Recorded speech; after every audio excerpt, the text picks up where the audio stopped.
everyone was like, she can't have a kid, can she? Right? And she was dead happy every day. She was up and down, walking up and down the road.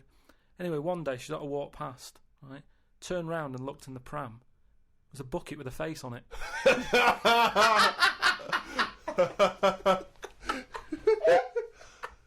The Ricky Gervais Show on Guardian Unlimited. Rick, we've had an email here from a bloke. I think you're going to respect him, because I think you can tell straight away from his name that he's the kind of guy you'd want to hang out with. Go on. I know how much you love fun people. Yeah.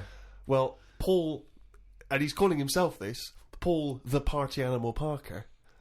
He's emailed in. He's given himself that moniker.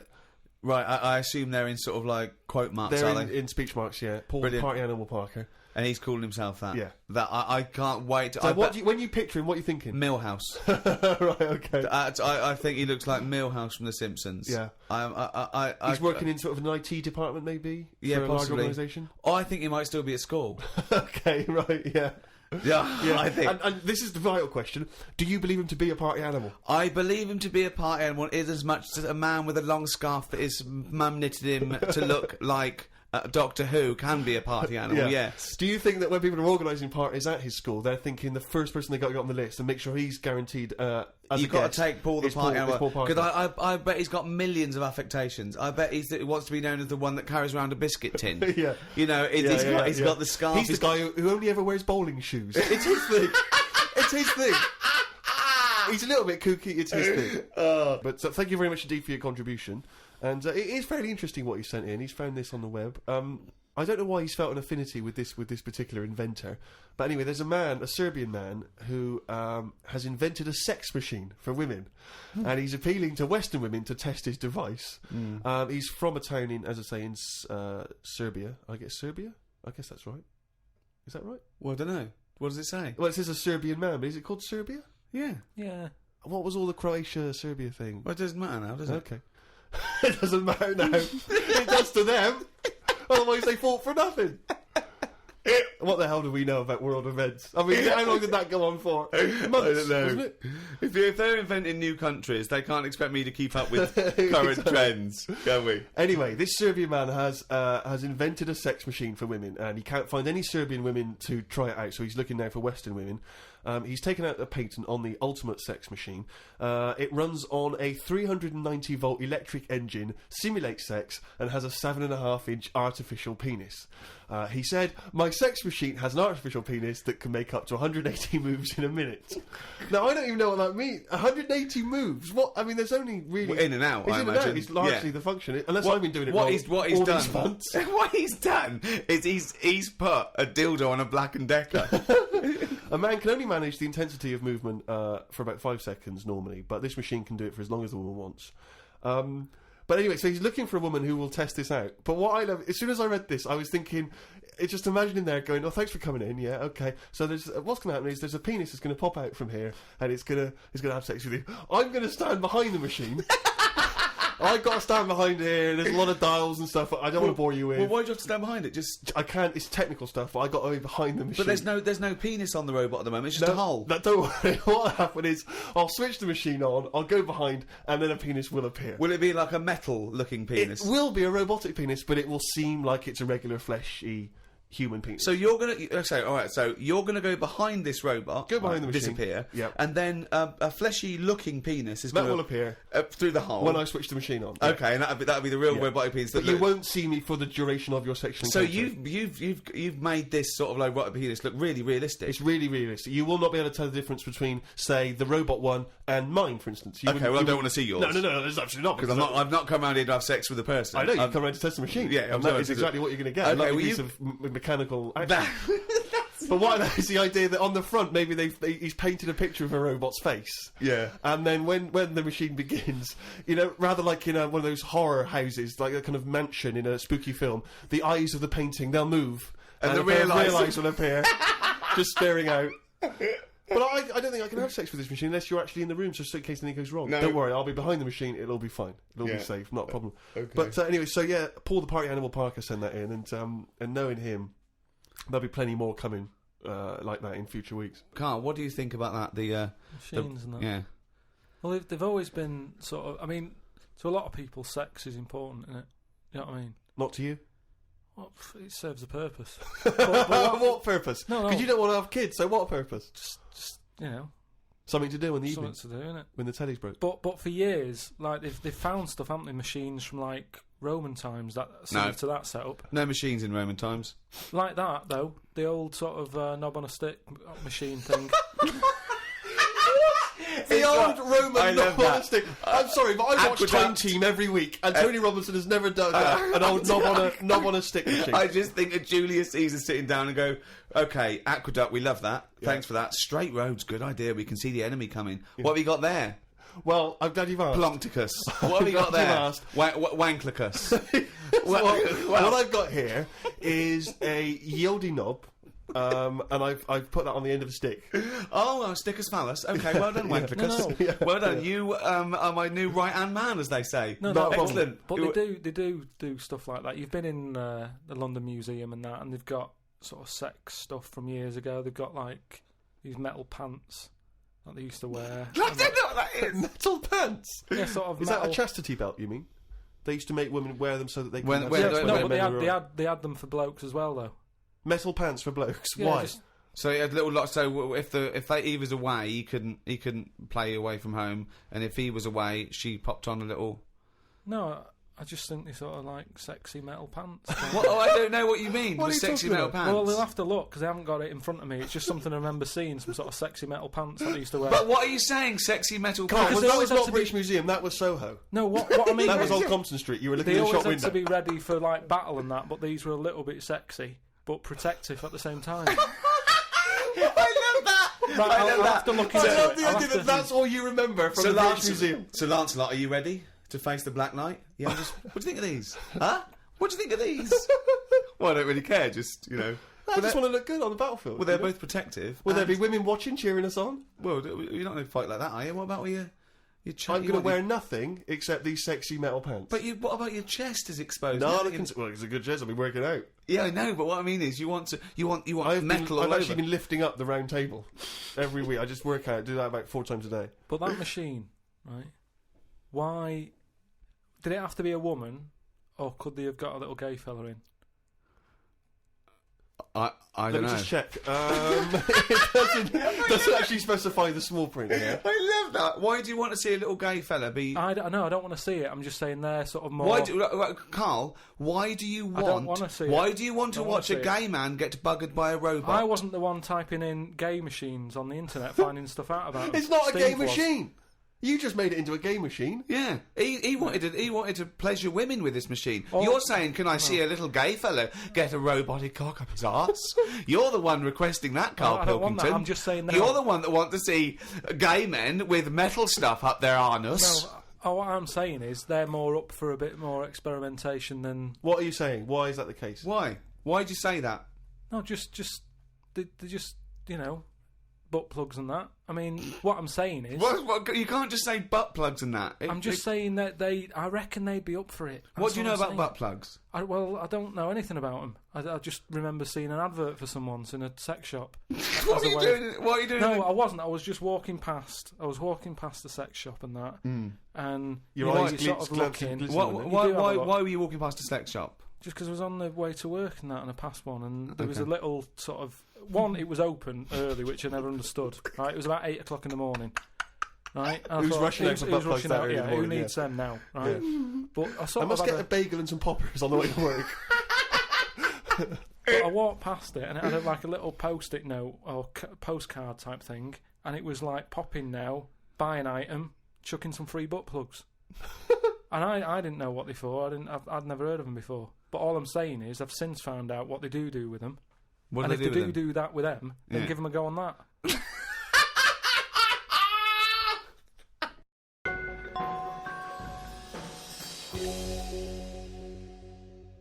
I had another email here. This is they haven't given their name actually, but it's an interesting fact. I'm hoping it's true. America's first nudist organisation apparently was founded in 1929 by 3 men. Now, what intrigued me when I read that is the fact that it's clearly 3 blokes just trying to meet some nude women. They're all 52 balding. Exactly. With little, sort of those gold-rimmed glasses. Yeah. Yeah. And they're just wandering around, and it's all quite saggy down there, and they're just knocking on doors saying, we've just set up an organisation, it's perfectly above board, completely legitimate, it's a nudist organisation. You got any women in there that want to come and join us? Because we haven't got any female members at the moment. Got any women in there interested in, volleyball or trampoline? I can't be doing with it, me. You hate nudists, don't you? Nudists. I don't understand what it's all about at the end of the day. And here's something, right? Do you know, like, when you're a bloke nudist, right? Do you ever get any who just have, like, a small knob? I don't know. I don't understand the question. What's that? What's your point? Well, are there any blokes who are knocking about who just have a normal-sized knob, or maybe a bit smaller than normal, who are happy wandering about showing off what they haven't got, if you know what I mean? I don't think nudists are just doing it because they're so proud of their knob. No, but there's got to be a little bit of that in it, isn't there? Why? Say like Jonathan Ross, right? He's nipped to see you now and again and what have you. He's what? He sort of nipped in to see you now and again. He's always happy getting his knob out because he's known to have this big knob, right? What do you mean he's known? Why is Jonathan Ross known to have this big knob? No, he just talks about it a lot, doesn't he? He's always saying about, but you'd like this, wouldn't you? But that's like me. I'm known for being a great lover. I say it a lot. It's clearly not the case. What evidence have you got that he's got a big knob? No, but the difference is he's happy to keep getting it out. It's different, sort of me walking about going, I've got a big one and all that, but no one ever sees it. But Jonathan, sort of, he's always getting it out, isn't he? Have you seen him get it out before? I saw. Well, he did get it out, but I wasn't looking. What do you mean you weren't looking? How do you know it was out? Just because he sort of was moving it about and that, and I could sort of see. No, I wasn't looking though. It was that sort of thing where you can see something moving about, but you're like, I'm not looking at it. What, like an owl seeing a mouse? What I mean, it doesn't matter. All I'm saying is. So no, let's get back to this. You remembering vividly Jonathan Ross's penis? No. Yes. I don't mean that. Why were you looking at his penis? I wasn't looking though. Well, it was clearly not meant to be looked at. I'm just saying, most blokes who, nudists, they must be pretty confident in themselves to, getting it out. And I wasn't looking. It's just that. I mean, I looked once. Okay, what was it like? What? Sorry, you looked at Jonathan's once? No, I was looking at another one. What? At the same time? No. Why are you looking at loads of men's penises? Going on? No, where are you hanging out? It's natural. That's what I'm saying. What do you mean? This is Carl takes a sneaky look at menscocks.com. No, what I'm saying is, it's natural. Where was this happening? You were in a gym. No, a lot of guys are getting changed, and you were just checking out their you're at your bedroom window with a pair of binoculars, and there was a little fella across the road getting changed. I was at some night out once. Go on. So you were at heaven, and you were in the toilet. It was some night out, and some people come running on the stage, right? Some music started coming on, and these 4 people ran out. It was 2 women. So you were at a gay strip club? It wasn't gay in that. It was just a normal night out. Well, some sort of party night out. Right. These people come running on, right? You got 2 women. You got 2 blokes. Right. They whip their knickers off. The fellas whip their undies off. At the same time? Yeah, all at the same time. Was it was it like a choreographed thing? Like, what's it? Chippendales. No, what like Cheryl Baker was in it. It was that thing where they sort of, on Eurovision Song Contest. Making your mind up. Yeah. When Bucks Fizz ripped off a larger skirt, conceding a smaller skirt. At no point did Bucks Fizz whip their knickers and pants off. When you said Cheryl Baker was in it, I was thinking, didn't she used to host Record Breakers? I don't remember that on there. Tea Time on BBC One. So that happened, and all I'm saying is, right, before I had a look at the woman's bits, right, I just had a little cheeky glance at the fellas. Why? Just checking it out, just seeing is everything normal down there. Why weren't your eyes drawn instantly to the ladies' bits? No, don't believe me. I had a look at that. All I'm saying. But you went to the guys first. I didn't know how long pants were going to be left off for. So you didn't want to miss your opportunity, is what you're saying? You saw a window of opportunity to see some men's bits, and you thought, I better take it. No, because this may never happen again. No. So what happened? So there's 2 women, 2 men, right? I don't know what sort of event this is where you're looking at anyone get their knickers and pants off. I don't know why you're looking at all. So you go right. There's knickers and pants off. Right. Let's check out the knob and testicles first. You're telling me you've never, like, when you've been in a gym or anything, you've not just sort of turned your head, had a look, and gone, all right, yeah, that's all right. Yeah. Sorry, let's just get this question right. Have we ever been in a gym and just taken a sneaky glance at a man's genitals? Is that your question to us? Right. For me, it's the same as when you see someone who's a bit odd 2 heads or whatever. Well, I'll be honest. If I was in a gym and a bloke came in with 2 heads, I'd look. I'd get a sneaky glance in the mirror. I'd go. Sorry, but you'd look at his genitals or his 2 heads. There's 2 heads. Or would you you look at the heads and then think, I wonder if he's got 2 cocks, and just. I'd have to have a look there. If I'll tell you what, and now I admit it, if I'm ever in a gym and a naked man with 2 heads walks in, I probably will check out the genitals as well, just to make sure that he's got 2 of everything. Can I tell you the thing that always freaks me out? I do sometimes go to the gym, and I live in North London, and the thing that always freaks me out is if there's an elderly man, often quite short, and I say this only so that you can picture something in your mind's eye. You know, because I live in North London, there's quite a lot of old elderly Jewish gentlemen, wander around, and I'm always freaked out because there's at least 2 I'm aware of who've got very, very large penises, and I always find that really disturbing because sometimes you can't help but notice because it's like Godzilla coming through the changing room. Do you know what I mean? And it's swinging there, and it never seems right that he's an old guy. You know, he's kind of a little overweight, quite short, and he's got a massive piece of action going on between his legs. And I always get, dare I say it, a little bit jealous because for a tall man, I feel I've been a little bit shortchanged. Oh wow! So that I do admit, that's the only instance where my eye has been naturally drawn to it. Do you know what annoys me in gyms?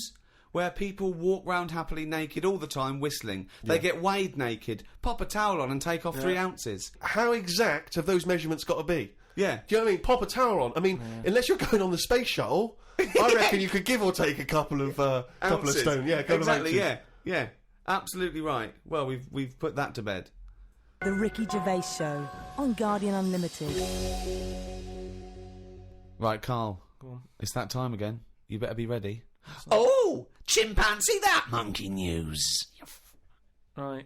Well, this week, what we're covering is, do you know, like they say, monkeys are pretty close to humans. Well, when you say monkeys, you mean apes, I assume, Well, and when you say apes, you mean chimpanzees. Monkeys and that. Well, no, because they're different species. They're all primates. They've done a lot of tests and that. Like I said, you know, we've talked about the one that went into space. That was we've rubbish. Had ones that have worked in train stations. No. So Barbers, was there a barber one? There was a barber one. He started off sweeping, didn't he? But he didn't immediately go in straight into. But he worked his way up. Yeah. They do apprenticeship. They do a lot of stuff. I've seen the salon. He was probably the top student. But the thing is, I mean, in a way, this is linked to the one in the salon. He could cut hair, but he'd never be allowed to work on the till, right? But these tests that they've been doing now. Why? Are they not trustworthy? Well, they've had problems understanding money, right? But they've got one recently that they've been teaching about the value of money and showing it that, you know, to get this money you've got to work hard, you've got to save your money, and when it's saved up, all bollocks. You can do what you want with that money. Yeah, it wouldn't but happen. At the end of the day, these monkeys aren't on that much money. Yeah, and they wouldn't. You could never teach a monkey the value of money. So the thing is, they've said to these monkeys, look, you know, there's your money. They haven't said anything You're to the only monkeys. So they have, money, Rick. Please listen to the news. But It's the news. It's the news. It's important that, you know, they know how to spend that money, right? It's basic rules, really. It's what you teach a human about money, isn't it? It's what you teach kids. The So value invest of money, wisely. Invest and all that. Sorry, who's teaching they got these past, monkeys? So, Carl, stop. Just some people and that. But who? Where are these The monkeys? monkey people. But where are these monkeys? Where are these I monkeys think being? it's in San Francisco.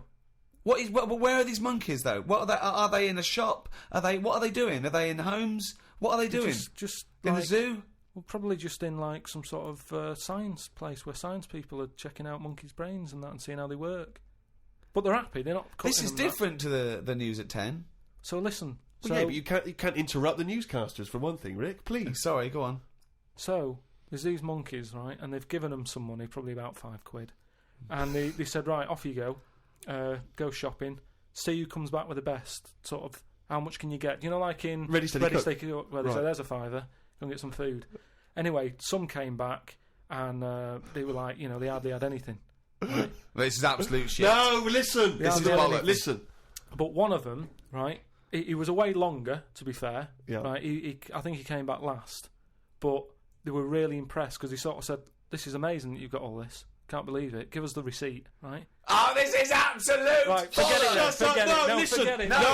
No. This is absolute shit. We want to hear the end. No. Look, hang on a minute, right? So they said, give us the receipt and that, and they looked at it, and it was all official, right? And they went through it all, and what they were really impressed by is the way that they always went for the sort of slightly older veg, where you get 2 lots for the price of one. Right, you're absolutely. So, and it just goes to show, this is absolute bollocks. Well, There's forget it no then. way. If you're There's not no gonna- way forget a it. chimp went It's shopping not- and right. knew what he was buying. It's I don't know why you absolute- lost me then. Well, it's absolute bollocks. Once again, you've made it up. You probably saw a headline it. on some sort of half-witted website, and you're talking shit. Right. Just to say, if you have any monkey news for Carl that you want to hear on one of these podcasts in future weeks, then you can email Carl, or indeed with anything, at podcast@rickygervais.com. This podcast was hosted by Positive Internet. Can I just ask, what does hosting mean when you, in that sense? I don't know, but the guys at Positive Internet do, because they're experts in this field, and that's why I like them. Well, thanks very much. Join us next time when we'll I'm sure, waste another half hour of your lives. See ya. Bye. The Ricky Gervais Show on Guardian Unlimited.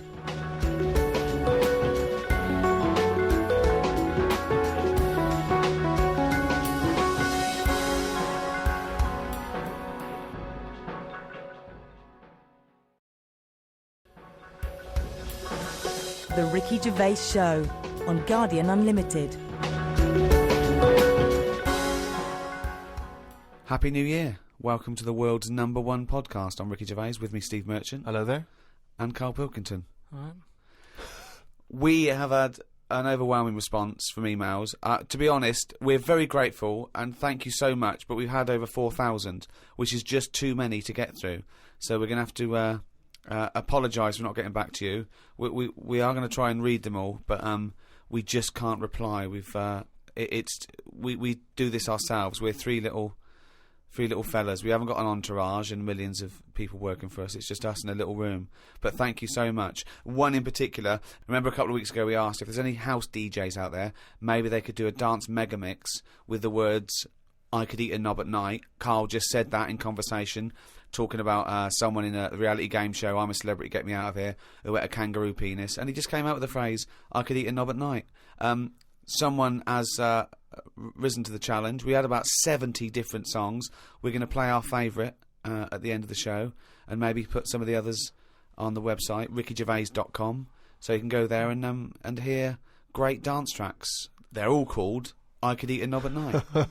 Oh, no one's switching off now. Everyone's guaranteed they're going to stay right to the end there so they can hear, I want a bit of knob at... Was it? I could eat a knob at night. I could even know about night. It's You funny, know it was that. only a while ago you were talking about getting quoted, like Winston Churchill got quoted and Ben Franklin got quoted, and now you may go down in history. "I could eat a knob at night," Carl Pilkington. Carl, I could eat a knob at night, Pilkington. Talking of all things nobular, I got a text from Carl yesterday, Steve. A text from Carl, yeah. Yeah. I'll just read it to you. "Okay, see you to Moz for a face rub at 6:30 then. No bum tubes, though." So I was intrigued, and I called Carl and said, "I think you've just sent me a text by mistake." What's the explanation of that? "See you tomorrow for a face rub. Yeah. No bum tubes, though." Just because my mate, right, Russell, Why did he choose you? he said, you know, there's things that go on in life that you need to experience. Yeah. He said, just pop along, and I didn't say yes straight away. What's a face rub? You mean a facial? Like a facial? Just like a posh face wash. Like a just- facial, where you lay down... You just clean your face with a flannel and that. So, but so you're going to have a facial scrub. You're going to go lie down with another man and have your face. well, fiddled no, with. this is what I was saying to him. There's a couple of questions. I didn't just say yes straight away. I questioned it. I said, "Well, I'm not that happy with this." So I said, "Look, there's nothing weird going on here, is there?" I said, "It's not a house, is it? It's a proper clinic and that." He said, "Yeah, it's proper. You wear a dressing gown and that." I said, "Well, I'm not that." So happy he's with already that." got you in the dressing gown. Yeah, well, I haven't agreed to that. Today I've worn a little round polar neck sort of jumper so I don't have to take it off. It's not going to get in the way of my face. I made sure I didn't wear a shirt with a collar. I'm not taking this off. They can put the dressing gown on top of this Right. if you have to do it to look smart or whatever. I'm not taking my clothes off. I don't know if it's a woman who rubs my head.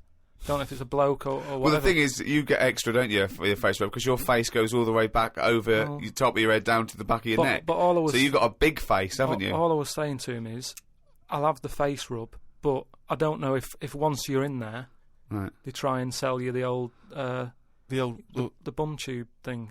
what's a bum tube? Is that a euphemism? What are you talking about? The thing where they pop a tube in and put coffee in your belly and it cleans you out and that. An enema? Yeah, that's... Yeah. A colonic irrigation? Yeah. Why would you have that? I don't want it. I don't think Why you not? need to.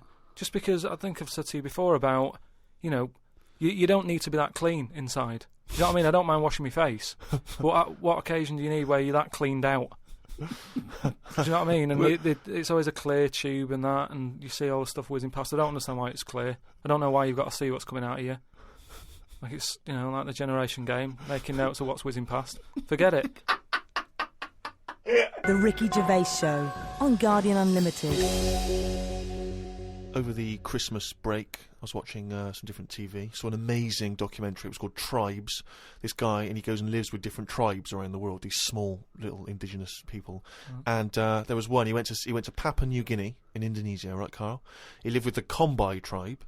All right. Now, this Papua New Guinea is an extraordinary place because it is one of the only places left on Earth that hasn't been fully explored. There are parts of it that it's just blank on the map because they've never explored there. They don't know what's there. They don't know what's going on.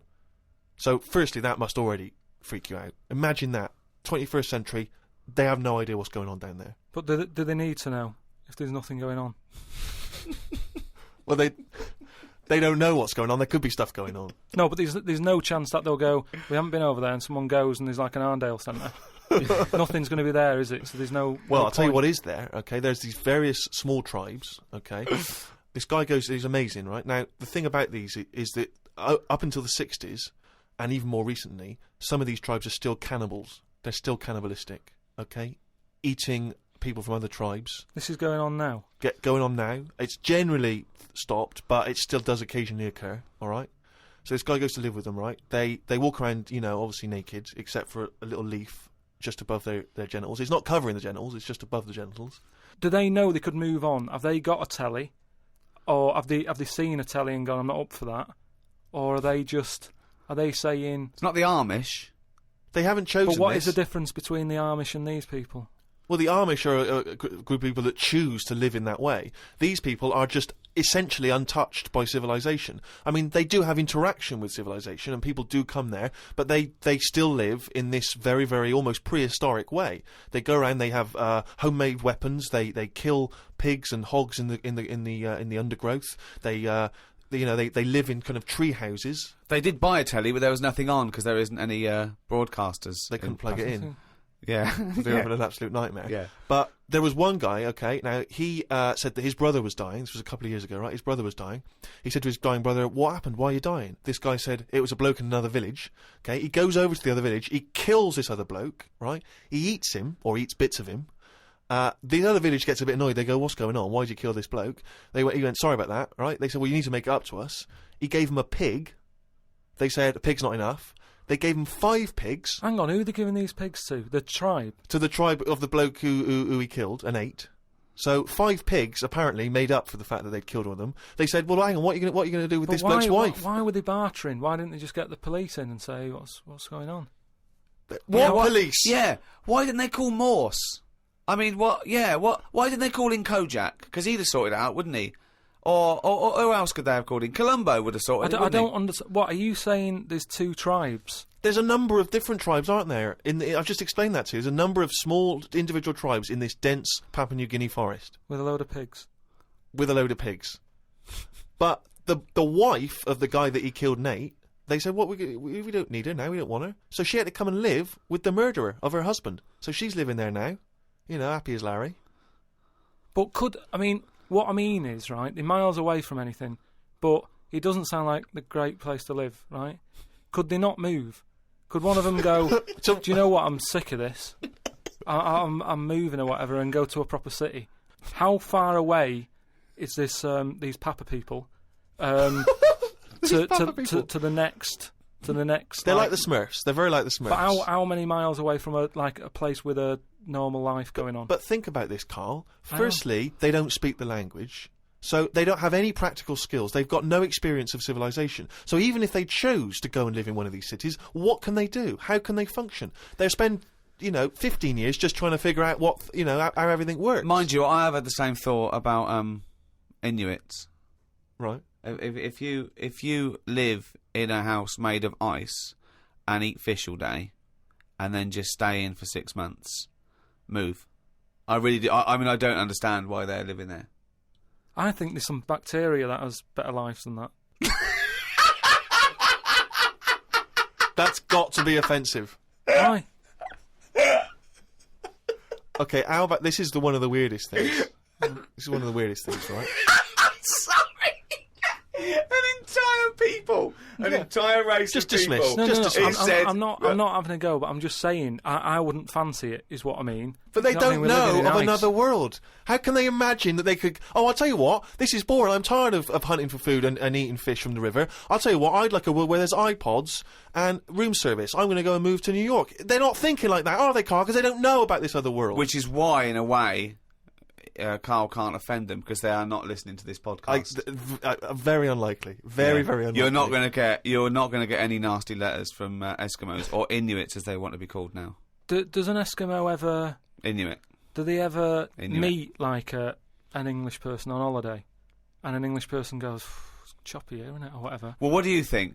It's just that people go to, Steve said before about places he's been to where people are still walking about with swords and that. People go to these places on holiday now. They like a little bit of danger. They like to see how the others live. So all I'm saying is we know they exist. Yeah. The Papa people, maybe people aren't going there. It doesn't sound like the best place. I can't imagine it having a tourist board or anything, right? But would they accept me if I popped over there and, with Suzanne, sort out a little weekend break and that? Where are we talking? We're talking Papua New Guinea? In Papa. Well, okay, this is one of the things that they do, okay, which is a tradition you may have to do. These Kombai, right, they invert their penises. So they push their penises back up inside their bodies. Like a sock. What for? Well, Keep it out of the way. Of what? Well, if you're running through the undergrowth chasing a hog, you don't want it flapping away, But it's also become a kind of ceremonial thing. So if you were over there, you may well have to try it yourself. You would have to try it yourself. If you went there, you'd have to try it Definitely. yourself. But even cavemen had little pants on. Why haven't they? Whoa! Slow down. Rewind. What do you mean? Again, you've been watching the Flintstones. No. It's just Is it a leopard skin pair of pants that's actually quite a... Go on. But it's a well-known fact that they wore like bear pants or whatever. Bare pants. What do you mean, bare pants? No. Listen, you are a qualified anthropologist. So what? I mean that whenever you see them on footage or in a museum, Footage. Yeah. Or- Whenever or you see where- that Well, early it's a bit documentary shaky, footage. it's black and white as well, isn't it? Caveman footage. you always see them wearing a little bit of fur little pants and that. So what I'm saying is, even though what year is it to these people in the woods? I don't know what this conversation Don't is know. anymore. He's just clutching at straws. His mind, it's like a fly. His mind, isn't it? It's just buzzing round. It's trying to find a window, and that's your mind. It is just It's like hitting against pieces of information, but then just bouncing off, Yeah. dazed, perplexed. Forget it then. The Ricky Gervais Show on Guardian Unlimited. You can't believe your luck, Rick. Paul, the party animal Parker's been in touch. I imagine the kind of New Year party he was having last night. I don't want to think about it because it gives me a hangover just thinking about what that dude got What up that to. dude got up to. Come on, then. Man alive. But anyway, he never stops. He never stops supplying us with little tidbits. Oh, Little odds and ends. what's PP done for us now? He just Come on. likes finding little odds and ends and just sending them in. And you remember when we used to years ago we used to do that thing where we'd read headlines. Yeah. And sometimes the headline is all you need from a story. Yeah. And this is what's great about this one. If you could give me a news at 10 style bong. And now the news at 10. Bong. Boy waited while doctor rode unicycle. What does Yeah, that mean? well, amazing. A hospital has apologised after a 6-month-old boy waited 2 hours for treatment while a doctor rode up and down a ward on a unicycle. Paula Dadswell has taken her son James to her local general hospital with suspected gastroenteritis. I should point out now, James was fine. It was not a problem. But she spotted the doctor pedalling the unicycle, but was astonished when the same doctor later walked over to examine the child. Miss Dadswell said, "We took one look at the doctor and said, 'You must be joking.' His face went bright red." A spokeswoman for the hospital said, "Of course, we are sorry if distress was inadvertently caused to the mother, and we've offered her our apologies. But let's also remember that we should try and make hospital wards less intimidating places for patients, and we regularly provide diversions that are not directly related to medical care. Many parents have commented favourably on this approach and indeed about the unicycle." What I like about that story is that it's the most important job in the world, Yeah. and the most useless. Being a doctor is saving lives. It's incredible. It's so noble. Riding a unicycle is the most useless thing Yeah. you can do. It's that to me is plate spinning, Yeah. juggling, yeah. Flame eating. Who goes into plate spinning?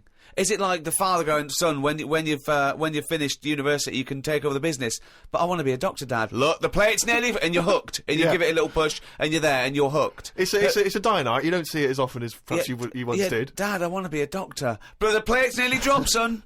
And unbelievable. But what I can't make out from that story is whether the doctor he'd done the 7 years medical training, and then they said, "You're working at this specific hospital." Yeah. They whipped out the unicycle. They Yeah. said, "You're going to need to learn that as well before we can put you on the wards." Or whether he was practicing. Who knows if he was practicing? Do you know what I think happened? I think the bloke in charge of the hospital, there was two people up for the job. This fella, who was brilliant, he got Yeah. a first from Oxford, he was amazing, and the bloke in charge's nephew.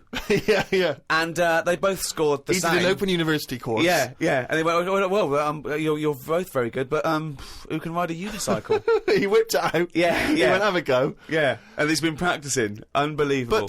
But it's also the idea that if it is indeed something which the hospital has initiated in order to cheer people up, particularly kids, I mean, it just seems like a dangerous thing to be doing in a hospital, with all due respect. I mean, I think so. You could pull out leads, wires. Anything could happen. I know, yeah. They get you to turn your mobile phone off when you go into some ward. So please leave your unicycle here, surely. Do not, no unicycles beyond this point. If you have a unicycle accident, of course, a great place to be. It is a good It's an place ideal to be. space to be already. But who rides the unicycle anyway? Do you know what really annoys me?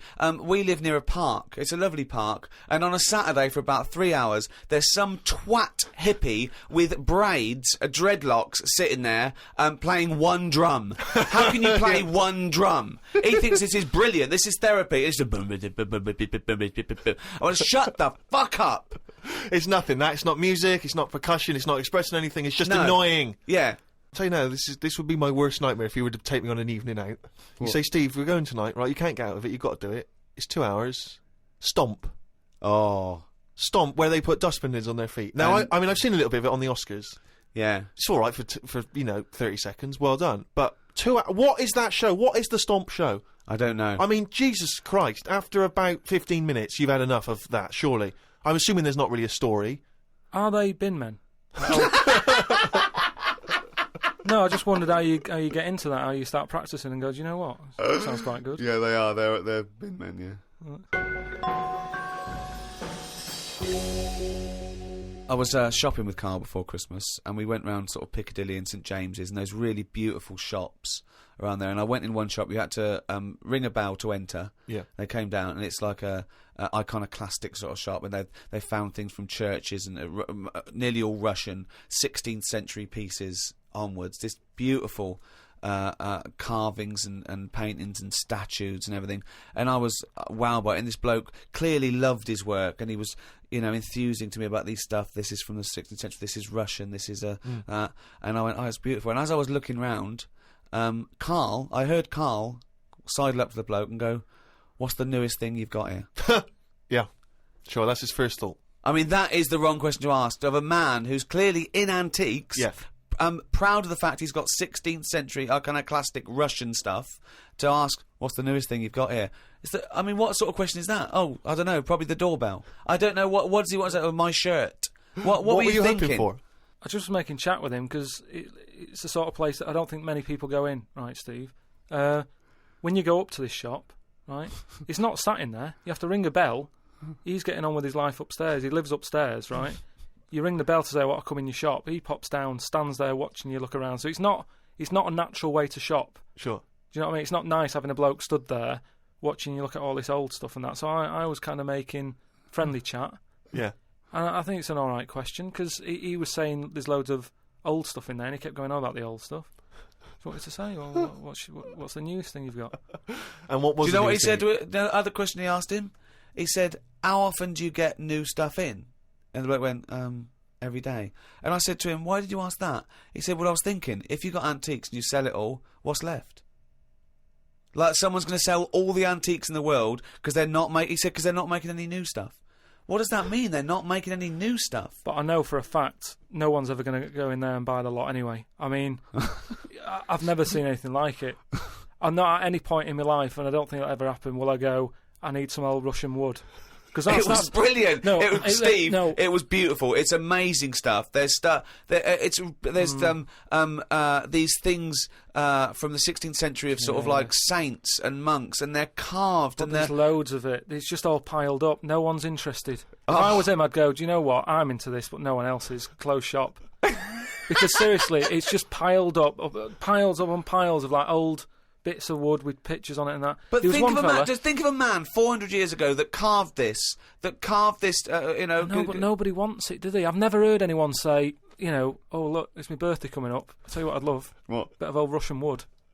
It doesn't happen. That's what I'm saying. I've never heard anyone saying it like... I've never overheard someone saying, you don't know where the Russian shop is, do you? And this is in London where the rates are high. There was this thing, right, Steve? You know, again, making chat. Loads of bits of wood with like them old drawings on like... It was like a panel from a church that someone had painted, right, yeah. And I think it was like, you know, from sort of like 1590 or something, and it was this a picture of this saint, wasn't it? So 1590, could be from any time really. So there's this one there, right, leaning up against the wall, and most of them in there was that Stalin bloke, right? But there was this little fella. Right, can I just stop you there? Lenin. Right, okay. all right then. Yeah. So he was on all these bits of wood and stuff. But I saw this other little face, right? Little fella with a beard, right? So I said, who's this bloke here? He said, the story there, right? He said, it's this little fella who went a bit mad or something. He got mugged back in Russia. This is right, isn't it? This is what he was saying. He said he got mugged. This is that term. I love that term in a 16th century Russian wood. Oh, no, I'm being mugged. So he got mugged. He got happy slapped. And he said, I've had enough of this, right? Yeah. And he went to live in the woods, right? Made like a little shed, stayed there. People went to visit him, and like if you got a problem, you knock on his door and you go, I'm sick of it. And he'll sort of say, yeah, I know what you mean. I've moved out of the city and what have you. And he'd make them feel better, and then they go again. Now, why has that man got a plaque? If he was around now, there's no way he'd have a bit of wood with his face on it, is what I'm saying. If someone had got fed up with living in London or New York or whatever, and they go, I'm going to go and live in the woods, people wouldn't visit him, and he wouldn't get a piece of wood with his face on, is what I'm saying. But this man is selling it for about, I think it was about 750 quid for this bloke's head. He's having a laugh. Because it's 400 years old and beautifully painted. But the chances are that this is either a well-known Russian folktale, or it may even be a piece of classic Russian literature. He's a saint. He was a saint. Okay, he was well, canonised. Everybody was a saint years ago. That seems to be like thrown about, doesn't it? Who's a saint now in this year? Who's a saint? Naming one now. Yet this fella lived in the woods in a hut. Oh yeah, that's Saint John or whatever. He's not a saint. He's done nothing. If anything, he's sort of said, I can't be bothered with living in a city with everyone else. Everyone else has got to put up with it, but I can't put up with it. I'm going to live in the woods. Well, if you can't put up with it, you're not good enough, are you? You've got no stamina. And yet he gets a plaque, is what I'm saying. It's annoying. Who would you like to see get a plaque in the modern world? Who deserves a plaque, in your opinion? Probably like nurses and that who do a lot of bad things that I think I couldn't do that, carrying lungs about and all that. No, but I couldn't do. Do you know what I mean? That's one job that my mum wanted me to be a doctor. Whoa! What was she thinking? Oh, what's her expectations like now? Apple didn't fall far from the tree. Oh, when did she start giving up that dream? At what age did she start going, Carl, you don't need to study your books anymore. Go and play with the worms in the garden. When did she sort of like let you off that dream? Is it the day that she caught you with a spoon up your nose?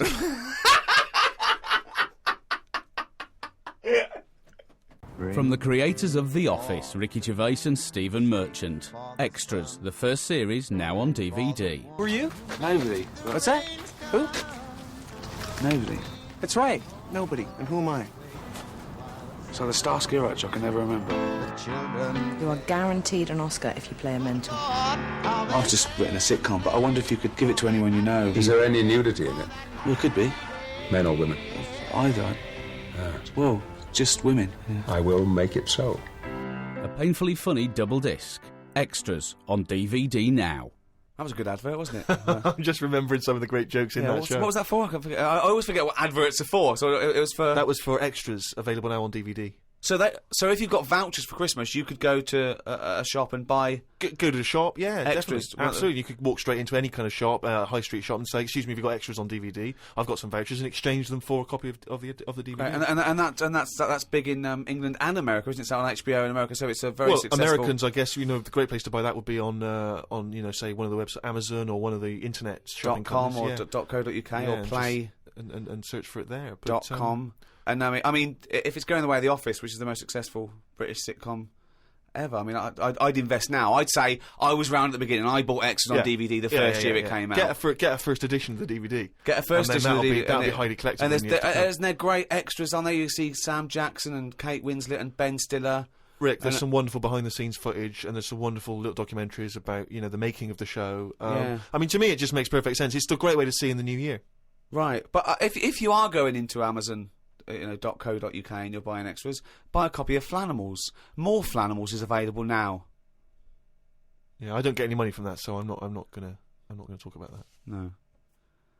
Just buy Flanimals, more Flanimals. Well, don't keep going on about it, 'cause that's not fair. Extras. Yeah, exactly. Coming up, the Mega Dance remix of I Could Eat a Knob at Night. Plus, of course, monkey news. Yeah, and if you've got any monkey news, by the way, just email it in. What is it? podcast@rickygervais.com. That's right. But don't be asking any questions about monkeys and that, because there's too many people asking about what's going on in monkey world and that, and I can't do it to everyone. Well, you're gonna bring up any kind of big monkey information. If they need monkey to know news that, every week. I'll have it every week. But it's just that a lot of people, they've got a taste for it. Talking of monkey news, if you want to learn more about Carl, we've just put up a big biography, and there's some pictures that you haven't seen before of Carl Pilkington, and you can go to rickygervais.com and check out the roundness of his head and some of his stupid ideas. Yeah. But anyway, talking of emails and that, right? Nick Decker, who's emailed from Australia, right, Melbourne.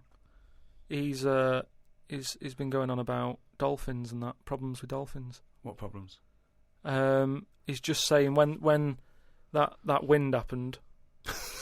What? There was like a bad wind thing going on, and not your Auntie Nora again. There was a load of dolphins in like a bay. Hold on, wait a minute. What bad wind? In America, they had that Hurricane Katrina. Yeah. Right. And there was like a little bay with dolphins in it, and right. with all guns on them and stuff. Whoa, rewind. What do you mean? Do you know dolphins? they use dolphins, don't they? They say they're an intelligent animal and stuff. Yeah. And they've got them all they've all had the training. They're all like ready for battle and stuff. Right. Got like rifles on them. What do you mean rifles? How can they hold the rifle? How can they hold the rifle? No, it's sort of on a strap and that. What do you mean it's on a strap? I don't know what they kit them out with, but they're just ready for war. What are you talking about? Listen, though, that isn't the point. Don't worry about it. Oh, we leave that one, do we? That's not the point, so let's leave it. So they're swimming about. And that, with rifles and berets. Whatever they've got on. Yeah. Right, ready for battle and stuff. Yeah, ready for battle, yeah. The wind comes in. Hurricane Katrina. Makes a wave and that. They get out of the little bay. Yeah. Still all kitted out. With all the, weapons. You're talking bollocks. Steve, do you want to look at the email? Well, there's no way. There's loads of dolphins now swimming round, kitted out with guns and that, with a strap. How can a dolphin hold a... Again, you've been watching Planet of the Apes. They just say, they say they're an intelligent animal and that. Yeah. People are trusting them, right? Brilliant. Going, here's a dolphin. Oh, he's trying to talk to us. What's he saying? He's saying, go ahead, punk, make my day. Look, you're talking shit. It's just news to say if there's dolphins, if you see a dolphin in that, don't go, oh, it's friendly, because there's some with weapons now. So I'm just reading it out on email. That'll cover it and that. So bollocks. And more animal stuff, right? Mm. Your girlfriend, Jane, right? When I was round there the other night, she was talking about they're getting closer to doing the mammoth. Oh yeah, they're genetically engineering it. They're a few sort of million bits and pieces away, but they reckon they're going to be able to build a living mammoth in 2 years. Yeah. Really? Yeah. Apparently, What sort of Jurassic Park type stuff? Sort of. Yeah. Yeah. What do you think of that, Carl? Do we need them? What do you mean? Well, is it worth messing about? Because I always think, well, whoever's like knocking one of these together, right? Yeah. They must be pretty bright. Right? Yeah. So whilst they're messing about with an airy elephant, could they be doing more useful stuff that the world needs? Well, it's sort of like, it's fascinating. Even if on the face of it, it looks pointless, which it rarely is. Scientific discovery. It's about conquering nature, isn't it? I mean, that's amazing, isn't it? That you could bring a mammoth back. What are the implications to bringing a mammoth back? Could they aid the workload? Could they feed the starving? There's what, applications. So you're saying, well, I'm not bring saying it back anything. to kill it to eat it? Well, I'm not saying anything. I'm saying that rarely is scientific discovery pointless and a waste of time in the greater scheme of things. We learn from this, don't we? The fact that it can map DNA of a mammoth, what are the implications there? Could we bring back, I don't know, Churchill? Could we bring back Nelson? Would we want to? Is it moral? That's another question. But the feet alone, I don't mean its feet. I don't mean we can bring back mammoth I could feet. tell that was what he was thinking when his eyes moved. Yeah, I meant the achievement alone is remarkable. Putting a man on the moon, pointless. But what a feat. But don't you think... Not impressed by putting a man on the moon? No, we've chatted about the man on the moon. Some people like it, some don't. I'm not going to argue about it. Do you know what I mean? If you were behind it and that, good on you. But Yeah. I'm not that fussed. I don't think we've learnt that much from it. He went all that way, popped a flag up, came back. What have we learned about that journey since? We haven't really been back. We conquered space. We just conquered space. That's what we do. We see what we can do. Why climb a mountain? Because it's there. What's at the bottom of the ocean? Yeah, but I don't agree with people who climb mountains for the sake of it. It's all right if you've got to get over it, but don't go up and then go down again. Just go for a good walk. Well, I don't mind as long as they don't strain the emergency services. If you're a posh bloke going up the mountain in a beard and you get stuck, you're an idiot. Yeah. And then it's, people have to risk their lives going to rescue you because you wanted to laugh. I agree with that, actually. But don't you think the world's busy enough? It's like you can't hardly move. You know what I mean? And mammoths are taking up quite a bit of room if a load of them come back. We've already got elephants, which in my eyes are good enough. They do, they carry stuff about and that. What's going to be better, a mammoth or an elephant? Because I can see that one of them's going to have to go at some point. If like we start running out of elephants, would they say, well, it doesn't matter, we've got mammoths and stuff. So what's the point? You don't need anyone else in the room for a conversation, do you? No, but what He's arguing with himself. He's arguing with his own head. Amazing. Where would you put the mammoth if they get it going, right? Yeah. They pop it on give it the old electric shock and that, wake it up, and Frankenstein has been watching. And it's like, all his information about science is about the Flintstones, Planet of the Apes, and Frankenstein. In his head, they've got an elephant. They've put some carpet tiles over it, and they're trying to bring that back to life as a mammoth. forget it then.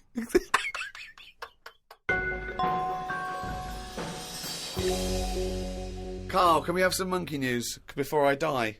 All right. Oh, chimpanzee that monkey news, you. This week, what I thought I'd do, right, because we're getting loads of emails from people who haven't really heard much of the monkey news that I've done in the past, right? And a lot of people are sending through one of the first ones that I did that was a good monkey news. I think it's worth hearing again, just in case you forgot about it, because it's sort of classic monkey news. I don't know if you want a different jingle. Well, no, I mean, it's just, if it's anything that you've ever said, it's not true anyway, Well, so carry on. Well, it was a true one, because this is the one that, like, this is like world-known monkey news. A lot of people will send this through. It's the most popular one, right? It's about this monkey that was knocking about called Ollie, right? It's called Oliver. Yeah. And it was in this zoo, and it was the only monkey in there, right? So this is one they think was the missing link. It was half human, half ape. That programme on television, because it had bald. It looked like you, which doesn't mean it's half anything. It might have been that one. What happened is it was in the zoo and stuff, and it was getting a bit lonely because, like, it was sharing its sort of time with say, an elephant and a giraffe and No, that. it doesn't happen. And they didn't really No, get on that well. Wait, they do No, not but let me put, just tell you. they do not put chimpanzees in with... No, well, it's but not true. I know Why they would he share his time with an elephant and a giraffe? Gervais, I know, it was some kind of flat share. They put an advert in the student union. Yeah. saying Yeah, we've got 2 rooms to let. African mammal wanted, Well, anyway, non-specific. but a mammoth and a... What I'm saying is there was other elephants for elephants to knock about with and that. The monkey, it was the only one there. So what happened is the zookeeper Right. felt a bit sorry for him. Right. He was like, oh, look, he's looking all fed up and that. Yeah. And like you say, I think he went a bit bald because he was bored and that. So he started to sort of get pally with him. So at lunchtime, when the zookeeper was sat on the wall having his, like, ham butties or whatever, he'd sort of go, all right? And it used to come over closer and closer, right? Yeah. Anyway, within a month, he was sat on the wall having his lunch with him, right? And What wall? just a little wall in the zoo. So they let the monkey out. The monkey could come and go. He had his own Well, door key. just near where the monkey is, it used to just pop Oh, over. these blinking latchkey monkeys. I know, yeah. He he'd was sit 21. there- Yeah, go on. Sit there having his butty and that Yeah. with the monkey and Yeah. stuff. And anyway, The ham as butty, time went on, because the zookeeper back then, zoos weren't as popular as they are now. So it was only it was him on his own really. So he found like the monkey was the closest Rubbish. thing. Absolute rubbish. The to zoo another- could not run with one This zookeeper. is a true thing. I mean, this It's is what not, I'm saying. you A lot of know, people. But the height of Yeah. popularity for zoos surely was in the Victorian era. So Yeah, I don't know exactly. what's- You're But anyway, talking- go on. carry yeah, on, but okay. you're sort of picking up on little things that aren't aren't important, It sure. doesn't matter. Yeah, that but aren't true. anyway, Go so on. he sat there, and as time goes on, Yeah. he's sort of sat with him most of the day. Monkeys walking around with him, helping feed the other animals and that. No. But then what happened is the zookeeper at the end of the night when he's like locking up and stuff, he'd feel bad because he'd believe in the zoo, and like Ollie's sat there and he's like, "I'll see you tomorrow," and the monkey's like, "Yeah, all right, see you later." Looking all fed up because he's got home to go to and he's still stuck in where he's basically working every day. Right, so he's never going home, right? Now he's sleeping at work, the monkey. So anyway, the Yeah. zookeeper goes home, says to his wife, "Look, Ollie's having a bit of a time at the moment." So she said, "Oh yeah, what's going on?" He said, "Well, he's just looking a bit fed up. He's sick of it." So she said, "Bring him home." So he said, "Well, I did what I asked, but I didn't want to force it. This conversation didn't happen. So anyway, I love that he's giving it in such detail. Yeah, I know, it didn't happen. So this is anyway. in your head. So she said, "Yeah, bring it home tonight." So anyway, he's looking forward to going into work and that. He sees Ollie. He doesn't tell him straight away. It's a surprise for him later. So, God. So they go through the day, usual stuff, feeding elephants and all that. It gets to the point when it's like they have the lunch and that. It gets to the end of the day, Yeah. and sort of Ollie's there. He's looking at him like as if to say, "Well, there you go, another day, another busy day and that." Little does he know. See you tomorrow and stuff. Anyway, he's like, "Get your coat." He's like, "What?" Coat? What do you mean, get your coat? but whatever the equivalent is, right? Whatever you say to a monkey, it was kind of like, you're coming with me sort of thing. Right. So he's going, "Oh, brilliant." Anyway, No, he's not. So Why do you mean he's going brilliant? He takes Look, it home. so he gets his hat and coat. He gets his hat and coat and stuff. And he Can't Go believe on, his luck, and right? yeah. He goes back to the zookeeper's house. Everything's going well for about a week and a half. Right. Has he He's got his at own home. room? He still goes like to work and stuff To the zoo, yeah. to the zoo. He and doesn't then- work there. And then he comes back with the zookeeper. But anyway, what ended up happening is, so anyway, he's back at the house, and it's going well for about a week and a half. Treating him really well. He's sat there. He's having a brandy at night before he goes to bed. Zookeeper noticed that when he took it back to work, it was kind of getting flashbacks of not having a good time in the zoo, right? So he was like, this isn't helping him out. He's happy when he's at home with the brandy and the fags and that. When he comes back here, he's starting to look a bit fed up. So he said to his wife, "Look, you're at home all day, right? Oh, Jesus. I'm going to work. I'll leave it with you, right?" Yeah. So Ollie stays at home. Yeah. Anyway, as time goes on, Yep. a little bit of trouble. Whilst the fella's busy at work, grafting, paying the bills and that for Ollie at home, Ollie starts getting a little bit cheeky. Tries it on with the missus. Right. Whoa. Right. How does a monkey try it on with the missus? Are you So talking this shit? is classic monkey news. And How does it try it on with So the he's a missus? bit drunk. He stinks of smoke. He tries it on with the missus. How does he try it on with her?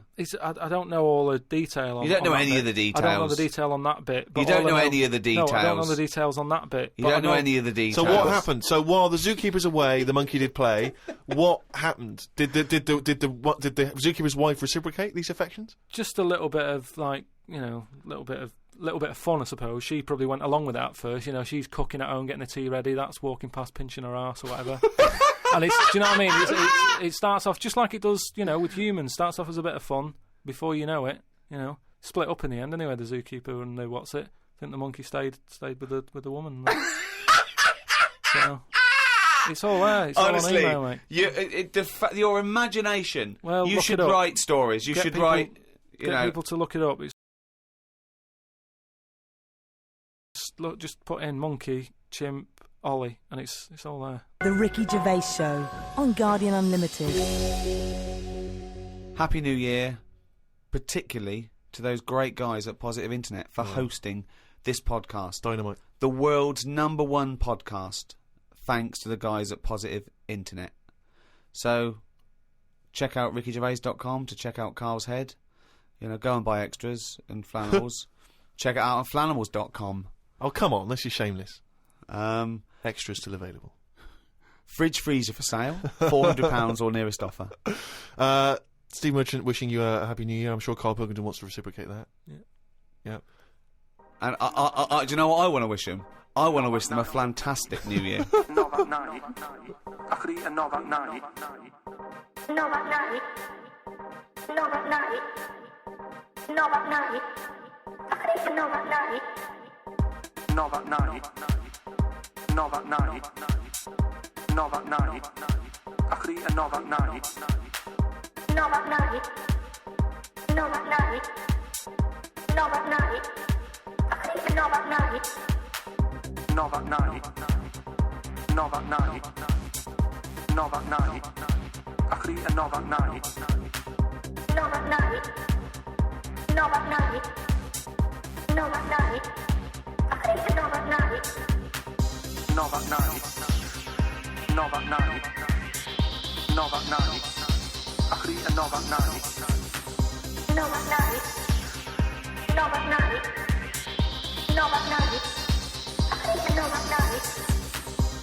Right, you're talking shit. Explain yourself.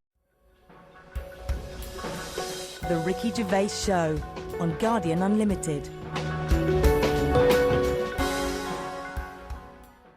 Hi, Ricky Gervais here. With me, Stephen Merchant. Hello. And Carl Pilkington. All right. Welcome to the final episode in our series of 12 podcasts. I say final. It's final of 12. But we may be carrying on. Go on. Well, next week we're going to try and do another one to continue this for at least a little while. We may have to charge a small fee for it because it'll cost us money. And Carl is unemployed. But we mean a real tiny little fee.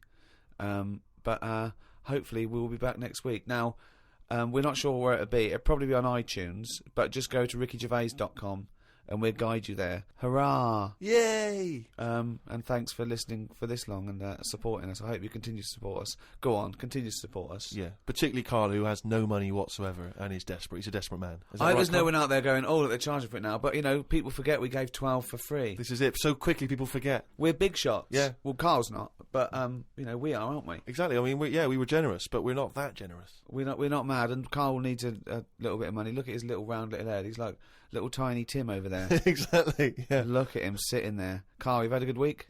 It's been all right, yeah. Brilliant.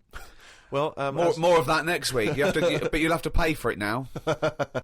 I'm surprised you're not buzzing, because we just had our photograph taken to enter the Guinness Book of Records for the greatest downloaded podcast of all time. We went along to The Guardian, and the press were there, and they took a little picture of his round head, didn't they? Yeah, but I don't know why should I be excited about it when it's just... You always wanted to be in the Guinness World of Records? Not really, no. I've been looking at the. They presented us with the this year's, and I've been looking through it, and there's some fascinating ones. I used to get but this as a kid. that's what I'm saying though. There's loads of things in there that I used to go to. Like I looked at it online the other day to see if what's on there. You click on it, the home page that you get when you click on Guinness Book of Records. It's a fellow with the most ear hair, right? It looks amazing. So that, to me, is what the Guinness Book of Records is about. Sorry, you're impressed with the bloke who just happens to have the most ear hair? No, but it's commitment. He could have shaved it off, but he didn't. He left it. Yeah, No, it's less commitment. But that just grew. We actually bothered to do a podcast. All right, forget that then. The one with the rings on the neck where they stretch the neck so their head's tall. That's commitment. If that didn't work out, he's stuck with that head, and he didn't even get in the book. You're stuck with that head, and you have got in the book, so be happy. What if it's a stitch-up? What if you're under roundest head? I'd be a bit annoyed. Why? Just because I don't... I mean, have you got a choice? Say, like, the fella with, the small man. Say if he's not happy about being small, he's trying to go about his life, he knows people are looking at him, pointing at him, going, look at him, he's tiny. But does he want to be in the book? Oh, I think they've got to give their consent. Have they? Because if the smallest wasn't willing to be in there, they'd go, the second smallest man is so-and-so, he was willing to be in here. Yeah, but the smallest one is Frank, and he didn't want to do it, so again, he's in it without wanting to be in it. No, but I don't know. He's got you there, Rick. I don't know if they do. I don't know if they go around. I think that you'd have to be complicit in it for them to measure your head and say this is the roundest head on the planet Earth. Not, you know what I mean? But then what do I do with that? That's what I'm saying. Is it something you put on a CV? I don't see the point in it. Well, I think you are the fellow with the roundest head, and I think a lot of people know that. Because also, I've noticed when people ask for a picture of you, they don't say, can I have a signed picture of Carl? They say, can I have a signed picture of Carl's head? Which is a weird thing to say about a human being, isn't it? They go, look at his head. Look at his head, not look at his face. Or can I have a picture of him? They say, can I have a picture of... Have you got a picture of Carl's head? Why are they allowed to mention that? And the thing is, like, we're on some sort of broadcasting medium where you don't even see my head, so it's not important. Well, I can't see your head because the mic's perfectly round and it obliterates it out like an eclipse. But what I mean is, it doesn't matter, does it? For doing what I do, it doesn't interfere in any shape or form. But the thing is, Carl, what people are fascinated with, and I've said it before, you've got a head like a fucking orange. We'll be charging for more information like that from next week.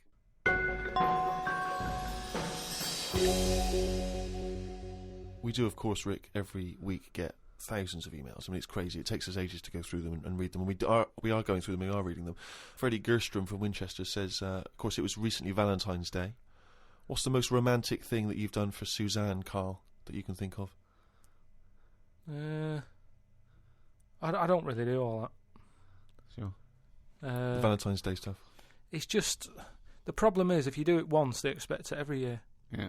That's the problem with Christmas and stuff, innit? It's like, that's what you do now, every year. Every day, yeah. So I prefer to just sort of wait, you know what I mean? And if I think of an idea or I know of something that she wants, I might get her something, but I might not do it on Valentine's Day. It's that thing. It's like how I've said about Pancake Tuesday.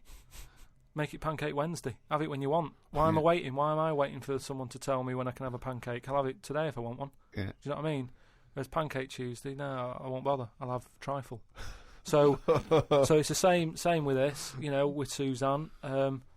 Luckily, right? I mean, Valentine's Day and what have you, she was ill. Luckily. So we didn't have to go out. So I'd say, is he asking for advice? Well, I suppose, yeah, certainly you may as well give it. Treat them when they deserve it. All right. I remember once when Suzanne was ill, she had a fever, but there was no food in the house. What did you suggest to her? She was too ill. Well, it was when we were still living in Manchester and that, and we needed to get some food in for tea and stuff. And I said, come to the supermarket. She was like, no, I'm ill, you go. And I hate buying food. I just sort of get a bit blank when I'm looking at it. There's too much, isn't there? That's the problem. You go down all these aisles and there's just too much. So anyway, I said, no, come with me. She was like, oh, but I've got this fever, I'm hot and everything. So I said, well, come to the supermarket, you go on the frozen aisle, cool yourself down. And she did, and she said, it made it worse, she was ill for another 3 days, but... How would you go about chatting up a woman in a bar? What tips could you give? I've never worked like that. It's always been like a friend of a friend and all that, and just happened to meet them. And then, you have a chat, and then... How did you meet Suzanne? That was when I was working with her. and she gave me 20p for the hot chocolate machine. She never asked for it back. Thought she's all right. Been there sort of 11 years, so it works. Has she ever given you that? You've never given that 20p never back? asked for it back. And did you return the favour, perhaps on the next date? You buy her a Kit Kat or something? No, I don't think I did. I think word got out that she liked me and that. And what did I do? I think I did some work for her. I did some editing for her, to sort of show off my skills and that. Sure. And she was like, "Oh, you're good at this, aren't you?" I was like, "Yeah." And I think she got us another drink because I was doing that editing for her in my own time. So you're up on the deal, aren't you? Because I know now, I know for a fact that you've not spent any money on her in 11 years. So you're 40p up. At least. Lawrence from New York says, I was wondering how Mr. K. Dilkington would interpret this famous saying of philosopher Ludwig Wittgenstein. The quote is, if a lion could talk, we could not understand him. Even if he's English? Yeah, if a lion could speak English, so there's no language barrier, he's speaking English words and using all the correct grammar and everything, but you wouldn't be able to understand what he was saying. Why? Because it is from a different world. His frames of reference would be so bizarre that you wouldn't be able to get a grasp on what he was talking about, because you'd have so little in common, even if he used real words. No, but he's talking English. Yeah, no, but his reference points would be just so far removed. You know, they're removed slightly when if you saw two people talking about Kierkegaard, you'd I hear... wouldn't understand it. Exactly. So remove that 1 billion times to a different species with different input. No, but it depends. If I'm talking to a lion in London Zoo, Yeah. he'll be saying, "Oh, I'm fed up of being stuck in here." I'll go, "Yeah." It's like that. It depends what his background is. I mean, there's some people who might have lived down the road from me, but have a totally different life. Absolutely. So it doesn't matter that it's a lion, does it? Well, yeah, because they're just trying to remove it even more. So now it's not just a bloke who lived a few doors away. Now it's not even a bloke. Now it's not even... Yeah, but I'd pick something smaller, or something, a worm without a mouth. I'd go, definitely not. What? Definitely not what? I wouldn't be having a chat with it. I just think that a worm that's on the ground, what's it got to offer me? He's blind and it hasn't got a mouth. It's not going to be a good day out with it, is what I'm saying. It's not going to have that much to say to me, even if it's English. Right? Even if it's English. And how can you tell if a worm is English? Is it wear a very tiny bowler hat? Oh, Christ. But do you understand... What about a jellyfish? No, you see, I think that's where you can say you wouldn't be able to have a good chat with them, because to me, the sea might as well be another world. Yeah.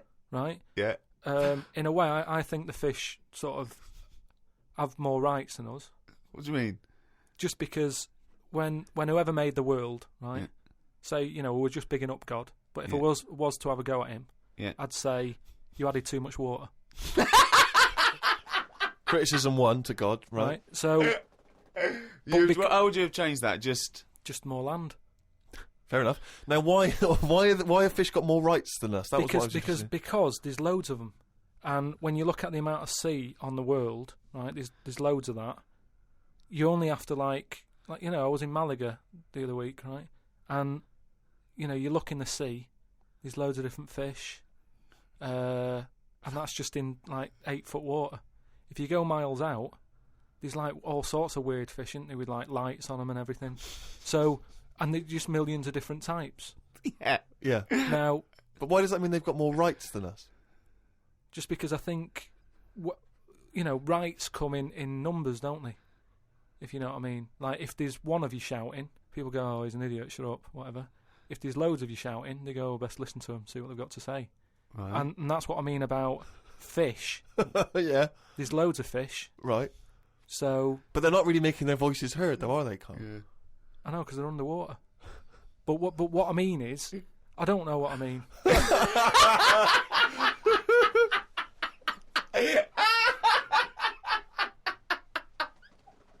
The Ricky Gervais Show on Guardian Unlimited.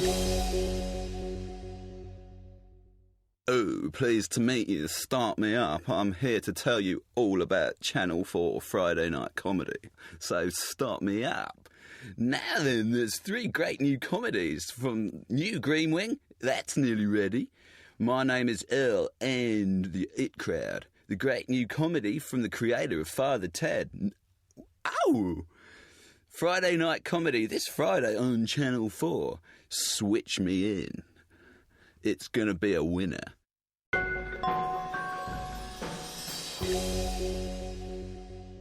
Carl, right?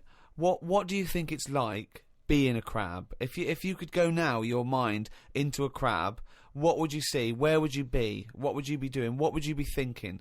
What would you think of all the other things? The crabs you'd see, the squids you'd see. What's it like? Do you think?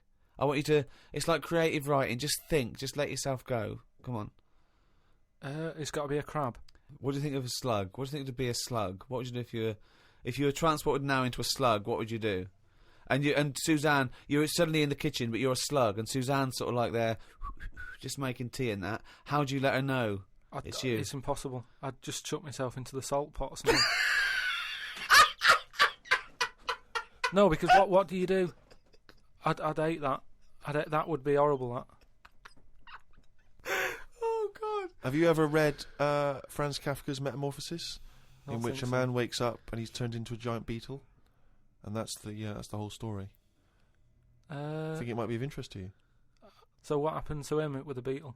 Well, I don't want to ruin it for you in case you read it. I won't be reading it, don't worry. He joined a pop group with 3 other people. He was brilliant. No, it's a really wonderful book. It's a kind of almost heartbreaking because, of course, he does, like Ricky's saying, he finds it very hard then to relate to other people, even though he still has the consciousness of a human. You know, his parents, his rest of his family, they don't know how to deal with him, you know, because he's a giant beetle. He becomes a freak, he becomes an outsider. It's terrible, you know. But hang on, though. Is he a giant beetle? Or is he... Well, yeah, that's not going to go down well, is it? That, of course, people aren't going to like you. But if it's a normal-sized one, then you just get in with the other beetles, don't you? Whereas if you're a giant... How would you do that? How would you ingratiate yourself? Right, so you're suddenly a beetle, you're Carl Pilkington, right? There's other people, they're doing their business, they're scuttling around, and you go in there, and they look at you as a new beetle. What's your first... What do you do? How do you ingratiate yourself? Well, for a bit, I wouldn't sort of barge into their house and that. I'd wait until they're out and about, and I'd like in life, right? Sort of help them out. I don't know what beetles do all day. I've never seen one doing anything. They just seem to be going from one place to another. Right. I've never seen them carrying anything. I don't know what they eat. I don't know what they do. I don't know how we've got them, right? But what I mean is, I'd watch them and I'd sort of help them out. And I mean, you know, it's like going on a date or meeting a woman, isn't it? But what if there is? Whoa, hang on. What do you mean? How is it like going on a date with a woman? Well, it's like I said about Suzanne with her hot chocolate. She bought me that, and I've gone, she's all right. Right. She gets me another one before I know it. She's living with me. So it's So you're all these beetles. They're scrubbing around, right? You're sort of like watching them, and then you realise that you want to mate with this female beetle. What do you do? What's your first move? Yeah, but I don't know what beetles do I? So I don't know what you do. I don't know if you go up and go, all right. What do they do? How did they get on? Well, it's a different world. I don't know yet, do I? Because I haven't done it. Would you feel bad because having your own mind in this beetle, right? Would you feel bad shagging a beetle? Would you feel that was a bit sick because you've got a human mind? Well, no, because you just close your eyes and that, wouldn't you? And go, pretend to think of something else. So get round it that way. There's no point getting down about it because I'm stuck now as a beetle. So you've got to get on with it. But if you're a slug, you said you'd throw yourself in the salt pot. What would you do if you were a beetle if you got depressed? And you see all the other humans. No, you see your mates, right? They're listening to the iPod. What would you do? But no, that's what I'm saying. No, beetles are different because they do tend to hang about with each other. A slug's always on its own. It's a lonely insect, isn't it? It's not an insect. All right, what is it? A mollusk. Right, they're lonely. I've never seen a load of snails all together or slugs wandering about. Whereas beetles seem to knock about in crowds. Yeah. So, oh God, okay, right, another one. So they're sociable creatures, and it wouldn't bother you that you've got the mind of Carl Pilkington in there, because you can't communicate with these people because they don't speak English. They don't have any communication with you. Yeah, but if it's happened to me, there'll be another one in there. Okay then, right, okay. What would you do, right? That's the most disgusting thing. What could it be? Right, what would you do, right, if you were suddenly a fly, right? And you were knocking around with the flies, right? and you had to land on some excrement. Yeah. What would you do? Yeah, but I don't have to. What do you mean? You're a fly. You're but loving I it. wouldn't. No, I wouldn't be loving it though, would I? Why? Because I'm me in that fly's head. So I don't think other flies would be going, come on, join in. I'd just be like, no, I'll wait here, wait, watch and that. Because I don't see why they have to do that. What would you do, right, if you had to go back and you were in a, had to go put your mind in like the, an unhatched egg of something, like maybe one of those, that a wasp was injected in a spider. So you know you're in an egg, right, which is really uncomfortable, in a spider. How would you feel about that, Carl? You're a baby wasp in the abdomen of a spider. And I know everything that I know now. I'm sat in there. Yeah. And now I'm in a spider as an unborn wasp. What the fuck am I doing here? What's going on? I don't know what I'll do there. Probably try and sleep. There's nothing else to do, though, is there? I just pray to God it never happens. The Ricky Gervais Show on Guardian Unlimited. I don't believe it. He's written it down. Well, that's the jingle that signals it's time for more extracts from Carl's diary, and we'll lunge straight into it. Wandered down Carnaby Street. There was a happy homeless fella. I gave him £1.50. I thought of a tongue twister after giving him the money. It goes, if you can't treat a cheerful tramp, what sort of tramp can you treat? It's good, that. All right. Say it fast. If you can't treat a cheerful tramp, what sort of tramp can you treat? Yeah, good, isn't it? Good, that, yeah. You've got too much time on your hands, Carl. Learned some famous quotes to see if they are as good as my sayings. Number 1, treat every day as if it's your last. Very famous saying. Now, is that something you do, Carl? But you know, my problem with that one is that if it was your last, you wouldn't want to be doing much. That's the only problem I've got with that. I wouldn't want to, go to a fairground or whatever, because you're going, oh, it's my last day, what am I going to do? And I think you'd spend so much time worrying about what you're going to do that you'd end up staying in. I think you're right. You've taken some of the poetry out of it. I think it means live life to the fullest, right? I like the fact that you were musing on the idea that if it was your last day, you'd go to the fair. It's getting such a 19th century way of spending your final day. I know, yeah.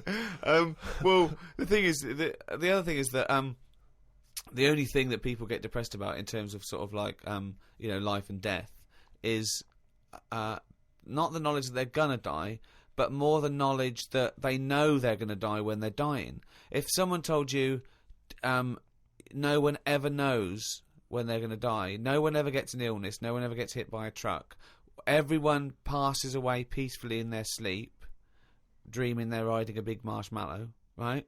Then you wouldn't care about anything. It wouldn't matter when. It wouldn't matter if you died tomorrow or in 30 years' time. You'd just live life to the full. You'd have it, every day would be great. You'd go out, you'd come back, you'd fall asleep. That would be amazing. There'd be no stress. There'd be no angsty, we're all going to die stress, because it wouldn't matter, because it would just be your life.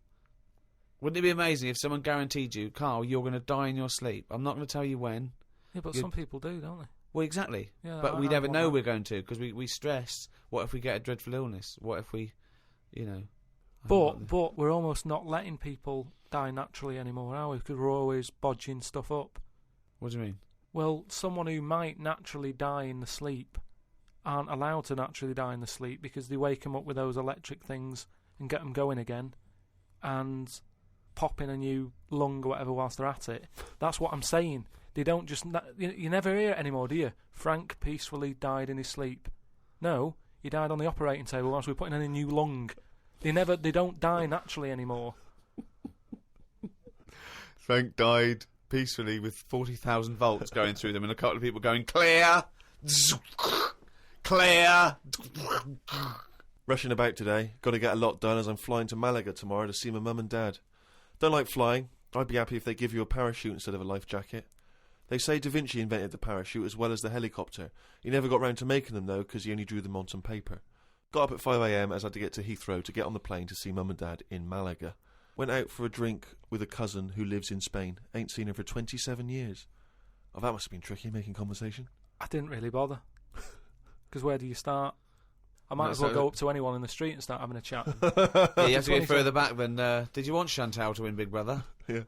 Me dad and me talked about history. I said we shouldn't go on about things that happened ages ago because I bet something similar has happened more recently. Brilliant. Read about an island in the Indian Ocean where there are tribesmen still living like they're cavemen. A helicopter tried to land and the tribesmen chucked spears at them.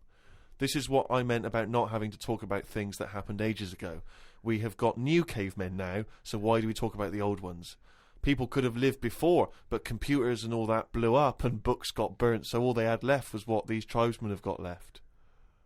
Ramblings And that's the ramblings madman. of a maniac. That's just a few hours before you go crazy with a gun in there. No, but what I mean there is, right, say if all this has happened before, right, podcasting's been happening years ago, something happens. Again, a lot of information from the Planet of the Apes. Something happens, world ends, right, we come back again somehow. Yeah. It's the detail you leave out that makes you intriguing. Just like the watch that you can wear that tells you when you're going to die. How does it work? Pop it on your wrist. That's all the detail you need. So the world happened. No. We came back. Have you seen the pictures? Forget it then if you don't get it. It's interesting that you had all those profound thoughts about this period into the past when they all lived, but you've still found it appropriate to include at the end of that. It says the tribesmen wave their knobs about when they've had enough of having visitors. That's what it said in the paper. That's what happens. They're quite happy. What paper is this that you're reading? It was in like a paper a couple of days ago. It said they don't mind having visitors if they're bringing them coconuts and stuff that they can eat. Once they've got everything they need, they start waving the tackle about, and that means like, right, leave now, which you would, wouldn't you? Yeah, at a dinner party. My grandfather used to do that.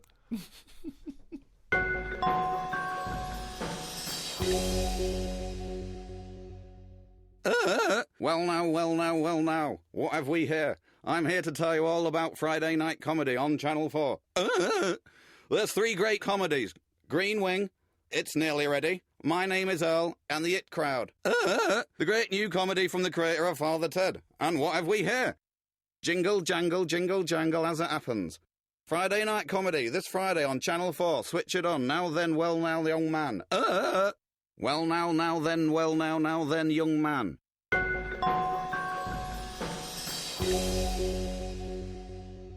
Oh, fancy that monkey news! That jingle is getting more annoyed by the week. Well, this is the final monkey news, right? I'm not doing this anymore, right? Because we've covered it all. All the monkey news has been covered? It has. We've done loads of them. I think all the news that needs to be sort of known has been told, right? That is the end of the news. Jesus Christ. What? Get on with it. Right, do you know in the first podcast that we did, we chatted about the monkey that went into space and stuff. Yeah. So where we left So it... haven't you got a real new monkey news? Well, it's an update, isn't it? I mean, is all it new? Has No, it happened recently? Has it happened since podcast 1?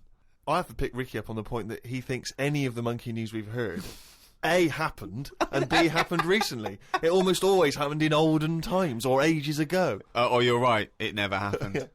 Right, anyway. So, like I say, the first monkey news, it was about this monkey that went into space. This was the one that was fed by bananas that came out of a little chute on the spacecraft. Yeah, it went up there, did a really good job. It was taught how to press the buttons, hit the left button for a banana, you know. Right button to go right.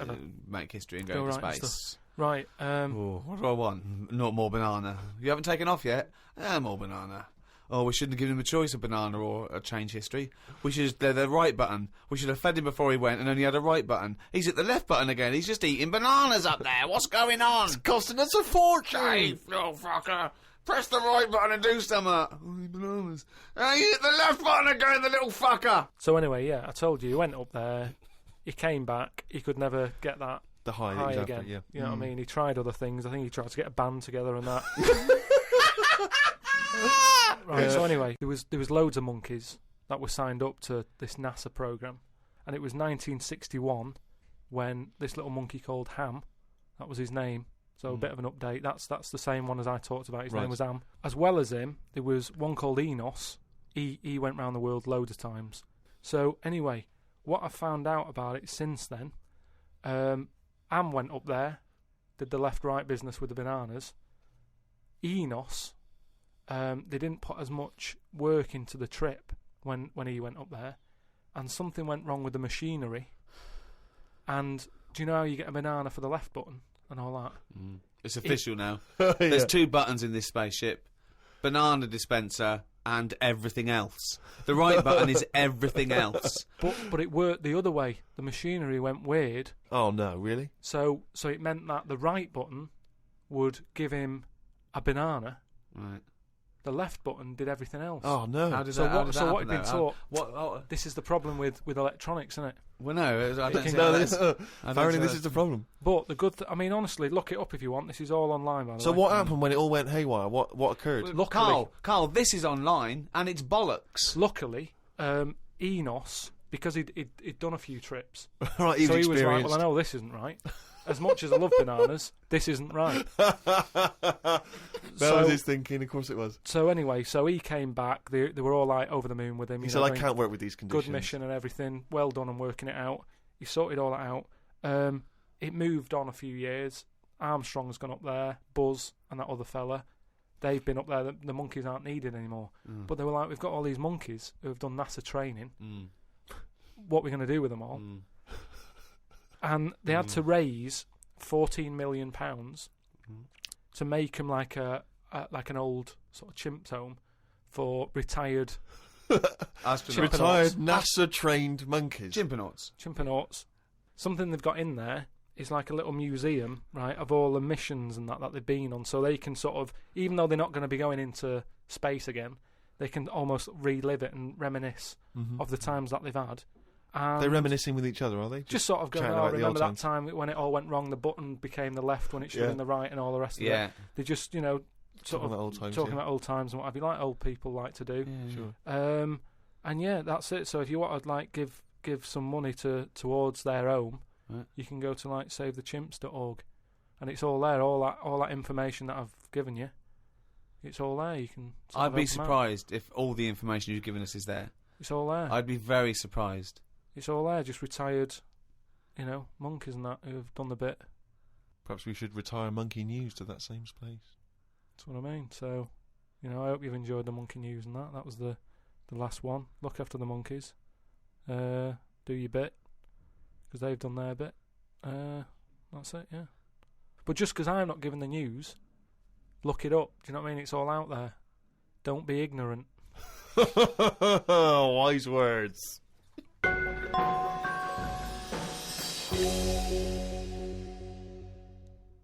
Thank you so much for listening to these 12 podcasts. I've really enjoyed it. I know Steve and Carl have. This podcast was, as usual, hosted by Positive Internet, the world's #1 podcast. Next week, a brand new podcast. We have, as I say, we have got to charge a little bit for it because it does cost money to host. And please keep listening. It is going to be very little, and Carl needs your money. If you could see what I see now, he's just looking at me with his. He just needs stuff, don't you, Carl? What do you need? What do you need? Just something more than nothing. For information on the archive of the podcasts, these last 12 shows, and for the new podcasts to come, go to rickygervais.com. You can register there. We'll send out loads of information. Plus, you'll just find out links to how to get all this stuff that we're offering out there. There's also a free taster if you just can't wait for more of Carl's nonsense. Make sure, please, that you register your email and everything so we can get in touch and just tell you what's going to happen with the Ricky Gervais Show, with Carl's Mind, and with everything else. rickygervais.com. Go there. Makes perfect sense. It's the end of an era, but the start of a new one. It's almost seamless in a way, isn't it? The end and the beginning. But Carl, what do you think about that? How things end and new things begin? Well, I suppose you've got to have an end for a beginning, so it's just a bit odd that we've got an end and having a beginning. But that's science for you. The Ricky Gervais Show on Guardian Unlimited.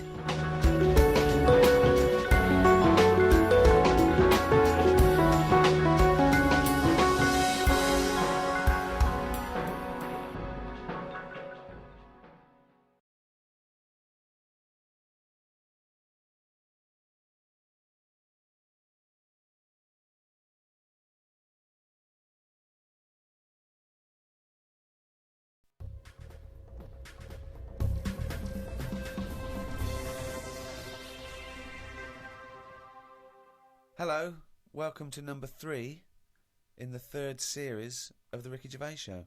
With me, Ricky Gervais, Stephen Merchant. Hello there. And, of course, Carl Pilkington. All right. Had a good week, Carl? All right, just boring. It's a boring week. Because that sort of kidney operation I've had, it's just affected my life in a big way. How are you now, Carl? Are you feeling better? Better than it was last week. Because last week you really were not putting the effort in, were you? And it's your own fault. You know, you got kidney stones. You don't drink enough water. That's what I've been doing this week. Just drinking. You said what sort of week have you had? What have you been up to? That's what I've done. I've drank water. That's all I've been doing. If there's a water shortage in London, it's because of that. Honestly, just that's what you have to do. It's just boring. Just like a basking shark, just sort of with its mouth open, just going through the water. Getting sick of it. Oh, he's led the life of plankton for 1 week. Have you been able to do anything, or have you just been resting? It's best to rest, just because your body's still in shock, even though in the head, physically, I thought it was all right. The body sort of just acts in weird ways. Brilliant. It's a weird thing, isn't it? Like I said last week, you don't think about your body until there's something up with it, and then you panic a bit, and then you go, right, I'm going to look after it from now on. I've been given a second chance here. As I said before, this was not a life-threatening illness or operation. No, but it's that same thing. The last time I had it was when I nearly choked to death on the Mr. Freeze pop. Right. Where I had that sort of, what do they call it when you have like a second coming? Do you know what I mean? It's that sort of thing where I don't think you're the second coming. No, but that thing of... If you are, we're all screwed. You mean the second chance? Yeah, it's a second chance thing. Your life flashes before you, doesn't it? Yeah, but you get you suddenly feel kinder. Do you know what I mean? Really? Yeah, you sort of go, right, that was a bit of a warning. Like Scrooge? Be good to people and stuff. Yeah, a little bit. I think it's normal. So are you now a nicer person? You've given more generously to charity and the like? Well, I haven't been out, so I can't do anything. I can't help anyone. Yeah. Go online and... But maybe, once... Donate some money, all this cash you're earning. No, I've given enough money away. Sick of it. But, he hasn't changed. So he hasn't changed at all then, no. But you've also got to be careful as well, because there's that thing of you can drown yourself by having too much water. Yeah. So it's just getting that balance right of not having too much and filling yourself up. Well, yeah, it's that balance, right, of not dehydrating and becoming like a desert jellyfish, like a little crisp, and drowning yourself. Yeah. You're right, it is a balance. That's exactly what you've got to do. I don't know how you've managed it, Carl. It's very complicated. Yeah. No, but what I do is when I'm thirsty, I drink, and when I'm not thirsty, I don't. Yeah, but that's the problem with me. Whatever it is that's in your head that says you should have a drink, I don't really have one. It's called a brain. It's called a brain. Yeah. It's the brain that tells you. Yeah. But my brain's never thirsty. I only think of drinking when I'm eating, and I'm not eating as much because my kidney's weird. I don't want to put any pressure on it, so I don't drink. So now, if I have it in front of me all the time, I go, right, I've got to have that. Yeah. So I feel a bit better. Good. Just it's just been a long week, because when you don't do much, it's just time doesn't whiz by. And normally your weeks are packed, as we know, with visits to the cobblers. Yeah. Well, it's just like they say, innit? They say following an ant. Exactly. Yeah. You've got a hectic schedule. I know. I don't know how you fit it all in. But because I was close to death and everything. You weren't close to death. I've been thinking about other people who've been in that situation where they're dying and what have you, and it's weird how, like, in a way, do you know, like they say before you die, things to do. Yeah. I've never heard that sentence before. I don't know if they say. Well, I've extrapolated from that. What you mean is there are certain things you should do before you die. Swim with dolphins, etc. Yeah. But in a way, because I've had such a boring week, it's been a long week. So if I was dying, don't go swim with dolphins, because you'll love it and the time will whiz by and you go, oh, there's another day gone. Whereas I've been sat at home watching, The Price is Right and stuff. And it's just like, oh, it's only 4:00. God, this is dragging. So if I was dying, I'd go, yeah, it's dragging, but I've got ages more left to live. Yeah. What's the point? But it's really about quality of existence, isn't it, when you're dying? No, but anyway, I'm just saying. Oh, okay. Been a boring week. But what I've been doing is going on the internet, sort of learning stuff, been watching more documentaries about stuff. Yeah. Okay, tell me something you watched on the internet then. The thing that stands out the most, there's this spider. Right. That a fella got. Popped it in like a little sort of bottle. Yeah. And chucked in 80 ants. And the spider, right, just went mental. And I don't know if the spiders eat ants. I don't know if they do. But he wasn't happy with them, that they were there. And he was just whizzing around, sort of biting them. Not eating them, just giving them a bite. And the ants would sort of just lie there, dead. And spider had this system of sort of going, right, I'm going to put the dead ones over there. And it was biting them, dragging them across, putting them in a pile, killing another one, popping it in the pile. And by the end of it, it made like a little pile of dead ants. He was just there sort of breathing heavily. And that was amazing, because I've never witnessed that before. But you don't see that happening, do you, normally? So you think that if people are unfortunately passing away, instead of visiting Disneyland or whatever, they should just learn stuff. Just sure, get on the internet and watch this spiders. This world is amazing. Attacking ants. And just that thing of, last week you were saying how good ants were and how they're brainy and they work hard and everything.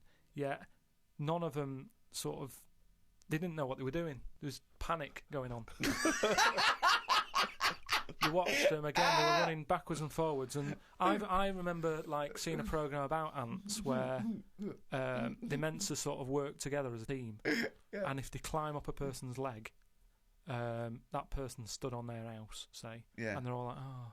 There's a signal, and they all bite at the same time. They all bite at once. Now, if that had done that on that spider, they sort of all go on it, and when they're all in position, one of them sort of goes no, and it bites.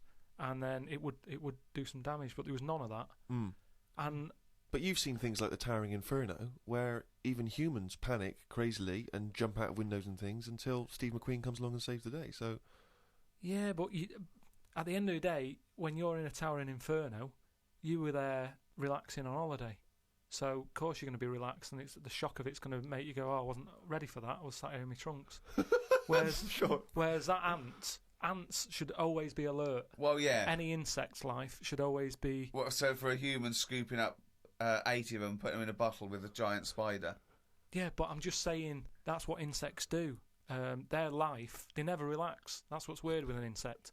There's no downtime, is there? It's you wake up, you go and get the food, you build your house. That's what you do, so you're always alert. They shouldn't be sort of running around going, "Oh, what do we do now?"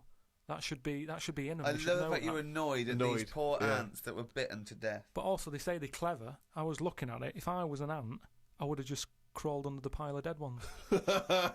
Just sit under there, wait for the spider to go.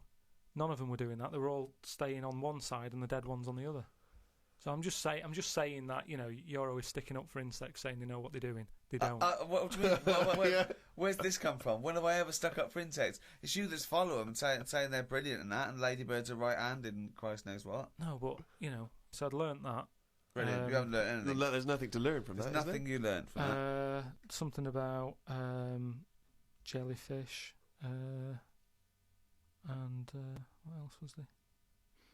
There was this fella, there was a programme on the telly about survival, and a fella who he looks after elephants, and he's in this little hang glider looking for an elephant that he's looking after. He has to keep a track on where it's going and all that.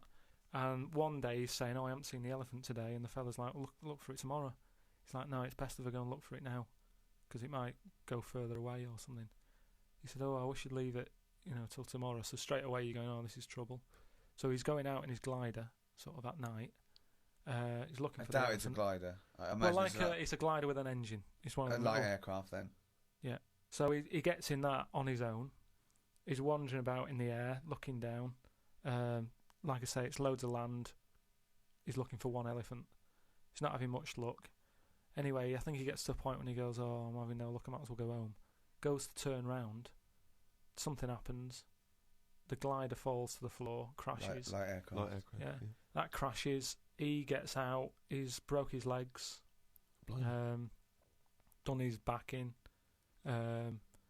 His hands. I mean, he's in a bad way.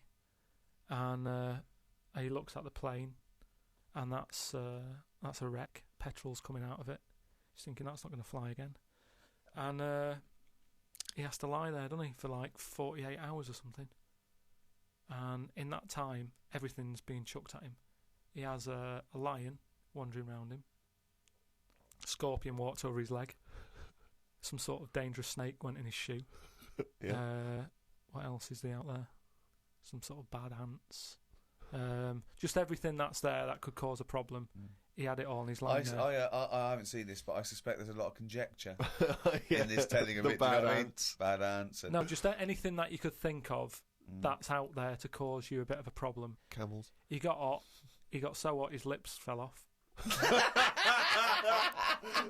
No, because you have to have a lot of juice to keep your lips sort of how they are. Right. So that's the sort of state he was in. Yeah. 48 hours. And yet he survived in the end. Someone came and found him. And you thought you were bored doing nothing? Yeah, no. Well, he didn't even have the internet. Yeah, but he had a lot of insects. What would you do then if you landed, right? Supposing we all land, right? We're shipwrecked, okay? There's no food around. But there's a chance we might be saved, like in a few days. We just got to stay alive just for a few days, okay? Steve offers up his penis. For what purpose? Well, it's already you've torn it in the plane crash anyway. So it's hanging off. You go, okay, listen, lads, let's eat this. This will go 3 ways. I should be so lucky.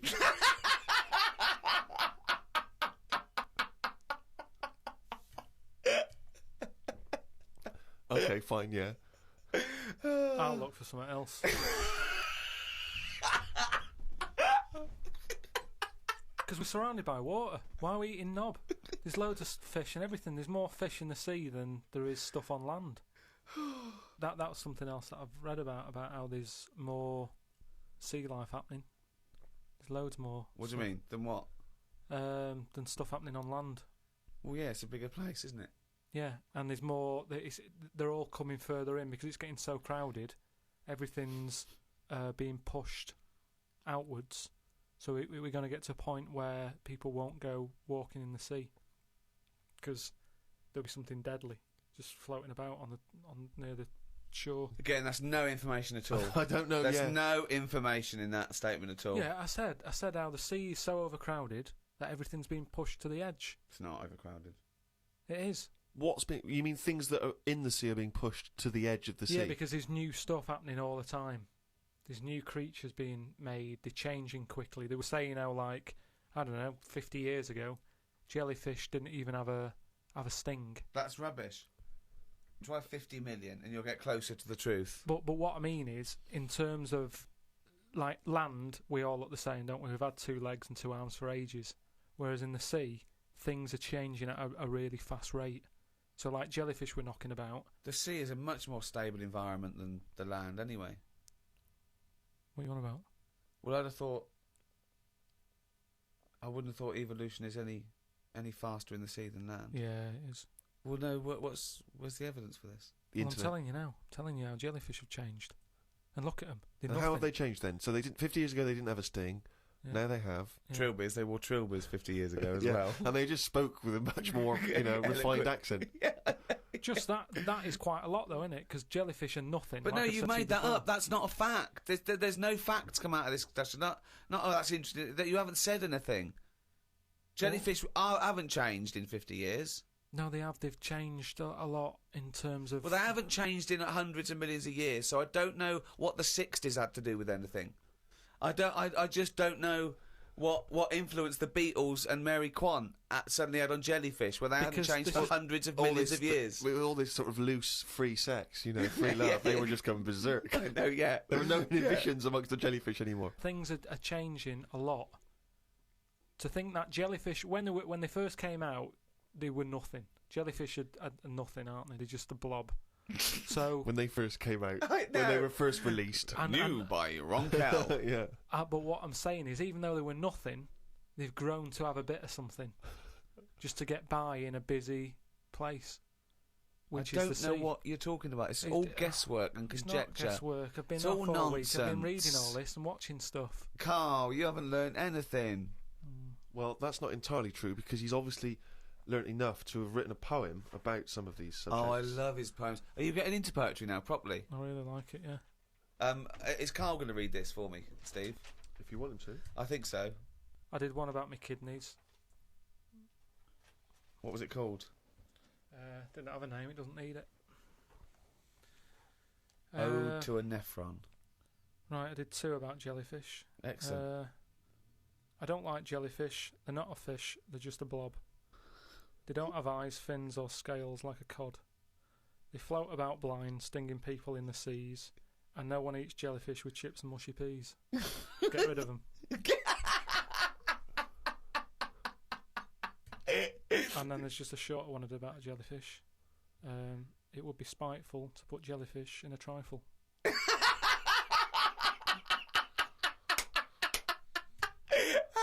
Yeah, it certainly would. So.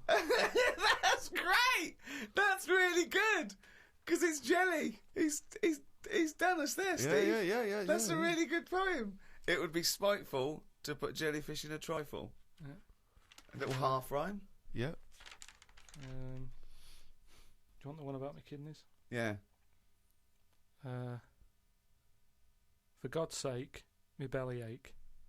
The doctor said it's me kidney. He said he's got to stick a tube up me knob. I said, you got to be kidding me. For God's sake, knob ache.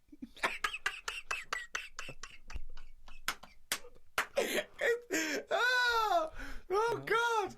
I'm sort of mildly disappointed that they're quite good. Yeah. No poet's ever written about jellyfish and kidneys. It's great. Oh God, I think you might have the market sewn up there. It would be spiteful to put a jellyfish in a trifle.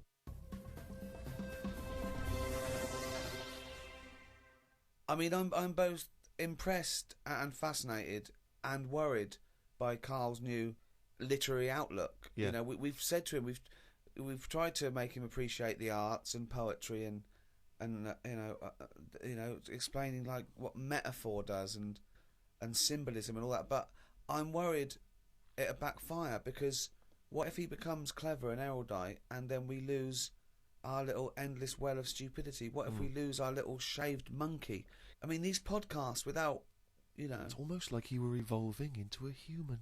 I mean, you've authored a book. Well, I have to say, I mean, without at the risk of sounding like we're shamelessly promoting it, I've only just looked at the book today, because that's the first time I've seen it, The World of Carl Pilkington, and I was very impressed by how legitimate it feels. I mean, it does feel like an actual book. He's put so much work into it. I mean, he's done drawings, he's done extra thoughts and ideas, and it's very odd to think that has probably gone now into the British Library, which I think is obligated to take a copy of every book published. Incredible. I mean, let's be honest, it's not going to be on anyone's bookshelf. It'll be on their lavatory cistern, possibly next to their bed. But nevertheless, it's hardback and it's got pages. It's a real book. Yeah. Will you now read some great works? Will you read poetry at all? Or? Probably not. I don't like reading made-up stories, because Fiction. life's interesting enough, innit? Right. If I'm going to read someone else's lies, I might as well make some of my own up and save me money, is what I mean. But you do read lies and made-up things. You just take them as the truth. Most of the spurious facts and apocryphal tales and ridiculous stories that you read on the internet are, fiction. Yeah, but as long as it gets you thinking, then it really doesn't matter. Say, like, I was telling you about the sea being full up. Yeah. Right? How there's too many fish in it and they're all being pushed out. Then, it was saying about how the jellyfish is changing from a bit back, just being a blob, to now being a blob with stingy bits. You go, oh. And then... No, I don't. I wonder what he read. And I wonder what he was reading. Then I'll think of what other things are in the sea, how are they changing? And then that's when I might do a poem about an octopus with 2 heads.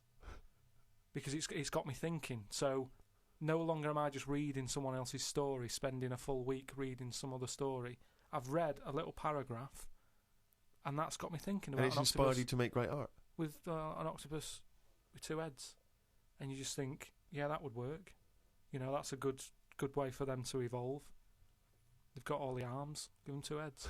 They've got all the arms. And, it would work because, like I've said to you before, it is one big head to make it two smaller heads. So it's just looking at science, looking at how things can move. It's not looking at But it's science. not looking at science. You then speculating on an octopus having two heads is of no value, is it, to anyone or anything? But there's people out there who are bringing out books who are writing stuff like that for sci-fi stuff. And I think, why am I reading But that's theirs? entertainment. Everyone knows it's not true. They're doing it to...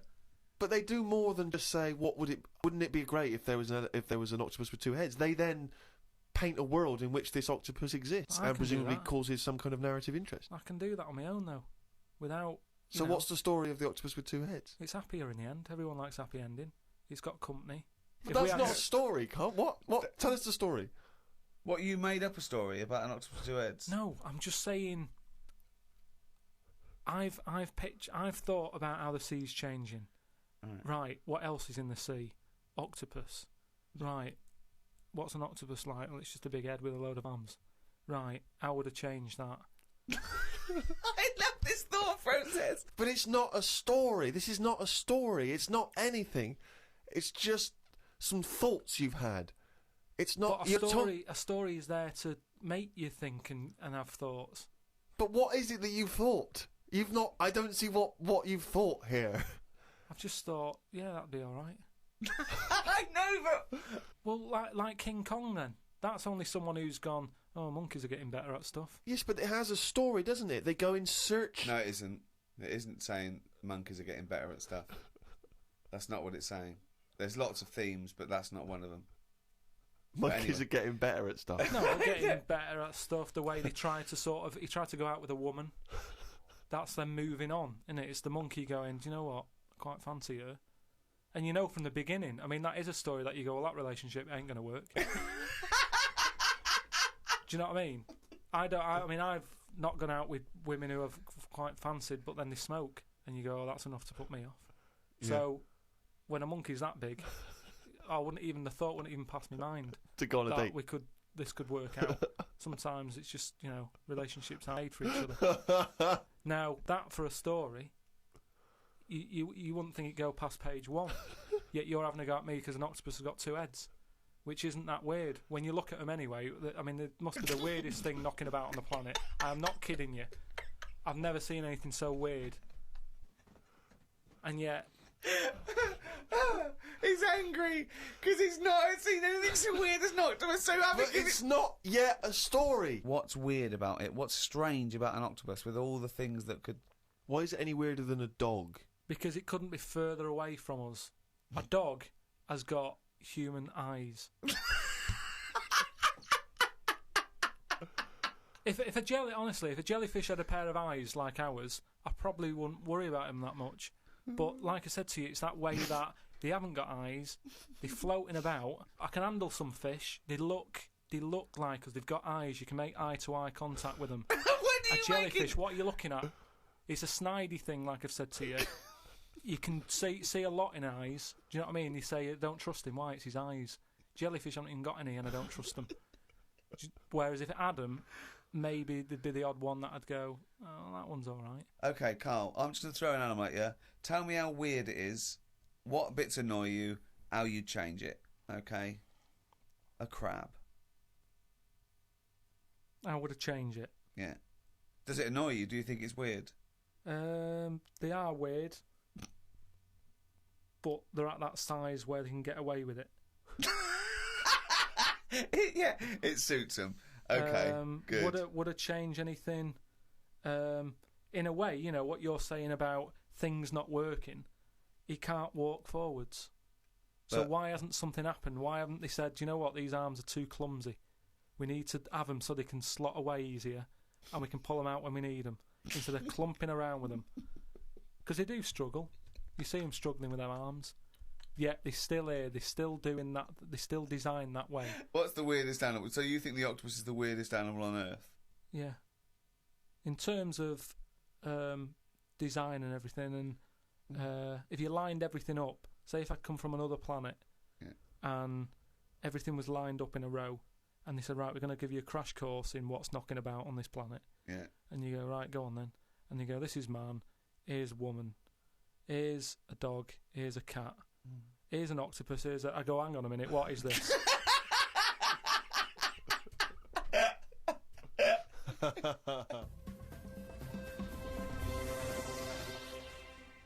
it's only going really down. That jingle, of course, signifies another reading from Carl Pilkington's diary. There was an animal in the paper today that I've never before seen. It's called an alpaca. They are gormless looking. The fellow who breeds them said they are easy to look after because they're used to harsh conditions because they normally live in the mountains. The problem with this is they will turn useless eventually, and then if we tried to bung it back on the Andes, they won't like it. It's like how people win these live like a star for a week competitions. They're not good for anyone. Okay. Do you know what I mean? If something's living somewhere... But he's not But going to why are send we them gonna back bung to it the back? Andes. He's presumably breeding them for something else. Yeah, but say if eventually, you know, the world's getting busy, there's hardly any room, and we go, right, what can we shift here? What's getting in our way that we can shift? Well, those funny-looking things came from the Andes, bung them back. All right, then let's put them back. And they go, oh, they don't like it. They're not surviving, they're dying out. Why did we bring them here? Oh, it was closer. Yeah, but look, we've died out now of the... Sorry, this is an argument with This is a yourself. whole scenario. This isn't happening. Don't get angry about it like it just happened and you're sick of it. None of this has happened No, yet. I'm just looking at how it will happen. Leave them where they were.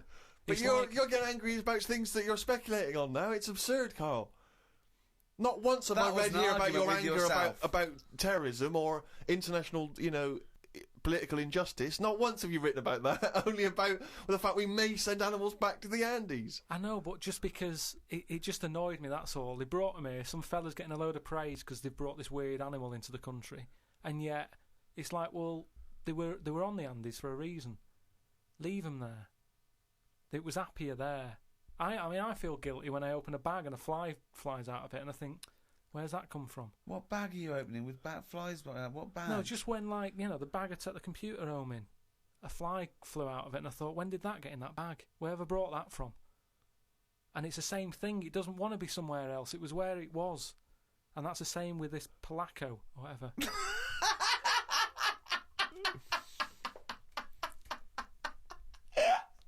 Oh, God!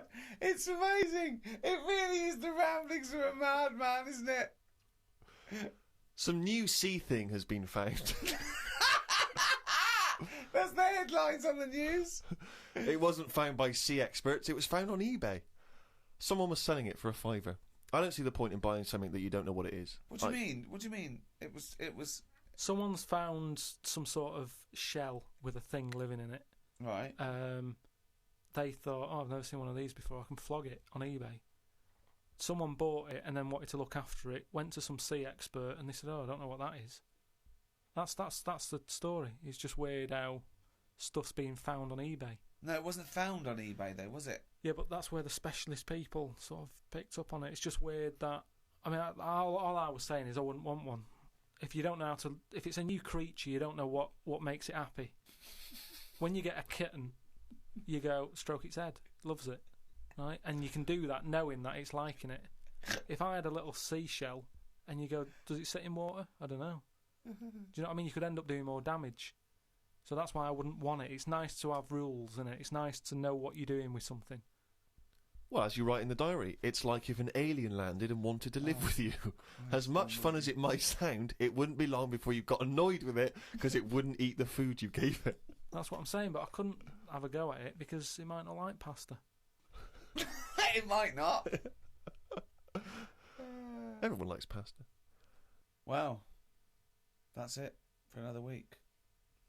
I hope you've enjoyed this half hour of drivel. I mean, some of the most stupid things ever said. I mean, it's like he's got a contempt now for the world. Like, Yeah. he doesn't care what comes out of his head. Learning can be frustrating, can't it? You know, you maybe I'm getting you thinking. Maybe on your way home today, you'll be going, "Yeah, octopus with two heads." And if you do that for 5 seconds, I've done my job. Good to have a job in it. So, for me, Ricky Gervais, goodbye. From Steve Merchant. Goodbye. And from Carl Pilkington.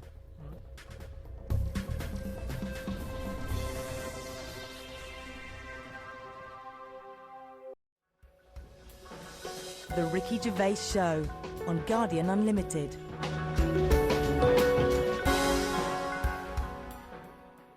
You're listening to Ricky Gervais, with me, Stephen Merchant, and Carl Pilkington. Now, you probably know me from such works as The Office and Extras, Stephen being my co-writer and co-director on those things. For those people who are not so aware of Carl Pilkington, he was our producer, sort of given to us when we first started on XFM, and you're thinking, well, why are we doing a podcast? Why are we doing a podcast for no money? Is there no money? No.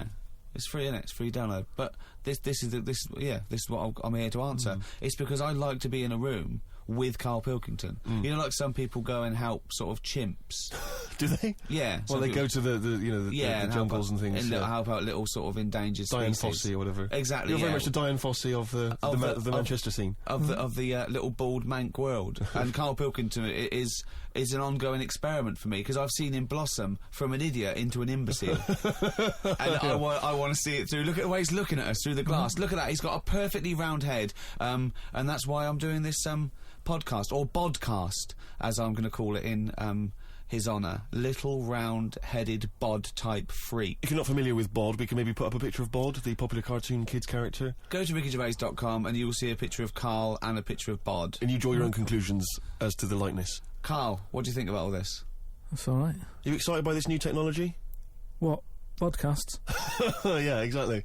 It's just, I mean, we are living in that sort of era now, aren't we? That you need to be able to listen to stuff on demand when you want it and stuff. I know you're not a fan of the iPod in general, are you? Or any of the MP3 things? You're concerned? I'm warming to it, but this is what's amazing about Carl. Even though he's talking about things like MP3 players, computers, iPods, he sounds like he was found in a glacier and thawed out. Do you know what I mean? And sort of taught to speak. We're a couple of high school guys who found him, and we're trying to ingratiate him in the gang, trying to pass him off with someone from the modern day. No. But my thing with iPods is, now, do we need them? Do you know what I mean? We're living in that era now where we have invented most of the stuff that we need, and now we're just messing about.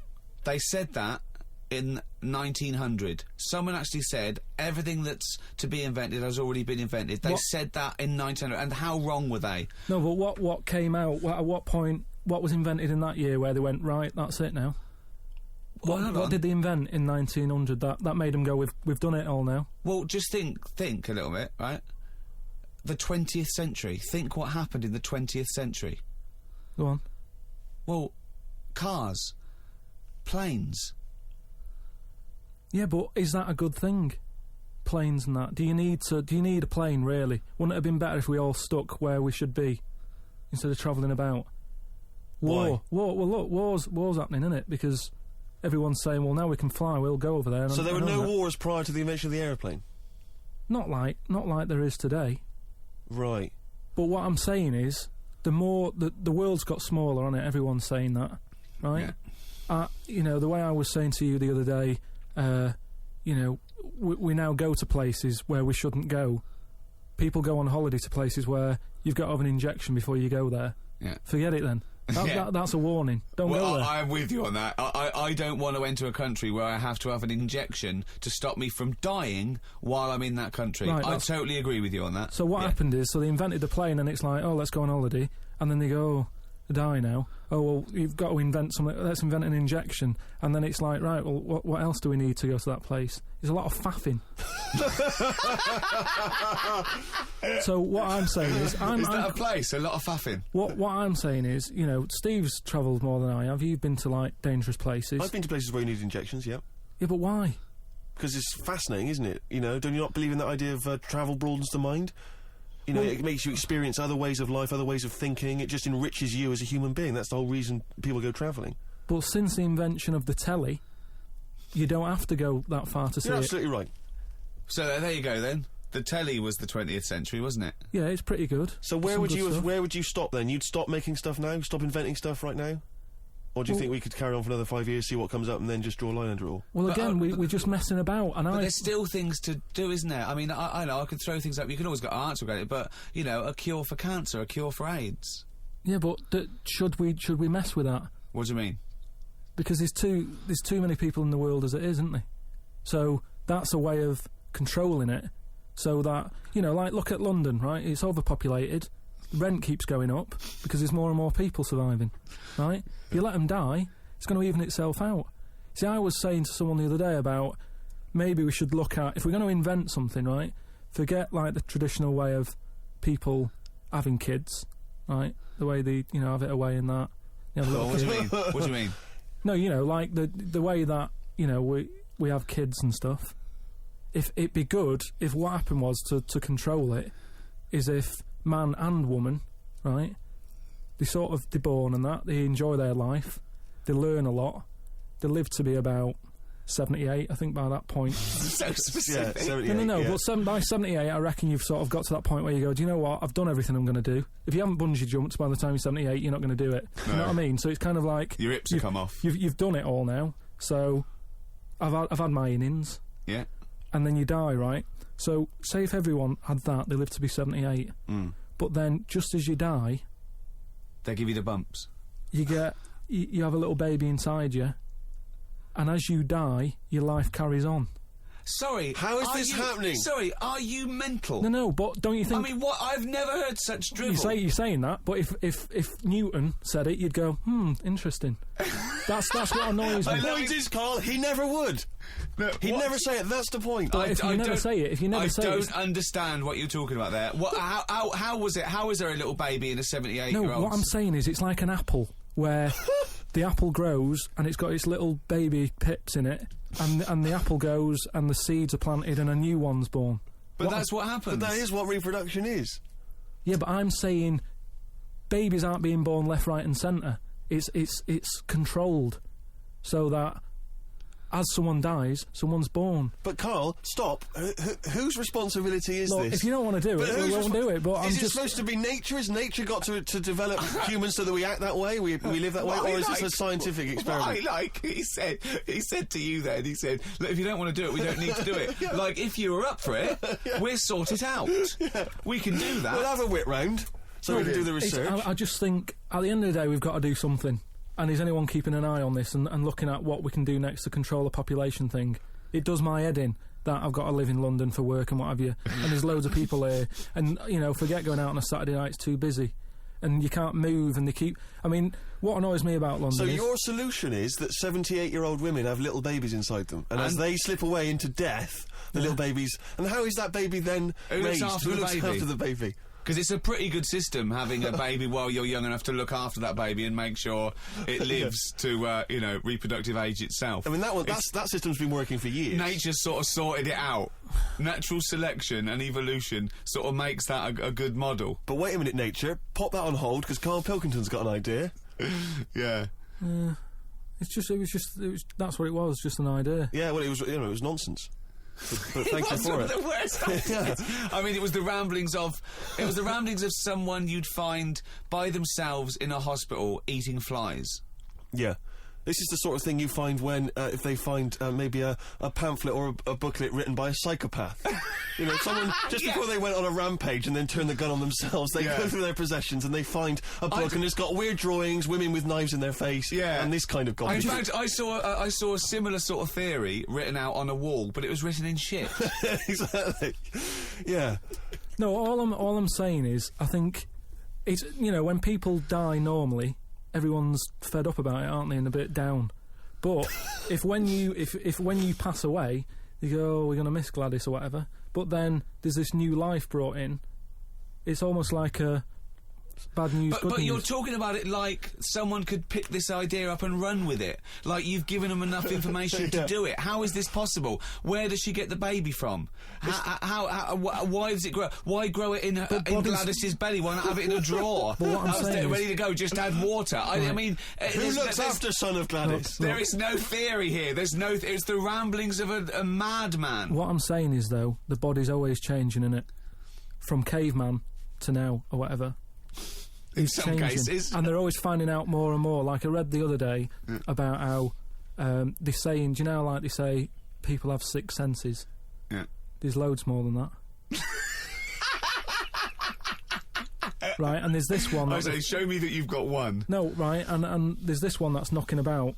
Go on. That what it is. Say if I'm in a pub, right, and I'm just doing a crossword or whatever, Unlikely, but go on. And there's some woman who's walked in, right, and she's staring at me.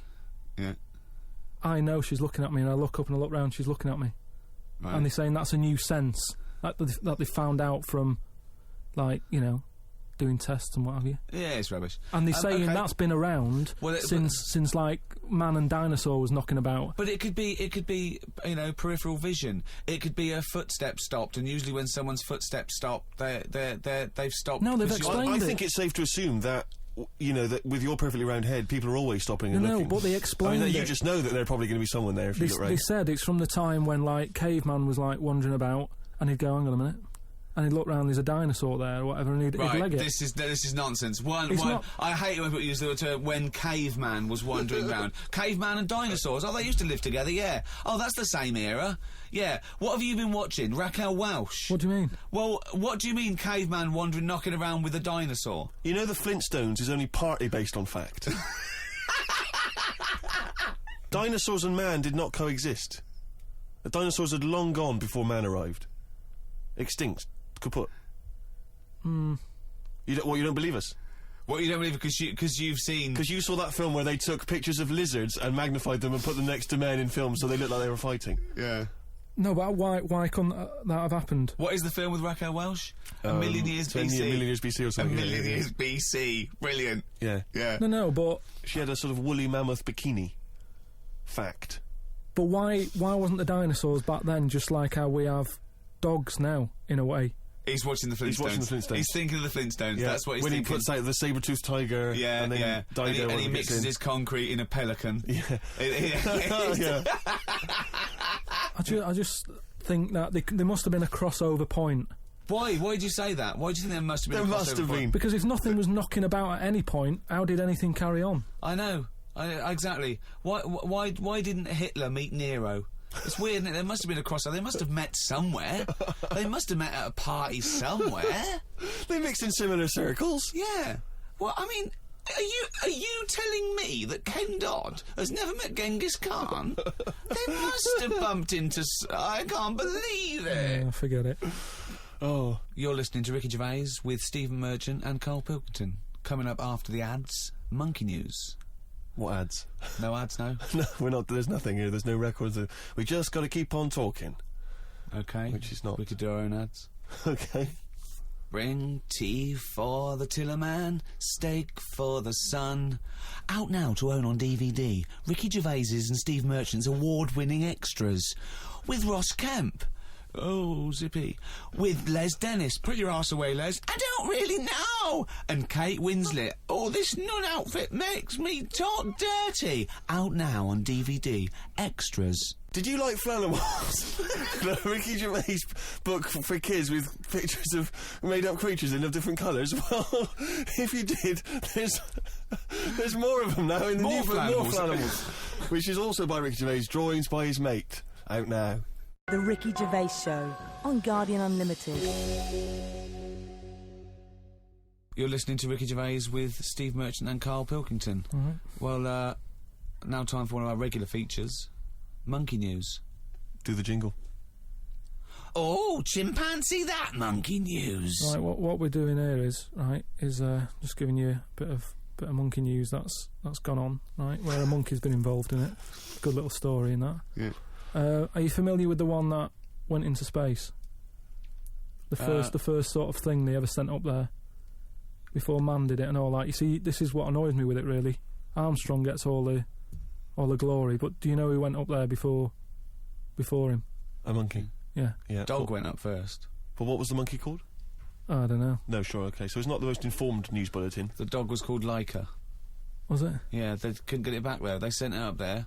Did a few tests and stuff, and they couldn't get it back. They weren't prepared to bring the capsule back yet. Brilliant. We could all do that. So is that a good mission?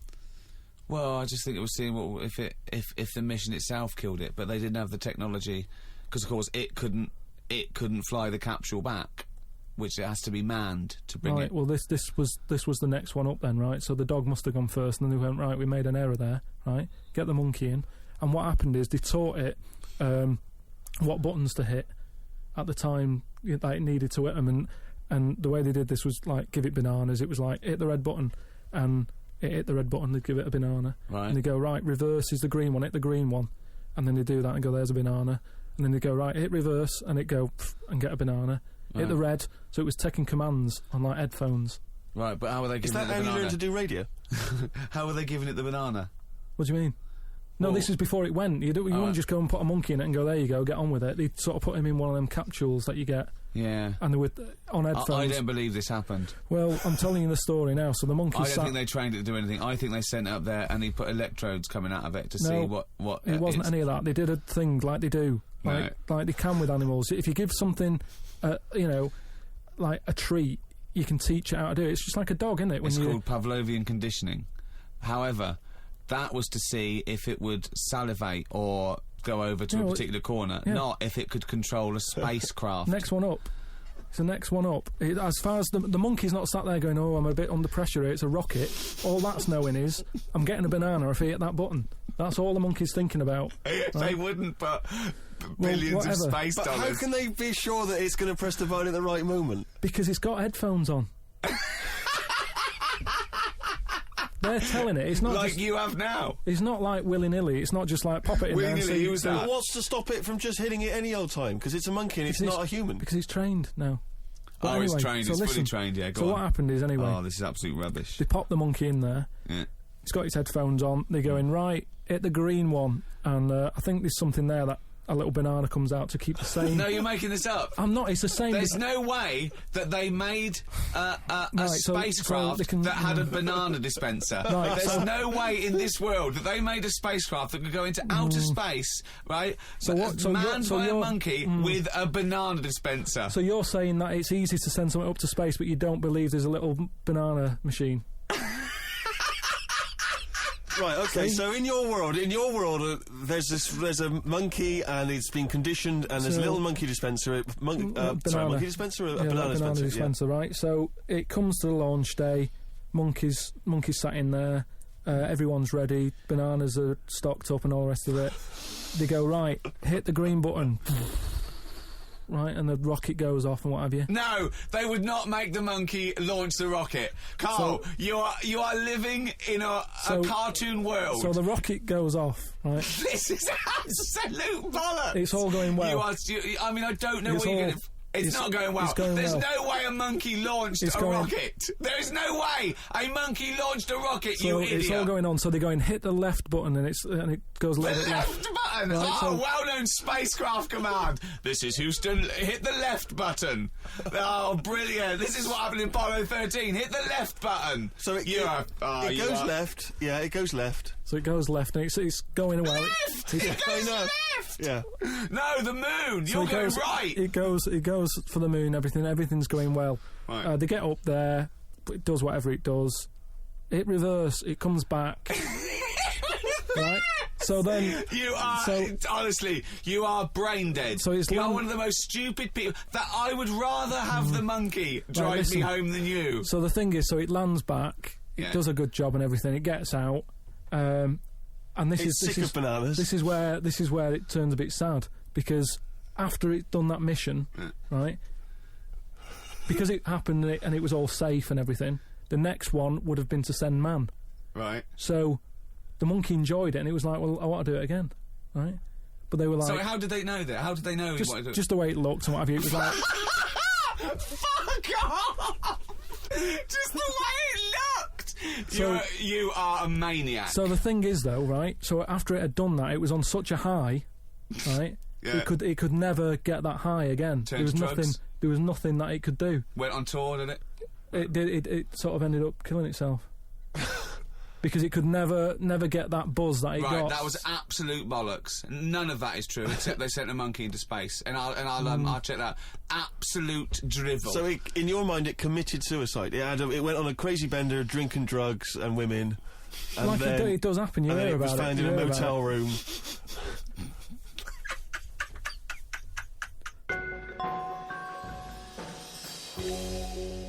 Right? Do you know, like, you don't believe in like scary stuff, just like, you know, ghosts. No, I believe in scary stuff. I don't believe in well, things that ghosts are totally and that. illogical. Yeah, ghosts. Vampires. No. Anything made up by man. Well, there was something in the paper the other day about a vampire. How they found one. They dug something up. It was in the paper. And, it's true then. It's definitely true. But we'll leave that. But we'll leave that because you're just going to do that, so it doesn't matter. No, come on. Come on, quickly tell us. No, it's just that they found a body in a coffin with a bit of wood through its heart and a knife in its mouth. But if you don't believe it, then what's the point? Pirate. It was a vampire pirate. But that's definitely proof of a vampire then, and of course, and not some grotesque murder.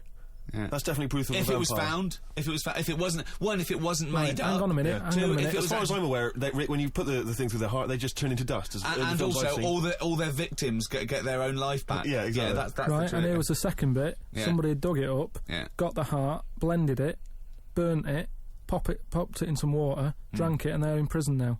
Now, if it wasn't dodgy stuff, why are they in prison? They're in prison because they're mental, because they dug up a body, liquidised its heart, burnt it and drank it. That's why they're in prison. There's your answer. Right. But anyway, that isn't what I'm talking about, right? But I met Derek Acora the other week. Oh, yeah. Right. Now, who's he? Which one's he? Is he a medium? He can contact the dead, is that right? He just chats to him and that, passes messages on. Nice of him. So I said, tell us something a bit weird and that. So he said, what do you want to know? I said, just something weird. So he goes, all right then. He said, here's one for you, right? And he said, there's this pub out in the country. And he said, there's this mug. Do you know those old mugs that they have? Where they used to like leave their own cup knocking like about, a tankard. Oh, yeah. The tankard thing. Yeah. So there was one of them mugs in there, right? And everybody... Tankard, let's use tankard if we've established that's the tankard, word. Because you're the only mug in this story. Right. You believe in it all. High five. Great. So this tankard's knocking about, right? And everyone who's running the pub keeps going, I wish they'd stop leaving this tankard about, right? And they pick it up. It must be a pain. Having a tiny, small tankard in a pub. That must be a real grind. So every time they sort of picked it up and went, we'll have to wash that, and they popped it on a different sideboard. Next thing you know, that person who's touched it died, right? Sure.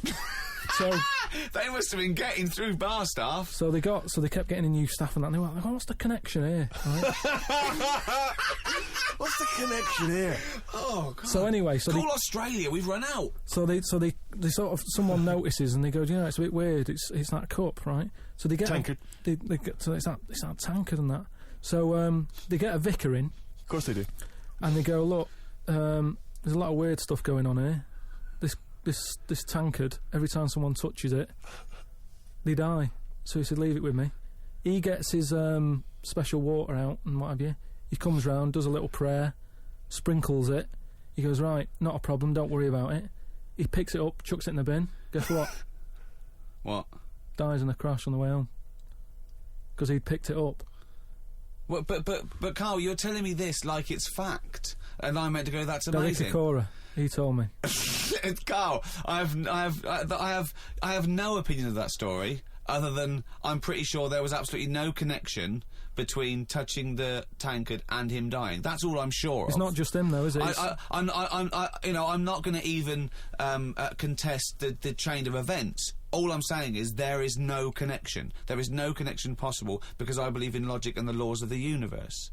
So when you're telling me miracles and strange things outside coincidence, you may as well be telling me about the Tooth Fairy and the Easter Bunny, because they're equal to me. That it's ludicrous. It's absolutely ludicrous. So what would it take though for you to go, I'm actually a believer now? But what you're saying is you're I can't answer that question because I'd have to base my beliefs on some of your premises, which I can't do. It's like you saying, but what if you found out that 2 and 2 equaled 5? I can't. It's a necessary truth that it doesn't. I'd have to go back and fundamentally disagree with what I think twoism is, two-ness and fiveness. And you've never been in a situation though where you've gone, this room feels a bit weird. Could be something. Do you know what I mean? Could be something knocking about, or. But that's a different question. I could go into a really rough-looking pub and think, this isn't good, because it's based on induction. Then, because I mean, like, you know, if you've been to Cornwall on holiday and stayed somewhere and you've gone, do you know what? I'm sure someone's died in here. I'm sure someone's died everywhere. Yeah, but what I mean, you never pick up a vibe of like I've got a mate, right, who is living in this big stately home, right. And what it Why is he living there? He's paying £100 a month, right? and it's almost like he's being a security man. Oh, right. But he's not. He doesn't sit out the door with that on and everything. He just goes about his life, but he bases most of his work in this stately home. So what is it, like a housekeeper, like he's sort of house sitting? A little bit, yeah. I mean, it's massive. It's bigger than Buckingham Palace, this place, right? So what is it, a billionaire that's gone away or something? I think it's some sort of... I think he said something about a viscount or something, right? He said he owns this place. He's living in America. This place he owns, but it's falling to bits. Wow. And he's worried that people are going to go in there and squat and what have you. So he said to me, mate, you know, there was an advert in the paper, he doesn't know him, advert in the paper saying, do you want to live in a big house, 100 quid or whatever? And he went and had a look, right? And he's living in there now, he pays £100 a month. There's about 80 rooms. Gee. And it's this big stately house and what have you. And I went down there, he said, oh, come down and have a look, right? And from outside you go, oh, this is brilliant, it's like something out of, you know, like the Man of Born or something. You go, this is impressive. But then when you get in, it's like, it's a wreck. It's just falling apart because they can't afford... Well, it's just been left. No one's doing any vacuuming up or anything. There's like rat poison everywhere. Like windows are smashed, doors kicked in. That's a real shame. Why is it? Is it? I don't think he's doing his job, is he? Is it because it would cost like millions to do up or something? Well, apparently it'd be like... I think they're going to have it done up, but it's going to cost like 80 million, right? So anyway, That's a big house. That's a big house.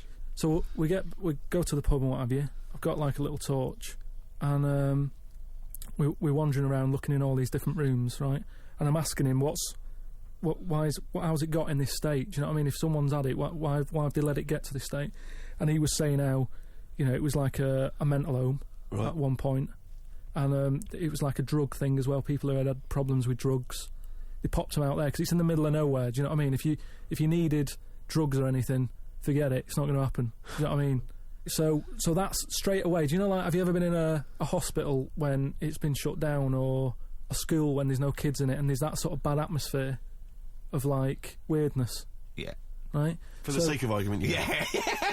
So we're wandering about, and I say, oh yeah, what's in this room, right? And we go in, and all the floors are, like, a wreck and rotten and stuff. And I looked at the wall, and there was, like, a little piece of paper stuck on the wall, right? And I said, what's this here? So I wandered over, right? Got right up close to it, and somebody had roted... Somebody had roted? Oh. Somebody had roted... I love this. Imagine him on Jack and Horry. Right, okay. Right, go on, sorry. So there's a little sign there, right? And I go up to it, and it says, flies, right? With an arrow. Flies, like, flies this way, right? So I think that's a bit weird.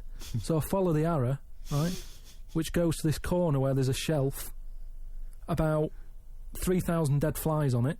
Oh my God. Condom stuck on the top. That's weird, isn't it? That is weird. That is weird. Right? So I'm looking at that, and there's loads of stuff on the floor and that bits of paper. Picked up this bit of paper, right? And it had, like, in biro and that, it looked really old, like it'd been there years. And it had something like, need nappies, dummy, right? Blankets, blah blah, all this, like, all stuff for, like, and I turned it over, right, and it said, none of this now needed, baby dead. Right. Now that's weird, isn't it? Now that's what I'm talking about when you get a bad vibe. You go, that's who's been in here. So I don't actually understand what point you're trying to make, Carl. Just because who's written that? Who's been in that room? Who's been in that state? And then straight away your mind starts going, oh, I'm getting bad vibes in here. But Carl, didn't you just tell us that this was once occupied by drug addicts and mentals, to use your word? Yeah. So haven't you put two and two together and thought that was probably who wrote it? That doesn't mean it's paranormal or ghostly. You walk into a building, it's a big, terrifying, empty house. It's terrifying in as much as it's cold and dark and drafty and a little bit spooky in this sort of illustrative sense. And insecure. Yeah, you're a bit nervous because you know, it's got this sort of, it's got its bad vibe. It's just based on the fact that... Your mate's in charge. Yeah, that's terrifying.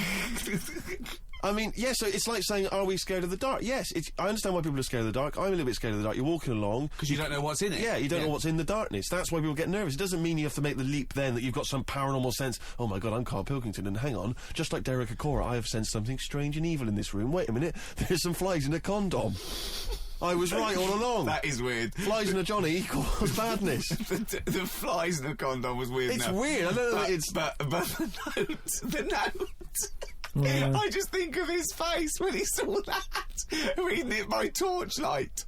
You must have been terrified. It's a bit odd, isn't it?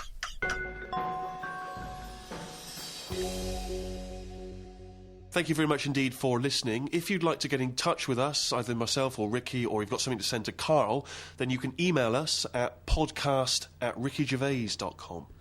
I'd just like to say thank you to both The Guardian for sponsoring this and Positive Internet for hosting this podcast. Both great. The guys at Positive Internet know exactly what they're doing. They're my kind of people, as is The Guardian. You weren't contractually obliged to say that, were you? It just sounded... No, it's what I think. Just what I think. Right. It's just I've not heard you mention either of them before in that way. It just sounded a little... Oh, you're joking. I both love The Guardian and Positive Internet. Great guys. Okay, that's just the way you feel. It's not... Yeah. Yeah. The Ricky Gervais Show on Guardian Unlimited.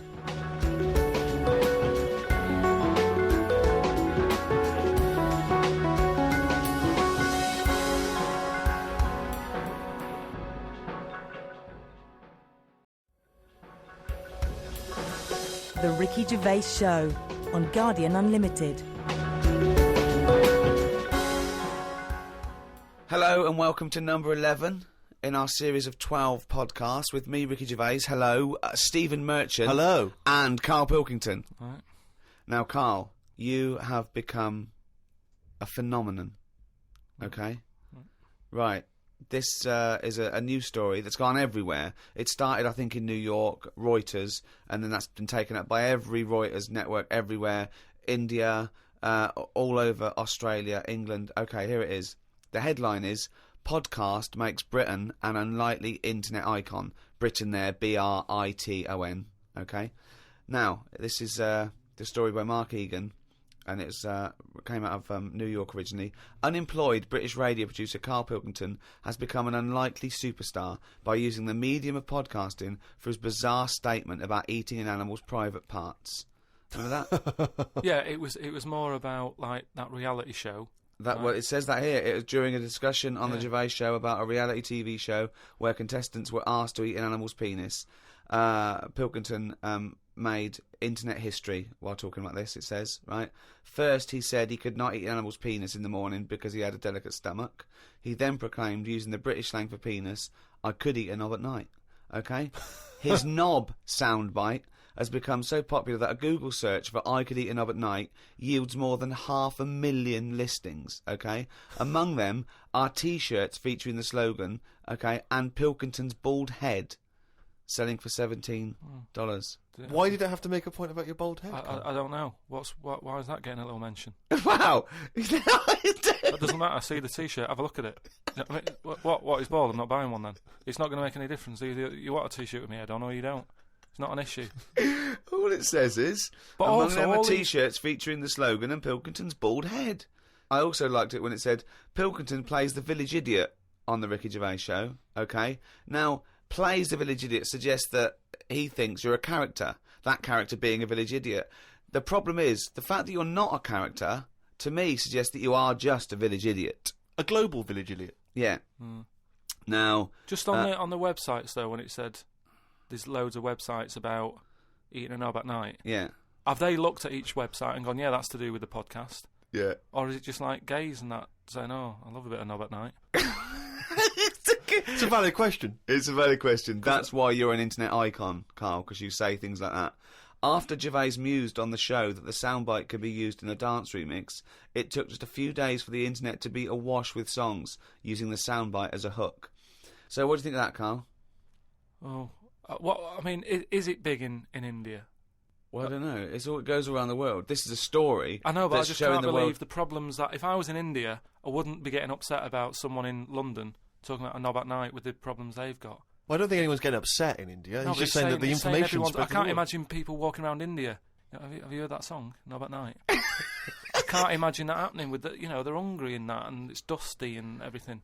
That's your image of India, is it? They're hungry and it's dusty. I assume it's, the parts of India that aren't dusty and in poverty. There is a lot of poverty in India, but there is also, Yeah, but these parts it's still a major civilization, and the people that live in apartments with computers, they probably might tune in. But I don't think it's an issue all over the world, is it? Because there's some places where they eat dogs. They'd go, knob at night, not a problem. Might not be a bad thing. You go, why was that out on a T-shirt? I had one last Wednesday. Not an issue. What do you mean? That's what I'm saying. Yeah, again, if there are cannibals listening, if there's, in places that you wouldn't travel to, and they get hold of a little laptop and an iPod, and they listen to that, I can eat a knob at night, then they're going, what's the problem? What's the big deal? We love a knob at night. Yeah, we love a little knob at night, yeah. Bollocks in the morning, knob at night. That's the rule. But what about the fact that they're saying you're a phenomenon, a global phenomenon? Because when you were, a tiny little round-headed mank growing up in Manchester, you could not surely have ever anticipated that you would one day be described as a phenomenon, an international phenomenon. But, at the end of the day, I went to that school, with a kid with a big head and webbed hands. Now he should be being talked about. Well, maybe he doesn't want to be talked about. If you've grown up with a big head and webbed hands, the last thing you want to be is talked about. He wants to put on to blend into society. He wants to put on a bit of a pair of mittens and paint his head like a crash helmet, so people think, it looks like a big head, but it's probably just a crash helmet. Yeah, just go about his business. Yeah, unnoticed. Won't get stopped on a bike or anything. Yeah, but I say if you've got something that's a bit weird, use it. That's what we're doing. That's exactly what me and Steve are doing. We have got something that's a bit weird, and we're using it. And I want to speak to the people all around the world. Thanks for listening. But how famous can you make Carl Pilkington? Are you a journalist? Please write about this for people who probably haven't listened to Carl. Talk about Carl Pilkington. Put a little poster up in your window. I love Carl Pilkington. Print a badge. Give it away. Email your friends. Tell one person about this podcast and let them discover the amazing beauty that is Carl Pilkington's mind. Right.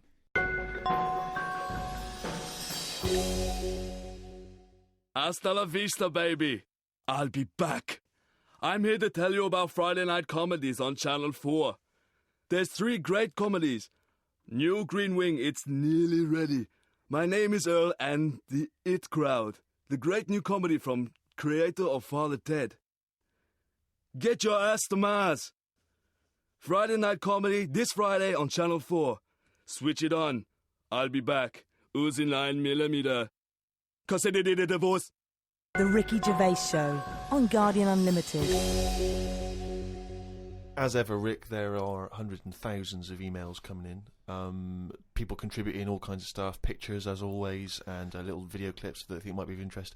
And of course, as ever, lots of questions for Carl as well, just to sort of try and tap into his brain, see what's going on there. Question from Jade Ramira. Carl, what would you change if you were in charge of what kids are taught in school? Right, because your school experience was a bit iffy. You got very bored, didn't you? You got very disillusioned by school. Yeah. What I'd do, right, is instead of sort of teaching kids about 2 and 2 and that, which is 4, right? Well done. Show off. I think they should be asked more questions that make them think rather than something that has just got an answer. I totally agree. Right?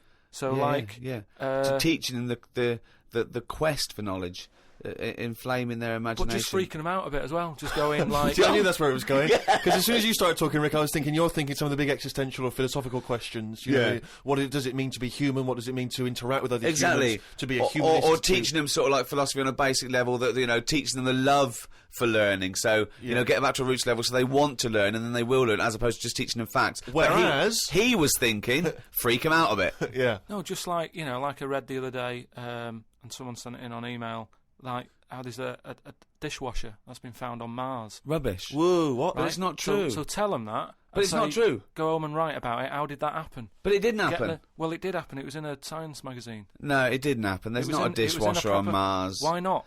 Because What do you mean, why not? How did it get there?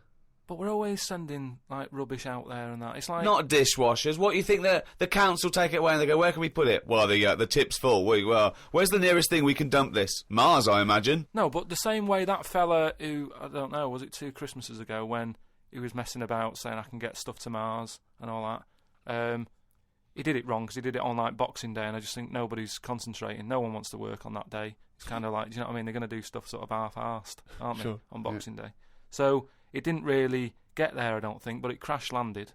What are you talking about? What was he trying to do? He was sending something up to Mars. Yeah, that little fella that wanted to get something on Mars, and it got probe, you mean? And it didn't open properly. Yeah. It got there, didn't open. But the thing is, it got there, it didn't open properly. No one's been back to pick it up. And what I'm saying is, we're saying about going to Mars as our next planet. It's a tip. There's loads of stuff that's been flirted up there. No, it's not. What are you talking about? It's just all like that probe thing is still there, rotting away. Yeah. So ipso facto, there is a dishwasher on Mars. We've settled that. Why would they have a dishwasher on Mars? Would they take the dishwasher up in the space shuttle in case they had dinner parties? What are you talking about? I just think they would have a little dishwasher in there. There's a lot of them, tight space. You don't want to. Who's going to do that? You know, that means. Do you know how much fuel it takes to move a kilogram? Yeah. Out of the Earth's atmosphere. So they're going to take up a dishwasher, are they? Sorry, but what are they cooking up there, Carl? How many people does it take to fly a rocket?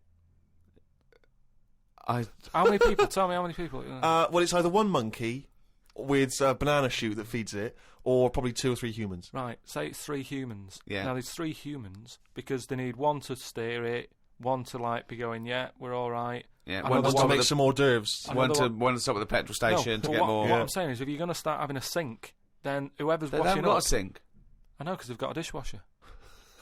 He's got you there. But anyway, I'm not going to go into that. But all I'm saying is, teach kids things about. Say to them, right, when you go home tonight, there was dinosaurs knocking about ages ago. How would you have lived with them? Get on with it. See you later. Well, they didn't. I've told you this before. You got a lot of your information from the Flintstones and 1 million years BC with Raquel Welch. There weren't dinosaurs knocking around where there were little fellas knocking around in furry pants. No, but just sort of saying to them, all right, then, here's a different question. Go on then. Would it be better to have dinosaurs knocking about now whilst we're here? Because I put that in my diary the other day. That when you think about it, there's a population problem. Yeah. There's too many of us. Yeah. We're saving people all the time. No one's allowed to get injured anymore. You've got to, wear a helmet when you're on a bike. There's speed bumps to slow people down. Zebra crossing. Cures for illnesses. No one's dying anymore, right? Well, I think they are. Not as many as they should be because the world's crowded. All I'm saying is there's still people dying. I think there's still people dying. Not that many though. Yeah, I think there's still millions of people dying. Apparently, a handful. Loads of people are living longer, and that's a problem. So you feel that you should introduce Tyrannosaurus Rex into, say, London, just have them wandering around, just picking people off. That's what. Just sort of random and that. Because I don't know. I mean, I'm not wishing that anyone I know dies and that. But all I'm saying is, I don't know anyone who's died for ages. Right. Whereas if a dinosaur was knocking about, you'd go, Neil's gone missing. Yeah. And Nora's had her head bitten off by a... Whatever. I just think then it is survival of the fittest, which is, we've lost all that now. You don't even have to be fit to survive. They just keep sticking a new lung on you. Or...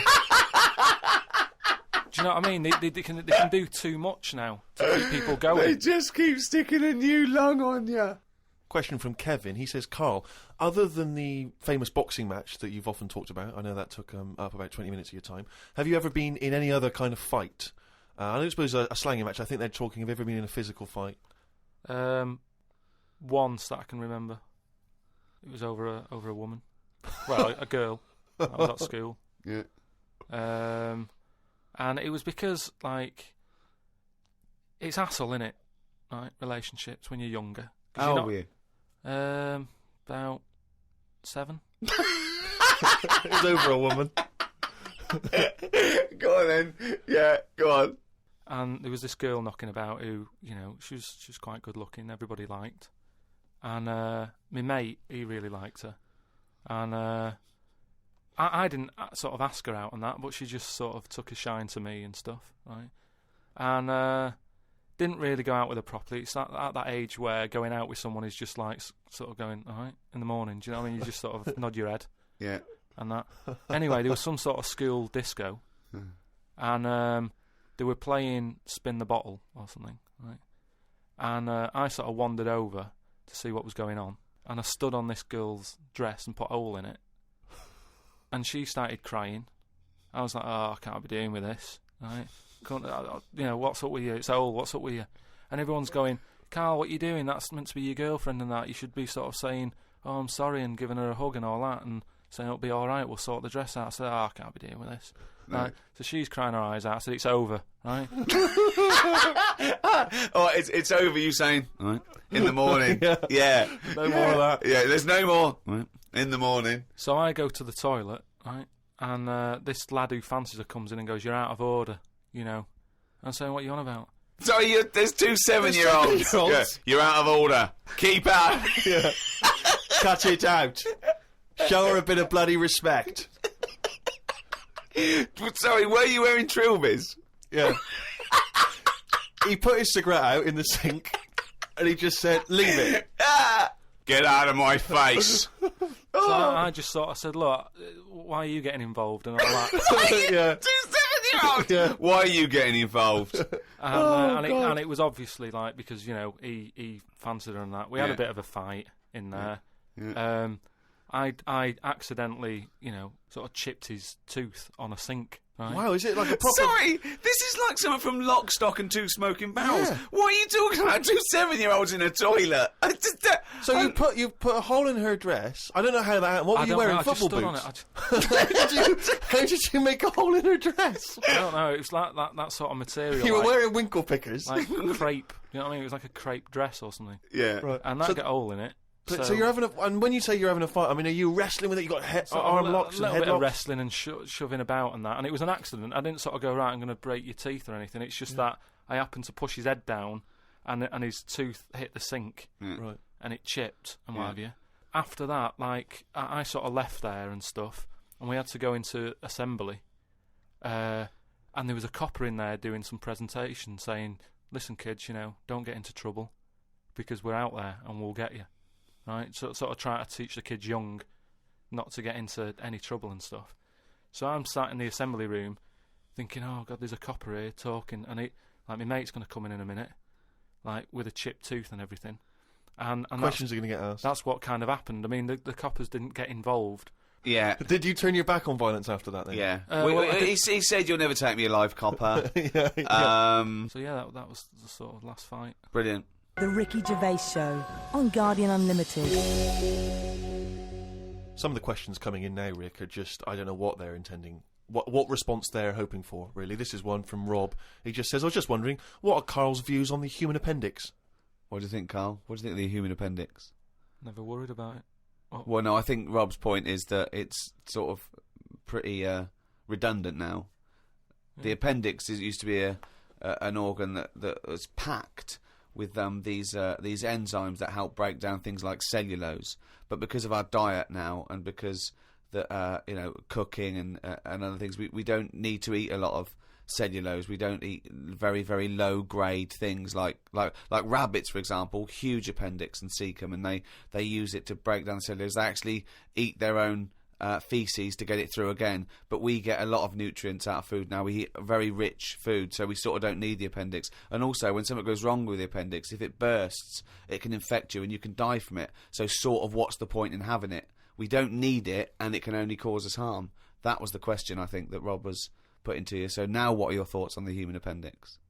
So this is kind of what we've talked about before, where...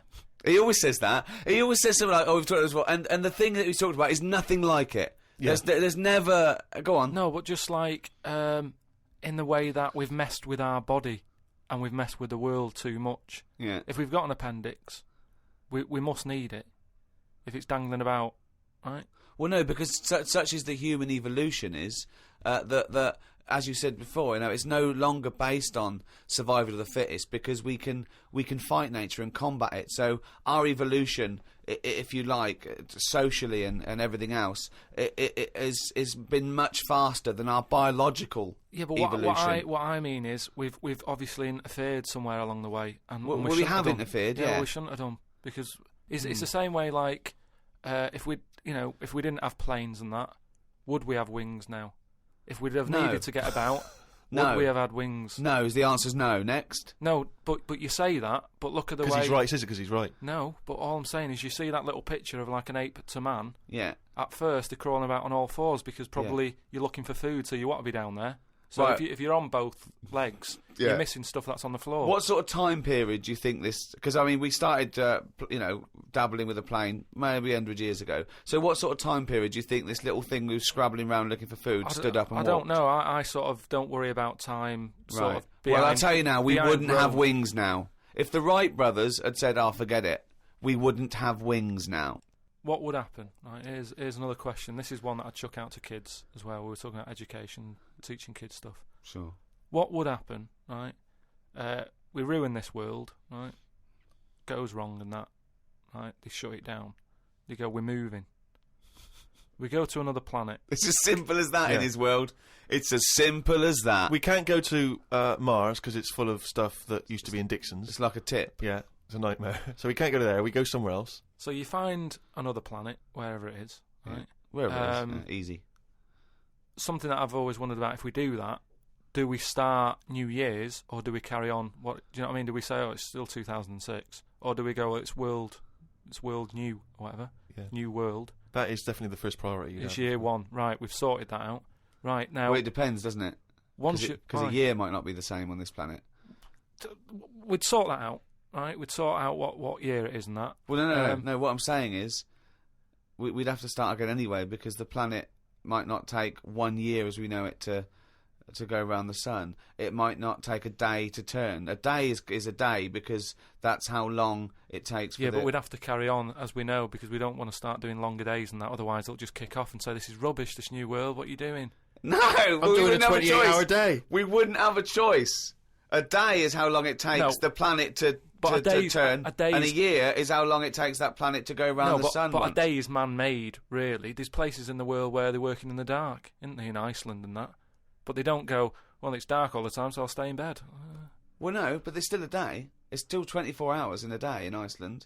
Yeah, but we only work by that clock because that's what people use at the moment when they go, what time is it? You go, it's 20 past 11. No. We use that because that's how long it takes the planet we're on to I've never worried about it like that. I've just always... I'm telling you... that's because you weren't asked to get involved when they came up with the idea. I'm telling you, that's what a day is. It's how long it takes your planet to... What do you mean? What? No, I'm just saying that's fine and everything, but if when I was born people said there's 26 hours in a day, I'd go, fair enough. I'm not going to argue. We could have made up how long an hour is. Yeah, we could have made hours shorter and get 26 Well, they're saying they're going to do that. Because they're not. No, they are, because there's so many people in the world. Yeah. This is what I was talking about before. They've got to create more jobs. The only way to have more jobs, keep shops open, take on more people, everyone's happy. That makes no sense at all. Right, say if there's 28 hours in a day. Yeah, it'd still be 24 hours long as we used to know it. No, you'd have like, what time is it? Oh, it's like 20 past 25 or whatever. Well, you're not making any sense at all. No, I'm just saying... The Earth would still take 24 hours as we know it now. Forget it. Hang on a minute. I want... there's more interesting territory here. Let's say we've got to our new planet, wherever that is. It takes 14 hours... Okay, to do its turn. So we call that a day, right? So we've now agreed that 14 hours is a day. But nothing. It's going to take ages to get the town centre built and that. If you've only got... I'm going with you. I'm defending you here. All right. Yeah. So we've got that. We've established what the day is. We've established what a year is, right? It's year one. It's Carl year one. What next? All right. We've got all the people. We've moved to another planet. You said you had a bunch of other questions. Don't forget, our sleep patterns have evolved on a day. The reason we sort of like go to sleep at night and have about 8 to 10 hours sleep is because that's our evolution. No, but that's that's just because that's what we've got used to, isn't it? Yeah. You look at a sloth, that's asleep all the time. Yeah, that's got the same watch as us. It's doing what it wants. But it evolved differently, didn't it? It evolved but it's living now in 2006, so wake it up. Right, you can't get away. You're not getting away with this anymore. If you want to live now, join in with us.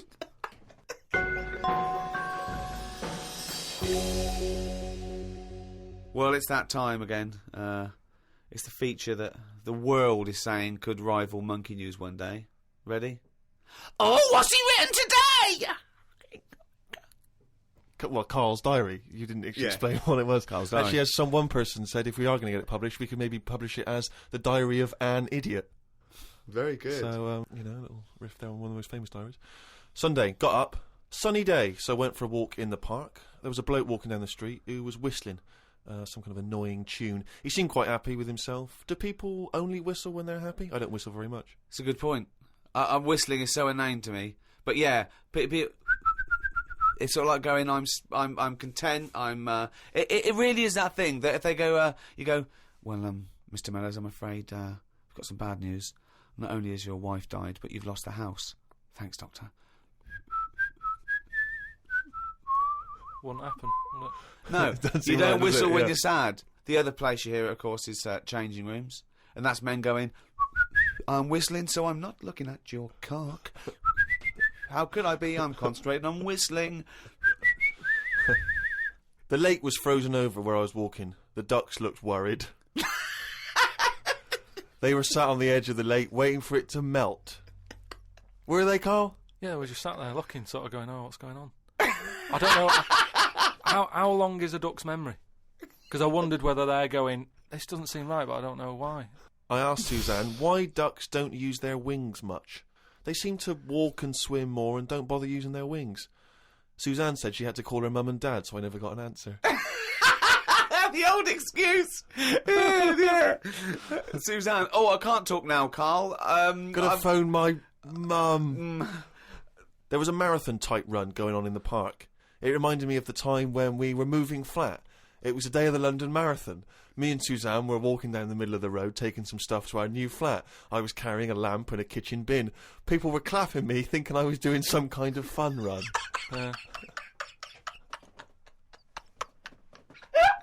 Why were you walking on the same route? Because it was when we lived on the Docklands. Oh, brilliant. There was no other route. The flat was just about 100 yards down the road. They're going, look at the bloke with the bald wig. He's carrying a lamp and a bin. Took a bag of old clothes to Oxfam. It was just old T-shirts and a couple of jumpers with holes in it. I don't think anyone will buy them. But the Oxfam is closer to the flat than the wheelie bin is. On the tube on the way back home, saw an advert for a book about a woman who works in a funeral home. She went into work one day. She goes to work on a body. She takes the sheet off of one of the bodies, and it looks exactly like her. This is called a doppelganger. What's a doppelganger to you? It's the thing I read about him ages ago where someone was walking down the street. Yeah, and he sees someone who looked a bit like him. And no, this was weirder than that. Go on. He remembers, like, going down that street as a kid on his bike, whistling. Yeah. And then he's walking down the street, going to get some milk or whatever from the shop. Little bike comes whizzing past. He hears the whistling. He goes, that's weird. Looks at it. It was him when he was a kid. So it's like a time. Shit. What do you mean it was him as a kid? This is like a different form of doppelganger. It's just... well, it's impossible. It's rubbish. Some sort of time thing, isn't it? No, it's not even that's impossible, so don't worry just some about kind of time thing, Rick. No. Yeah, it's something you read again on the internet, or it was a short story, or something someone told you. On my walk back from the tube, I saw a jogger who was pushing a pram at the same time. The kid looked terrified. Got my science book out. It said that the static you get on the telly when a channel isn't tuned in properly is radiation that is still knocking about from when the Big Bang happened. I thought about the Big Bang and wondered if it was really a Big Bang, or did it just sound louder as there was no other noise to drown it out. Good point, though, isn't it? Carl's diary, Rick, never ceases to amaze. More from that next week. Hey, fool! Don't give me no back chat, sucker! I ain't here to mess with you. I ain't getting in no plane. I'm here to tell you all about Friday night comedy on Channel 4. There's 3 great new comedies. New Green Wing, Yeah, Fool, That's Nearly Ready, My Name is Earl, and The It Crowd. That great new comedy from the creator of Father Ted, sucker. Friday night comedy this Friday on Channel 4, fool. Switch it on, or I'll be round your house. You stay up all night shivering, 'cause you be so mad scared. Fool.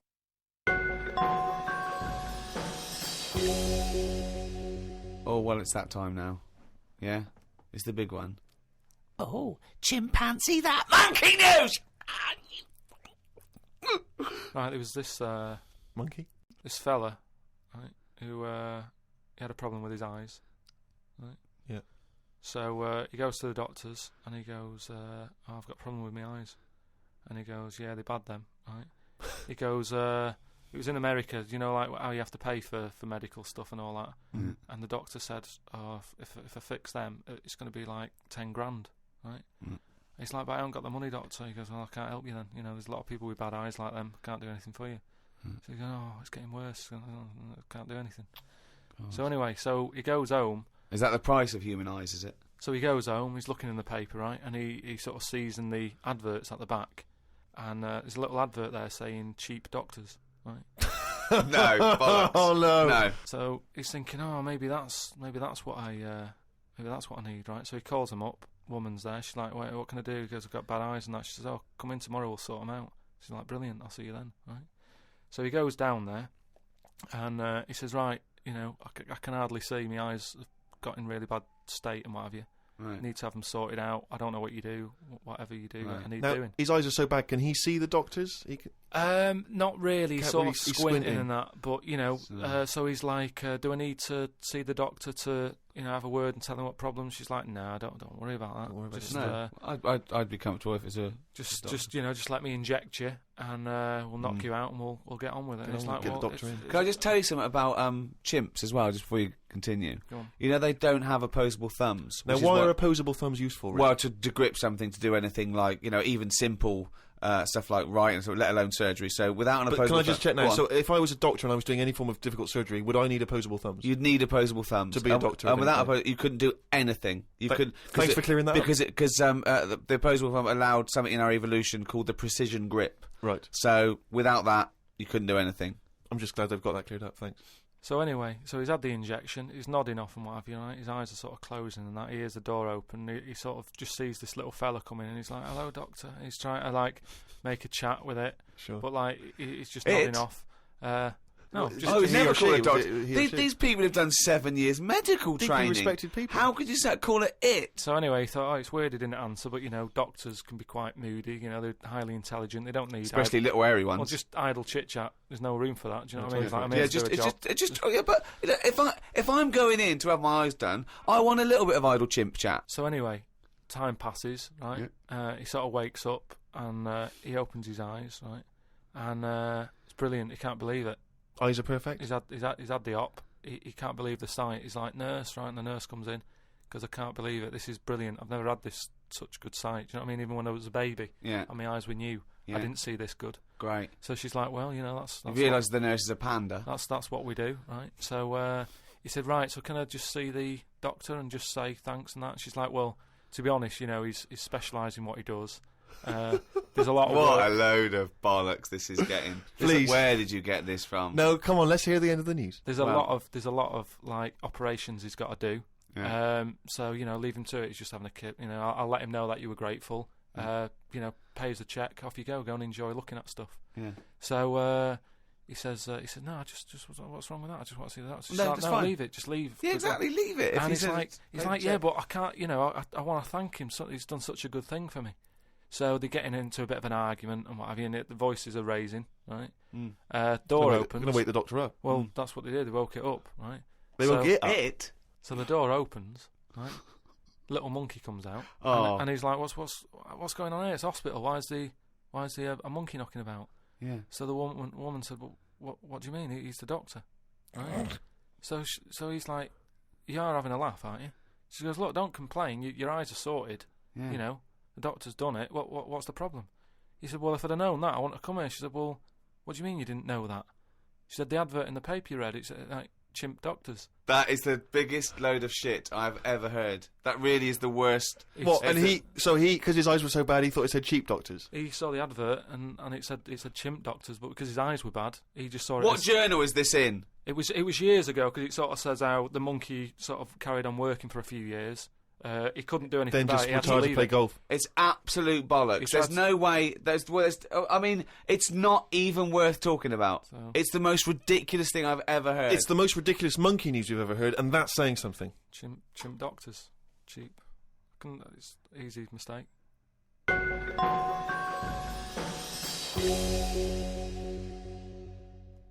Well, that's the end of another podcast. That's week 11. We've got one more to go next week.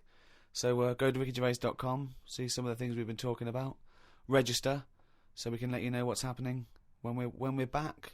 Who hosted this podcast? It was the great guys at Positive Internet who host the world's #1 podcast, The Ricky Gervais Show, with me, Ricky Gervais, Stephen Merchant, bye-bye, and Carl Pilkington. The Ricky Gervais Show on Guardian Unlimited.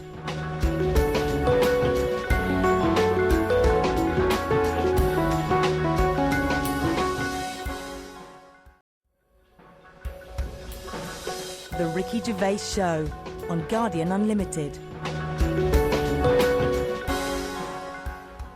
Hello, welcome to the 8th in this series of 12 podcasts, The Ricky Gervais Show, with The Guardian. I'm Ricky Gervais, hello, with me Stephen Merchant. Hello.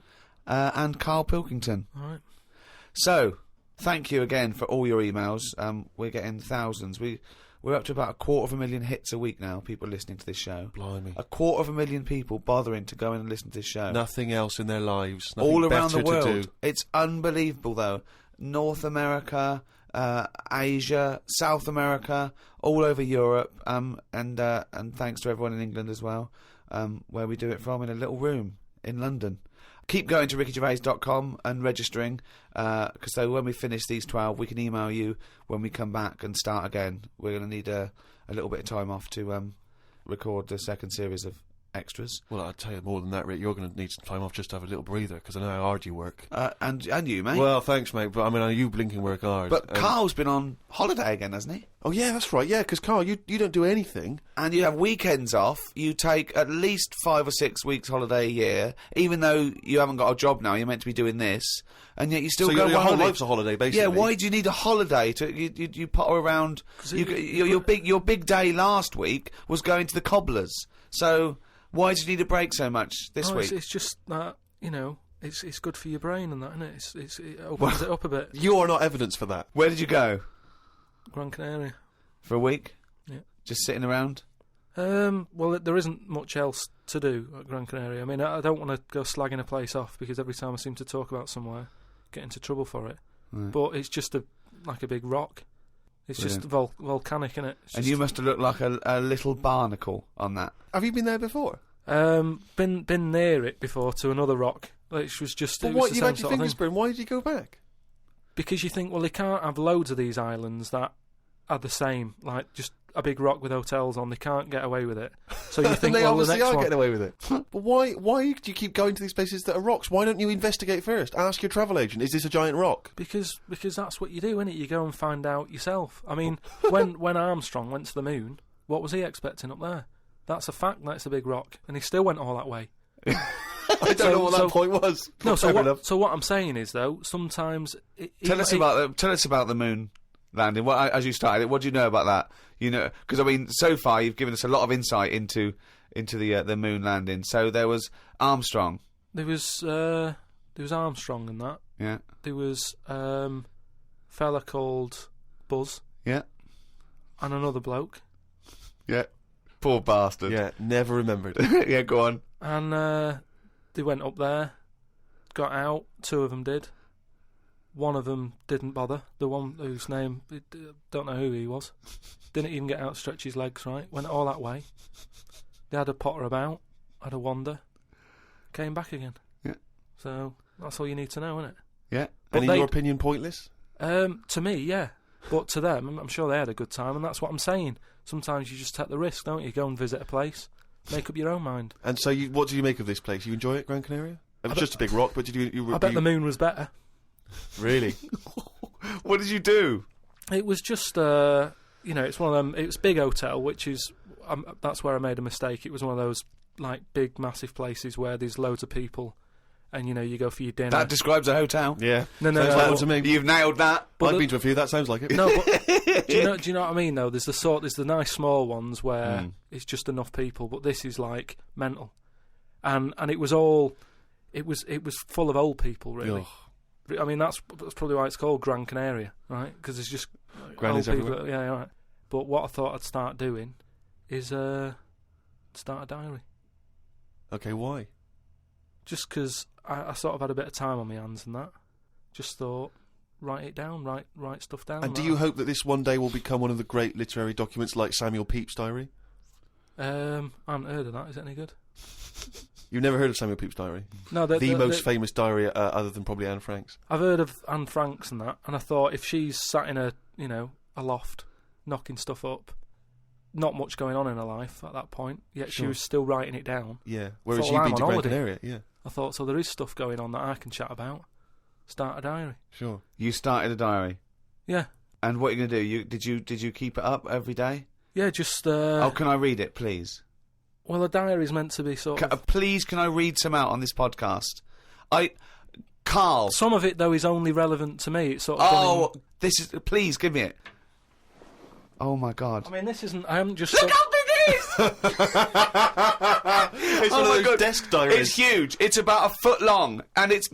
Oh, that is amazing. Imagine if Anne Frank's had been like that. As she got out... Right. Everyone would have heard it clank down on the desk. Yeah, but my writing's quite big, isn't it?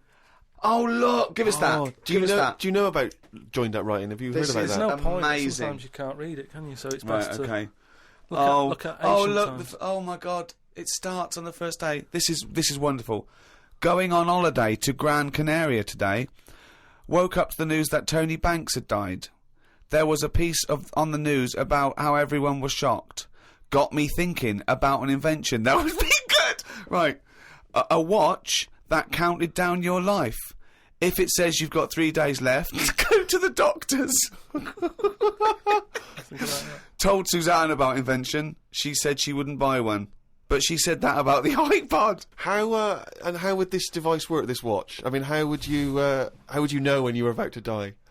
Is that a concern? Again, not for you to worry about. Presumably the boffins and no. All I was thinking is that Tony Banks fella. He died and everyone was shocked about it. But if you had like a little watch on, but how did it work? You can't just say, "Wouldn't it be good?" How would this work? Yeah. I imagine you in the patent office going, got an idea. They go, "Oh, certainly, Mr. Pilkington. What's your idea? Watch that counting down your life." Oh, how does that work? Just wear it. Just pop it on your wrist. No. What do you mean? Just pop it on your wrist? How does it work? Just pop it on your wrist. Brilliant. You're an idiot. Well, it's interesting that he goes on. The flight to Gran Canaria was a bit bumpy. I thought about the clock that counts down your life again, and I wondered if it would know if you were going to die in a disaster. No, he's querying his own design. He's wondering if it would know. He's invented this. And now he's not even sure. A fella on the plane was reading Koi Mag. It was a fishing magazine. I glanced over and noticed he was reading the Pond of the Month article. Don't think they could make it into a weekly magazine. Well, to be fair to you, because I remember seeing a guy on the train once reading Carp Monthly, a magazine dedicated entirely to carp, and it had Carp of the Month. And I just thought, once you're like 3 months in, the editor must be stressing, have we got any more carp? We got a carp that's actually done anything? I reckon if they used the same one twice, there wouldn't be many complaints. No one would be noticing. No, that's the carp they used 2 years ago. There was a really fat bloke on the plane. He was playing on his PSP. While I waited to go to the toilet, I looked at what game he was playing. It was darts. He's that fat and lazy, he can't even face playing a more active game on a games console.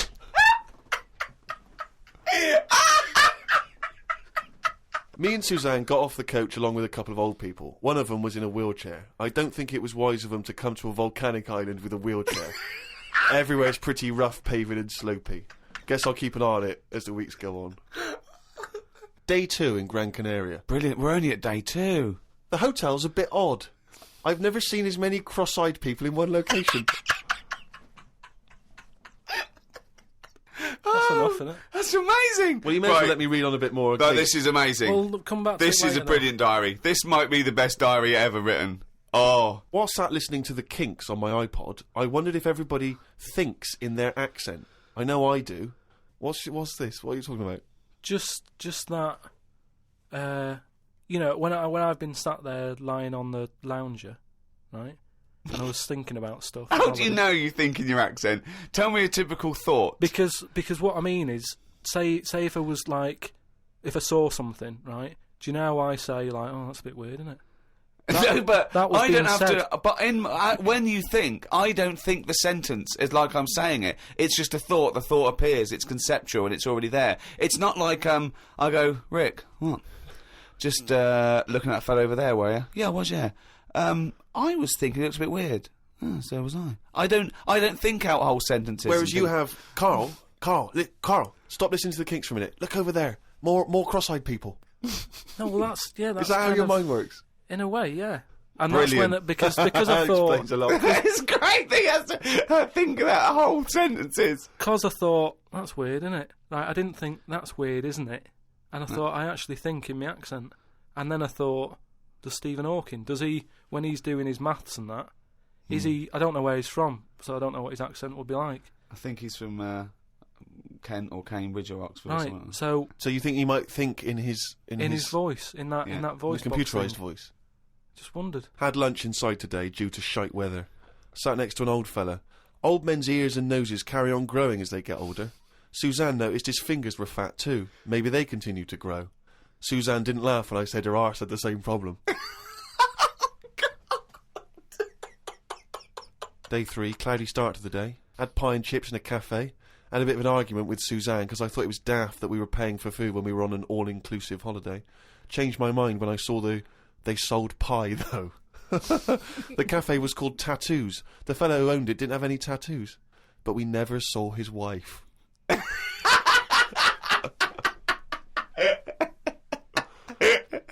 Oh, brilliant. Had a drink in a bar. Everyone sat and watched one of the local cats lick its bollocks. It's the greatest holiday in the world. That's the entertainment in that town. Went back to the hotel and had a sleep before tea. I love the fact you're moaning about old people, but you're just as bad. You've done nothing so far. He's done nothing, he's got a big hip.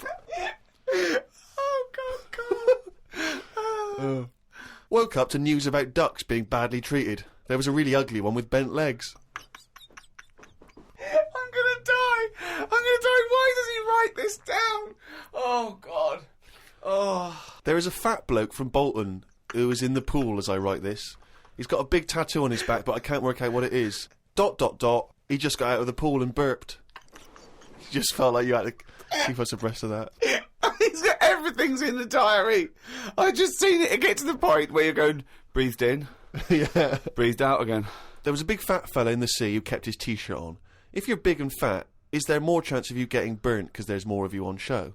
I asked Suzanne and she said she didn't know in that sort of not listening kind of way.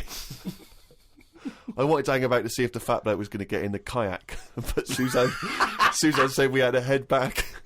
Just let him waiting to see if he's going to capsize.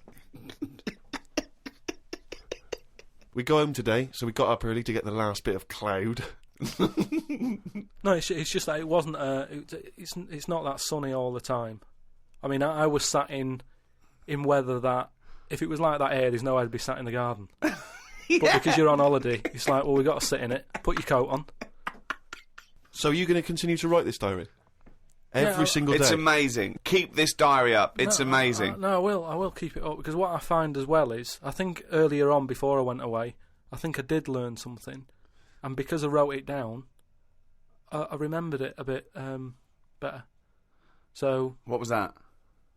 I just was thinking then, I forgot it now, but but I remembered looking back at it and not having to read it all, because I remembered the end of it before I read it, if you know what I mean. I have no idea what you're talking about. Well, if you've enjoyed the Diary of Carl Pilkington, more next week, I hope. Another week's worth. That's amazing. I'm going to try and get that published.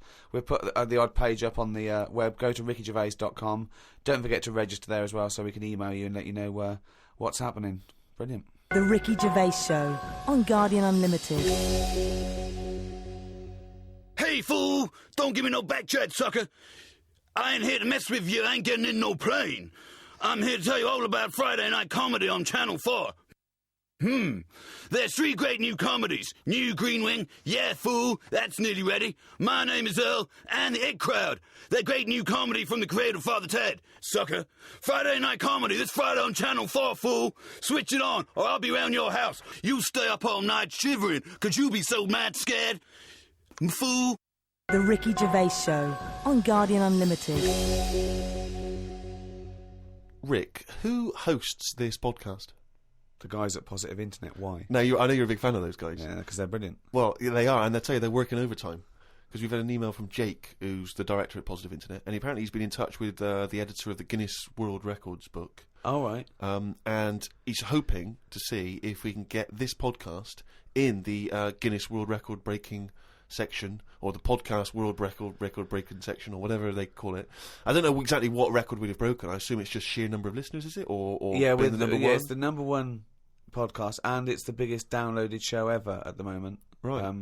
I think that's because people have only had podcasts for a couple of years. Yes, well, I don't know. I mean, I don't know when the next issue comes out. I guess it's sort of December time. I used to get the Guinness Book of Records every year. I love it. I've never understood why it was such a big seller. I mean, presumably, who's excited to find out whether, I don't know, a man that can balance 3 egg cups on his head has beaten the record? Well, they're real records as well, obviously. I used to go straight for that. I really loved the sort of animals, fastest, strongest, all that sort of thing, biggest. But aren't they the same every year? Well, no, they do change, and obviously there's new entries to keep it exciting. But what annoys me is that it looks like anyone can get in if you're willing to do something that no one else will bother with. Yeah.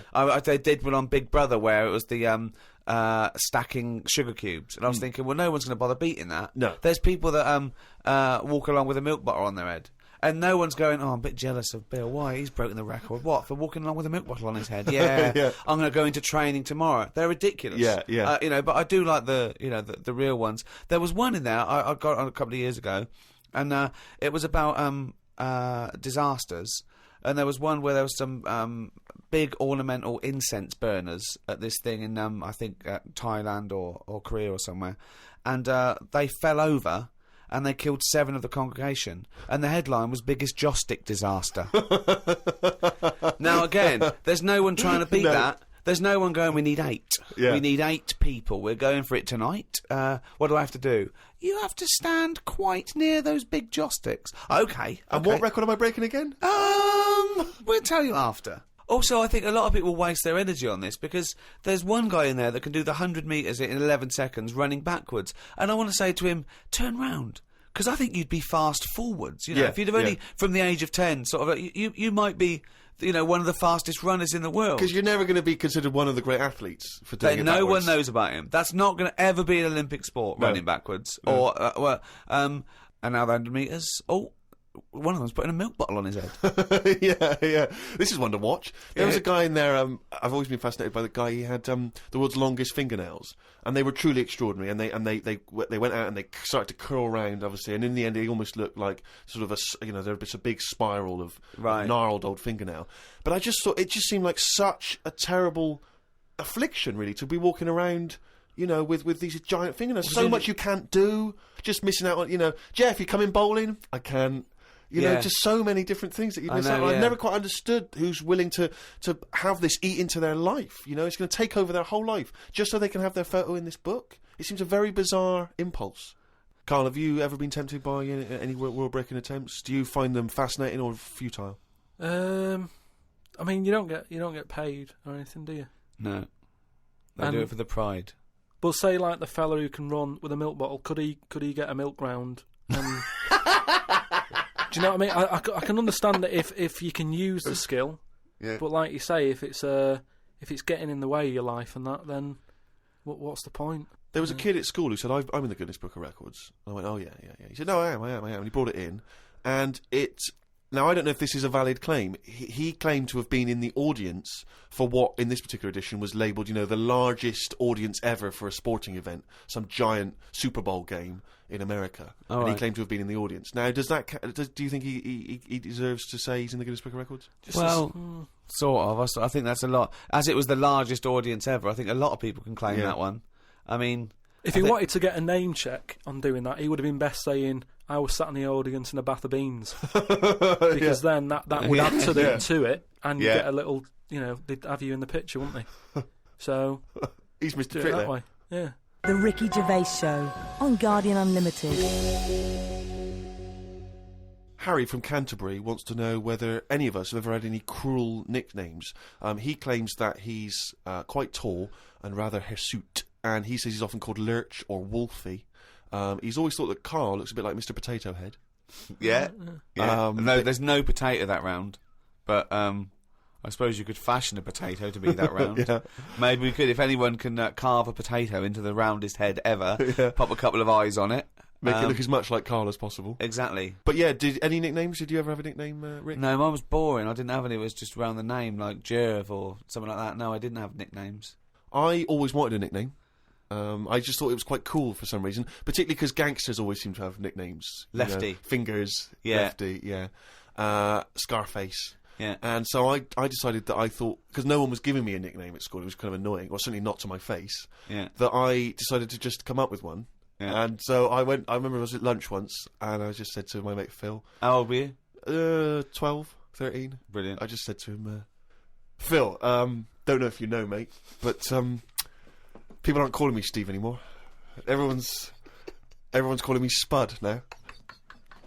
Now, I don't know why I thought Spud. It's weird we should talk about Mr. Potato Head. I don't know why I thought Spud was a cool nickname. I think it's a grown-up name, though, isn't it? And it's also because I think it sounded like it was probably either something that you'd find in one of those kids' books, like the Famous Five, or like the Bash Street Kids. There'd be Spud, and I always imagine with Spud, he's not the leader of the gang, but he's a reliable member. I think Spud is the biggest lorry driver in one particular sort of car park. Yeah, here comes Spud. Yeah. And he gets out, all right, boys. And he's big and massive. And Spud can eat 2 breakfasts. Exactly, yeah. But I just, in my mind, it was, that I would be one day part of a gang, and it's, I'm Pinky, this is Jojo, and the tall guy's Spud. And you know, catch on, never really caught. And he just went, oh, yeah, right. And no one started. And I was hoping he'd go, everyone's calling Steve Spud.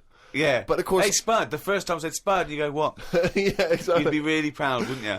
But I think that it kind of, actually, in a way, it probably revealed that I just was probably not in people's thoughts enough to get for the nickname to catch on, because you sort of need to be a real player in the school. I think you should have gone something more memorable. I mean, I'm not saying anything goggle-eyed freak or anything. What? No, just... no, it's good advice, fatty. fatty pot That's belly. the problem. I wasn't fat at school, and I suppose Carl didn't have a round, bald head at school, did you? No. No. Did you have a nickname? Not really. I mean, there was a lot of people on the estate that I grew up on. Nicknames are big things on estates and that. Yeah. A lot of my dad's mates, right? What their nicknames did was tell you about them. Do you know how I said about the Elephant Man's a good name? Yeah. Because, you know what you're going to get. If someone said, Elephant Man's popping round in a bit, it wouldn't be a shock when he walked in. Yeah. Right? So it worked in that sort of thing. So there was John the Screw, right? John the Screw? Yeah. Well, he had sex a lot, or he worked in a prison? No, he had a DIY shop. So you had him, right? There was Fred the Veg. Yeah. Which is... I assume it's because he was at the same IQ as you. Or he was in a coma. Yeah. Right. There was my uncle, Tattoo Stan. Oh, right. Yeah. He had like loads of tattoos that he'd just done himself. Oh my God. The problem was, because he did his tattoos himself, the ones on his left arm were really good. Because he was right-handed. On his right arm, rubbish. Right? So there was him. Great. And there was Jimmy the Hat. Jimmy the Hat? Yeah. Did he always wear a hat? No, he didn't. That was the point there. That he never wore a hat. That's amazing. Brilliant. How can you pick up on someone never wearing a hat? How would you ever notice? I'll tell you what, I've noticed something about Jimmy. What? Go on. He doesn't wear a hat. Why was he not called Jimmy the Parrot? Because he never carries a parrot. No, but that's just the way. I mean, that's how they work in it. Here comes Jimmy Three Legs. Why'd you call him that? He hasn't got 3 legs. I didn't really have one apart from, I had a CB. Like when you'd go on a CB radio and have a chat to people. Oh, this was a craze in the, was it late 70s, early 80s? Sort of early 80s. And it was just short band radio, wasn't it? Everyone had these little handsets and they'd speak to each other in the sort of local area. Yeah, it was mainly, I think it started off with like lorry drivers, isn't it? Yeah, truckers, yeah, because there was that thing from like about 1970. Convoy, yeah. Yeah, so I had one of them, and my handle, I had 2 handle different names. Is your nickname, your name? name? There's loads of code stuff. Yeah. I had a couple. I had there was Pilkey 01, because right. like I said, there's a lot of Pilkingtons and that in Manchester, so I just thought, give it a number. If someone wants Pilkey 02, it's open. Do you know what I mean? They can have it. And then like it's people scrabbling. I want a Pilkey 01. And then, because I did boxing and that... Well, you did it once. Yeah. Well, I'd Boxer Boy, because I thought that's quite a good image as well. That's kind of like people going, oh, don't mess with him. Do you know what I mean? Yeah. If he asks what your handle is, tell him. Do you know what I mean? Yeah. It's Boxer Boy and that. Yeah. So, just had them 2, and I used to just go on there and... pointless. What is the point of this? Well, you just meet people, don't you? And you don't meet people. You say, "What's your handle?" You go, "Box boy." "What's yours?" Rubber duck. All right, cheers. No, it's but then you'll say then you go, "Oh, what's your 20?" What's that mean? That's where are you? Well, why don't you say, "Where are you?" Because just in case there's someone who's listening in who you hear about this all the time, don't you? People listening, jotting stuff down. Oh, right. So, just in case someone in the world doesn't know what handle means, they're out of the loop. They're out of the loop. It's not a difficult code to crack, is it? If you're trying to track someone. It's hardly the head of the mafia talking to each other because the FBI are on the wire. It's ridiculous. Like, I go, "Oh, you keep saying that, what's your handle?" and they come back with something else. I can't work out what's going on. No, it's like anything, isn't it? That's what codes are all about, isn't it? You set them up and that. Go on and tell me the code then. Reveal at long last to the world what these codes are. Right, so what's your 20? Where are you? This is better than the Enigma. Yeah. Right, now here we go. Right. How many candles are you burning? Does that mean how big's your car or something like that? Horsepower or something? See? No, that's Oh, what time is it? No, how old are you? How old are you? Okay. Right. How many candles are you burning, of course? Yeah. So what's the answer come back? You go, I'm 15. 14. Brilliant. That code, there's no one going to work that out. There is no one going to work that one out. So let's just play through this conversation. Give us an example of how it worked. Right, so you turn it on and that, and you start off, and there was something that you said at the start, like, hello, just breaker. Yeah, breaker, do you copy or whatever? Yeah. Then someone will go, what does copy mean? No, what his name was. I want to hear because I want to hear the fascinating conversations that Carl must have had. Yeah. And you go, all right, it's Boxer Boy, yeah. What's your 20? What's your 20? And you go, well, just I'm in Manchester. In the flat. Oh, right. And they go, right, yeah. How many candles are you burning? Oh. You go, oh, I'm 13. Oh. So and that's the end, is it? Then you might sort of say what was it? It was something like, what am I burning? Right. Using burning again. Confusing, but go on, yeah. What am I burning? The bacon, because I'm busy talking to you twat. That's like, what's my power? What strength am I coming in at? Oh, yeah. Because then you can tell if they're quite close to you. So if you're getting someone burning a 1... Well, you've told them. You said, wait, what's your 20? You go, I'm in Macclesfield Street. Yeah, but then wonder where they are. We've just told you. I know how far away they are. But then you go, oh, that's interesting, because you're burning 3. I don't normally get a 3. This is the least interesting hobby do you know what I ever do. I wish you'd have kept a diary of this, because this has been fascinating. Now and again, someone will come in and go, side on, right? What's that mean? And that means, like, there's someone sat there listening into this chat and going, this sounds interesting. Yeah, no, it doesn't. Unlikely. Yeah. And they want to join in, so they sort of go side on. You go, side on, bring it in, right? And they go, all right. How many candles are you burning? Yeah. What's your 20? That's it goes round again. Yeah. See you later. What's your 20? How many candles are you burning? Oh. And, I mean, it seems to me that what you should have done is made a note the first time, so that when you then speak to them again, you don't need to ask them those questions. Can I just confirm that you're burning 15?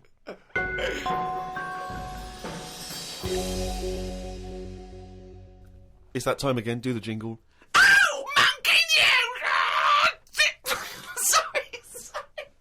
Okay. I'm gonna do a really good one. Okay, go. Okay. Oh, chimpanzees! Monkey news! Yeah. Right, do you know it's nearly time for the Winter Olympics again? Okay. Is it? Okay. They sort of come round every 4 years. Is it this year? Is it? Yeah, and the last one that happened 4 years ago. Yeah. there was a bit of an incident. Oh no. Oh well, I'd know about this then because it would be. Well, it'd be big news because it's a well-known. It's televised as well. Yeah. Do you remember any winners that were monkeys in any of the tournaments? Of course not. No. So it's anyway, not going to be that because it wouldn't be true. Go on. Yeah. So anyway, one of the popular events, bobsleigh. Okay, right. You know it works. Well, you it's need like 4 men. Is it 4 men or 5 men? It's 4. So it's definitely 4 men that you need on a team. Is it and there's 2 team bobsleighs. But they're always men. Is that right, Rick? Well, yeah, they have to be. Anyway, humans. Well, that's be humans. Yeah, it's the Winter Olympics for Yeah, so let me just clarify. With the Winter Olympics, you can't have any animals taking part. No, and they also... Well, no, because they wouldn't be allowed, and two, there's no way they could disguise it, because not only would they see it straight away, right, but they have blood tests. Right, okay. Which would show up. So they definitely know if it was Well, they have any blood kind of tests. non-human. It's impossible. It would be literally impossible to have anything other than a human Taking involved part. in a bobsleigh team. Fine, okay, so carry on. So anyway, this country, I don't want to name them because they try to shake off this sort of, this bad news. Oh, yeah, and you don't know. And It's it not didn't true. happen. So anyway, the country was doing really well in the qualifying stages. Oh, yeah. But the problem was there was like 2 members who were getting all like the press and stuff, Oh, right, yeah. and one of them never got a look in. Right. How tall was he? Anyway, so this one member was getting fed up because the other 2 were getting all the press and what have you. So he said, "I'm not happy with this. Yeah. I'm jacking it in." So they were like, "You're joking? We've qualified. We're getting into like the main race and everything. You can't leave us now." And he said, "Well, you could do it all on your own before. The way you were acting and that, you didn't need me. So I'm going." So they were like, "Oh." Well, they need to replace him because there's a certain amount of people needed. So anyway, so the clock's ticking. It's getting close to the big race and everything. Of course it is, yeah. They're like, "What are we going to do here?" The substitute Right? they took with them. What are they Well, going they to do? must have, Yeah, they would take their substitute, so get him No, on. they didn't have any of them and that. It's, a lot of injuries and stuff. Or just get a mate to do it, just get a mate or a friend, Yeah, or the coach to do it, yeah. But, there's a lot of responsibility on these people and, you won't want to let your country down and that. And they were like, what are we going to do? Get a waiter or anyone in the Anyway, hotel. the time comes to the race. Seems to be 3 people on it. There appears to be 3, okay, yeah. They start off, they're whizzing around the track faster than normal. They're beating their old records. Right, amazing. Because the new fella they've got a little bit smaller. Ah! Right? Is he in the bobsleigh or is he pushing? He's in it. Oh, right, okay. Right? He's wearing a uniform and a helmet, though. We He's got can't see what he helmet looks like. on, We he's can't got see the his kit face. on. Can't see his face. Nobody knows who he is, but course the they do. country's loving it. Of course they They're do. like, well, it looks like we're going to break all our records, Good. It's good that they found someone new. Yeah. Bet the other fella who left is sort of kicking himself, thinking, I could have been part of this. Anyway. This wasn't that bloke that had very short legs and long arms, was it? Anyway, what happened is they're whizzing round the track and what have you. Faster than ever, yeah. Faster than ever, and the press are like going, beating all records here. They started taking photographs. A lot of flashing. A lot of flashes from the cameras and stuff. Right, of course. Suddenly, the bobsleigh goes a bit sort of mental and whizzes off the track, right, into like all the tyres and stuff that they have for protective. Oh, they love tyres, don't they? Bobsleigh members. Some of them you can. Sometimes you can find them swinging in one, or maybe eating a banana. Ambulance comes rushing over and stuff. The other 2 members are looking pretty nervous for some reason. Oh, what are they doing? They're saying, look, don't take the helmet off because, you can do more damage to the Well, neck. don't tell the paramedics how to do it. They know their job. Yeah, they know their job. So they were like, just and plus, he doesn't. He came in at last minute to help us out. He doesn't want everyone to know who he is. He's not after the limelight. Yeah. Like some of the members we used to have. But he just was helping his country out. Yeah. Leave the helmet on. Anyway, they get him in the ambulance and stuff. The other 2 are looking a bit worried and what have you. They're gutted. They lost the race. The little bloke, is the bloke not saying anything? Is he not? He's in the ambulance now. Is he not saying anything though? Anyway, word got out, right, from one of the ambulance drivers a few weeks down the line, once all the dust had settled on the Olympics and stuff, and light news day and stuff. Yeah. It was reported that one of the ambulance drivers said that on that sort of dreadful night, when the country lost out on a medal in the bobsleigh, he sort of reported that there was a monkey in the back of the ambulance. People were like going, you're joking. I don't remember this. Well, this is it, you see, because they sort of swept it under the carpet a little bit. Right. They were like, this is crazy talk. Bullshit. This is crazy talk. Once talk, absolute shit. Where'd you get this from? This is crazy talk, right? It is crazy talk, and it's from the mouth of Carl Pilkington. But the weird thing is that backed it up. Following week, there was a story of some people who visited the zoo, saw a chimp in a neck brace. And that's this week's Monkey News. Bollocks.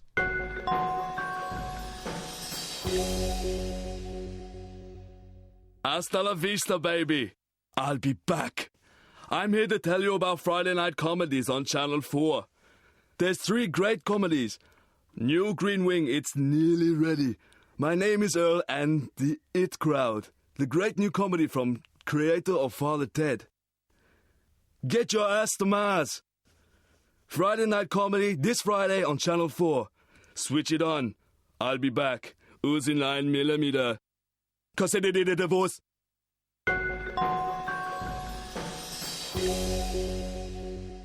Well, that's the end of another podcast. Thanks very much from me, Ricky Gervais, with me, Stephen Merchant. Goodbye. And Carl Pilkington. All right.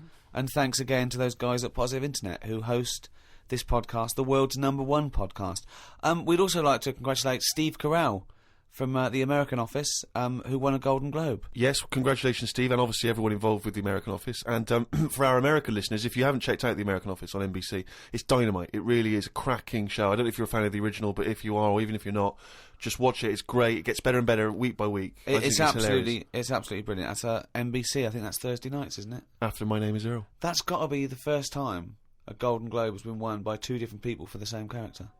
I think you're probably right, mate. Cheers. Hey, congratulations again for winning it all those years ago. 2.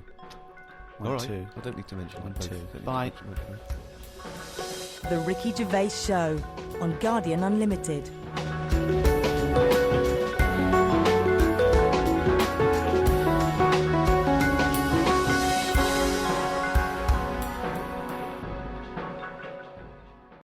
This is Audible.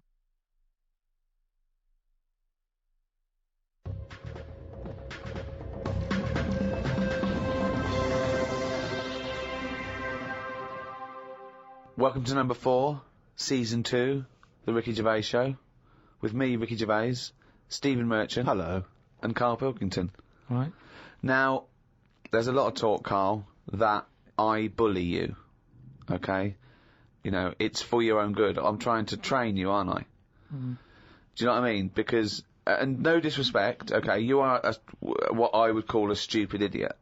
Well, can I just ask, because there's been an awful lot of emails that have said, will you and Steve please stop calling Carl stupid? Now, They say, he doesn't justify calling him stupid. Now, I don't know what part of injecting a 76-year-old woman in the head so that she lives her life backwards couldn't be considered stupid. Okay, then listen. Right, I've found some things that I think will interest you, and I want your first thoughts on these, okay? Now, these are facts that I've sourced, okay? What's the actual topic? Well, you love animals, don't you? You're interested in animal facts. Some of them.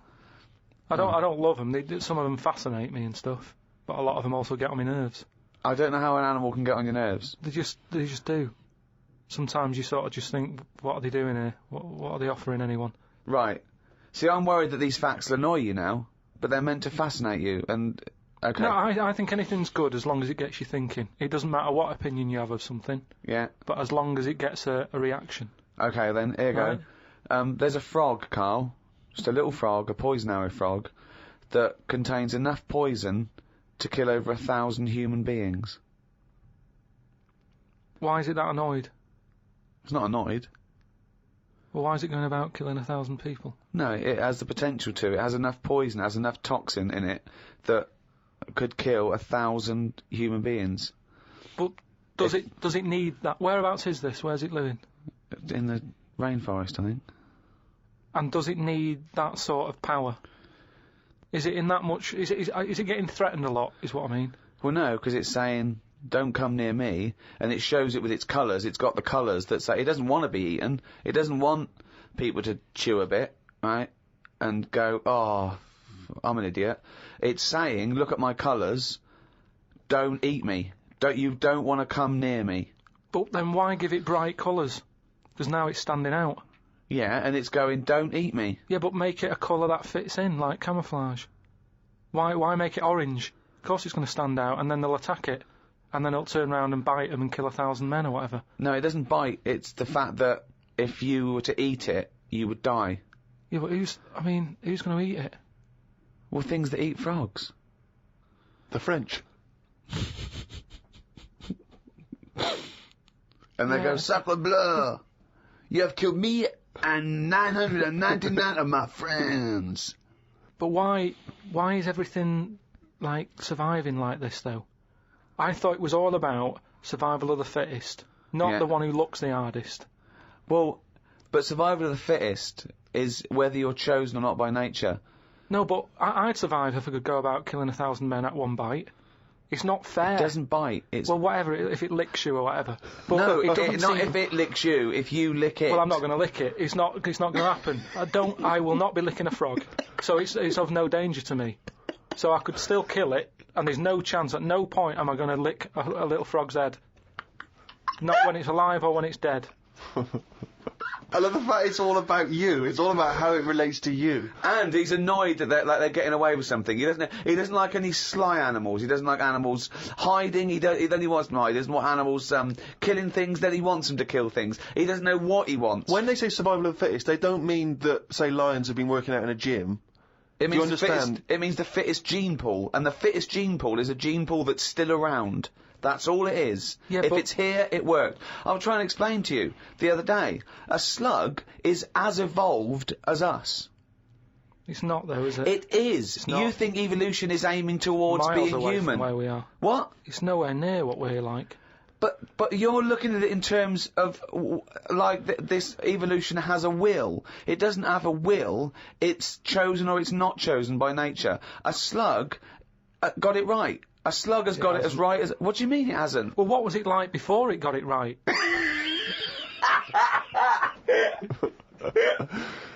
But I think you think, Carl, that evolution is moving towards some kind of super being. Perhaps we're like the most advanced so far, but that one day we'll also have wings. I agree with and that. Superman-type powers. No, but something can happen in nature. There could be something like there could be less light, there could be more light, there could be meteor storms. There could be something that happen in nature, right? An external force, which means the paradigm goes back to naught. So then something that very unlikely would be the last thing to survive. We don't know what's going to happen. I still don't think you've got the concept. It's one of the simplest concepts. It's one of the simplest models.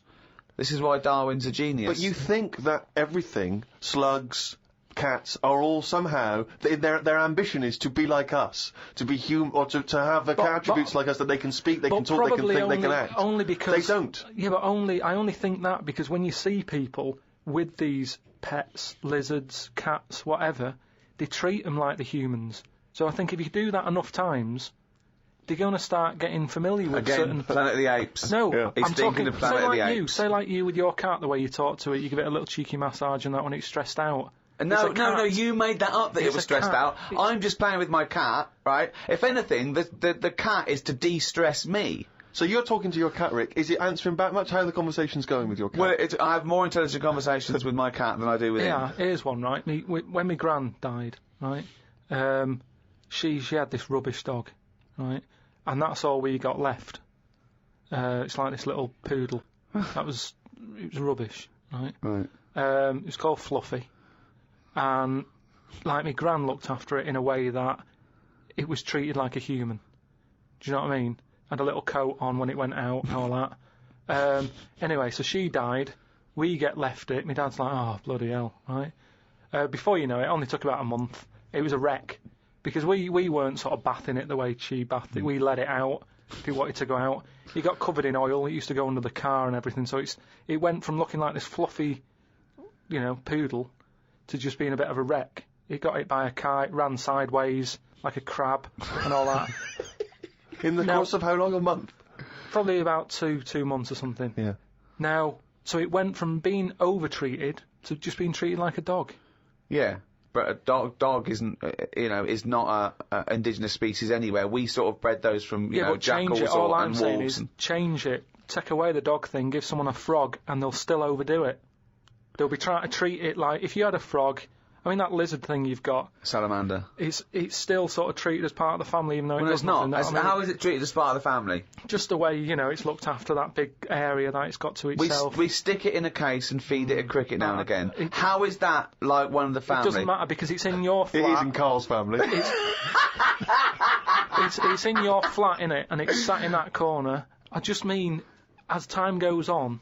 Yeah. Things get educated as they get older. How old's that lizard? You don't. How old is it? About 15 years old. Right. Now, it knows more now than it did when you got it, because it's been in those surroundings. It's had its eye on things. Well, no, what do you think it knows? What do you mean it knows more now? They act on instinct. What does it learn? It knows when it hears the noise of a plastic case being unwrapped that a cricket's going to fall down any second. Yeah, that's all it knows. Yeah, but it didn't know that in the jungle. So it's already one up. What else has it learned? Well, I mean, it's 15, so presumably it listens to a lot of Linkin Park, goes on the internet a lot. No, but do you know what I mean? You've already proved your point. It's like that fella who kept hitting the dog on the head with a stick. Right. Pavlov, at no point did he hit a dog on the head with a stick. But he kept doing it, and eventually the dog went, I'm sick of this, and wandered off, didn't it? Pavlov there. Brilliant. Why didn't you write up his experiments? Because he did it a little bit different to that. I love that. Do you know what I'd like to do? A programme where you paraphrase someone's theory. So Pavlov's first. We could do Freud. Give us, what do you know about Sigmund Freud? The father of psychoanalysis. Right, come on in. I don't know anything on him. Well, look him up. Educating Carl. That's your next week, right? Let's do another podcast next week. Then they get an extra one free, the people who paid for it, right? We're going to hear about Sigmund Freud, okay? Here's an interesting fact. If the frog annoyed you, this might annoy you. A blind chameleon will still change colour to match its surroundings. You're aware that the chameleon can... Yeah, whatever it sits on. Yeah. But then what happens when you put one of them on a mirror? No, does it get stressed out, or what? What's it copying? Well, it probably doesn't need to copy anything, because it looks at itself and it goes, oh, look, looks like that. It's brilliant. God, that was fast. That's the fastest I've ever done that. That is brilliant. So they can go any colour, there's nothing, you can put them on anything, and they'll go to the thing. I don't want you to have a chameleon, because you'd just be trying to see what it could and couldn't do. Try and catch it out. I know, yeah. Pop it on some tartan. But again, say like the frog thing, right? Pop it on the telly. Yeah. Couldn't do it fast enough. Why does the chameleon need that skill of copying a colour? Because at the end of the day, that lizard, chameleon, whatever, that's mainly sticking in the woods, isn't it? By trees, by grass. Right. Why can't it just stay green? That's all it needs. Those colour changes are only for camouflage, aren't they? I don't know. Some of them are for attraction, some of them to show moods, anger. No, but I just think we're encouraging them. You see, maybe this is evolution or whatever, but at the end of the day, because they can change colour, they're wandering out of their area. They can be wandering about, through a car park and everything, just because they'll go, well, I don't want to get seen, change the colour of concrete. Whereas... Or into the colour of a Fiat Punto. But they should just stay green. Stay green, right? Stay in the woods and stay safe. I love this public information for chameleons. Words of advice for chameleons. Oh, God. Stay green, stay in the woods, stay safe, good night. Oh, God. Why are there blind chameleons around? I'm assuming that the blindness has no impact on the colour change, presumably is an automatic It must process. be. But then that's not going to wander about much anyway, is it? If it's blind, it'll probably stay where it is. So it doesn't need to keep changing. If you know what I mean. I don't know what you mean, no. I never do, though. Right. The only time a turkey whistles is when it panics. Christmas time, then. Yeah. What do you think of that, Carl? It goes from one extreme to another, doesn't it? You've got a frog who's going mental. It's not going mental. Killing thousands of people. No, that's not. That's got that sort of power. Then you've got a turkey who's whistling for help. You think that you should redress the balance a little bit? You want to give... What would you do? Give the frog the ability to kill 500 and the turkey 500? I don't think you should be killing... I reckon 10. 10, because... You've made your point with 10, haven't you? Do you think that he's got 1,000 in his lifetime, like he's got 1,000 to kill? I don't think you understand. I just think... He doesn't really kill 1,000 people. That stat is about that if you were to boil up a frog, decant the poison, there would be enough poison to split between 1,000 people and kill them. It doesn't mean someone goes, Frog, you have the power to kill 1,000 people in your lifetime. Choose them wisely. But I just think if it needs that sort of power... It should be fighting evil? Well, it's not... it's knocking about the wrong area, isn't it? If it's under that much danger, move.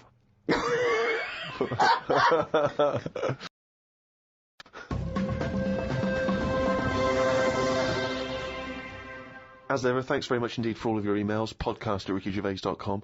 It's lovely to hear your feedback. Many of them obviously responding to the inanity that Carl has spouted over the various shows. And a lot of people just want your opinion on things. They just throw things at you. They just want to know what you make of them. Right. For instance, are you familiar with multiple dimensions?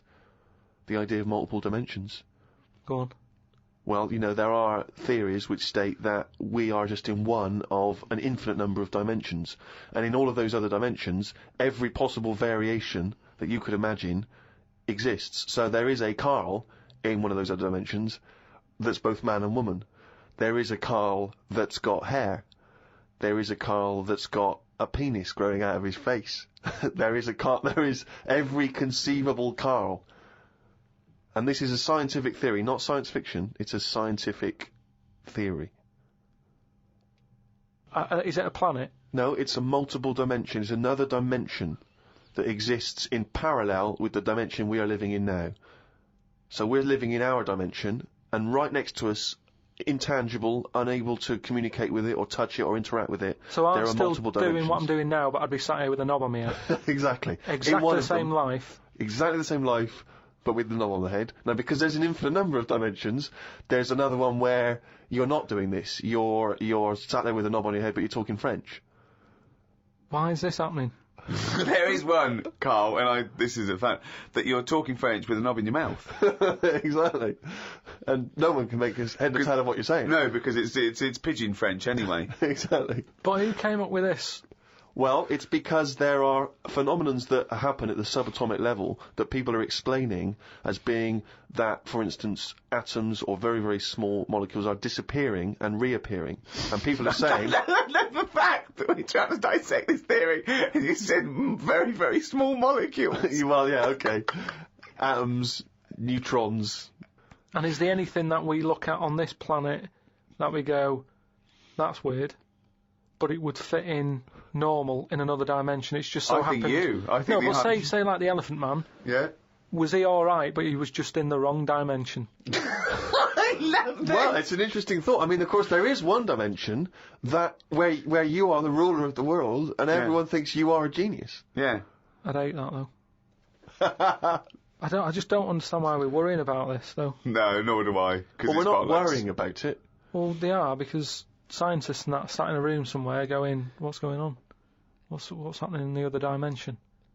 But we can't get to it, can we? So that's why I don't worry about it. I agree with Carl. It's largely pointless. It's academic. It's like when a person does philosophy, and the first lecture he ever goes to, he comes out and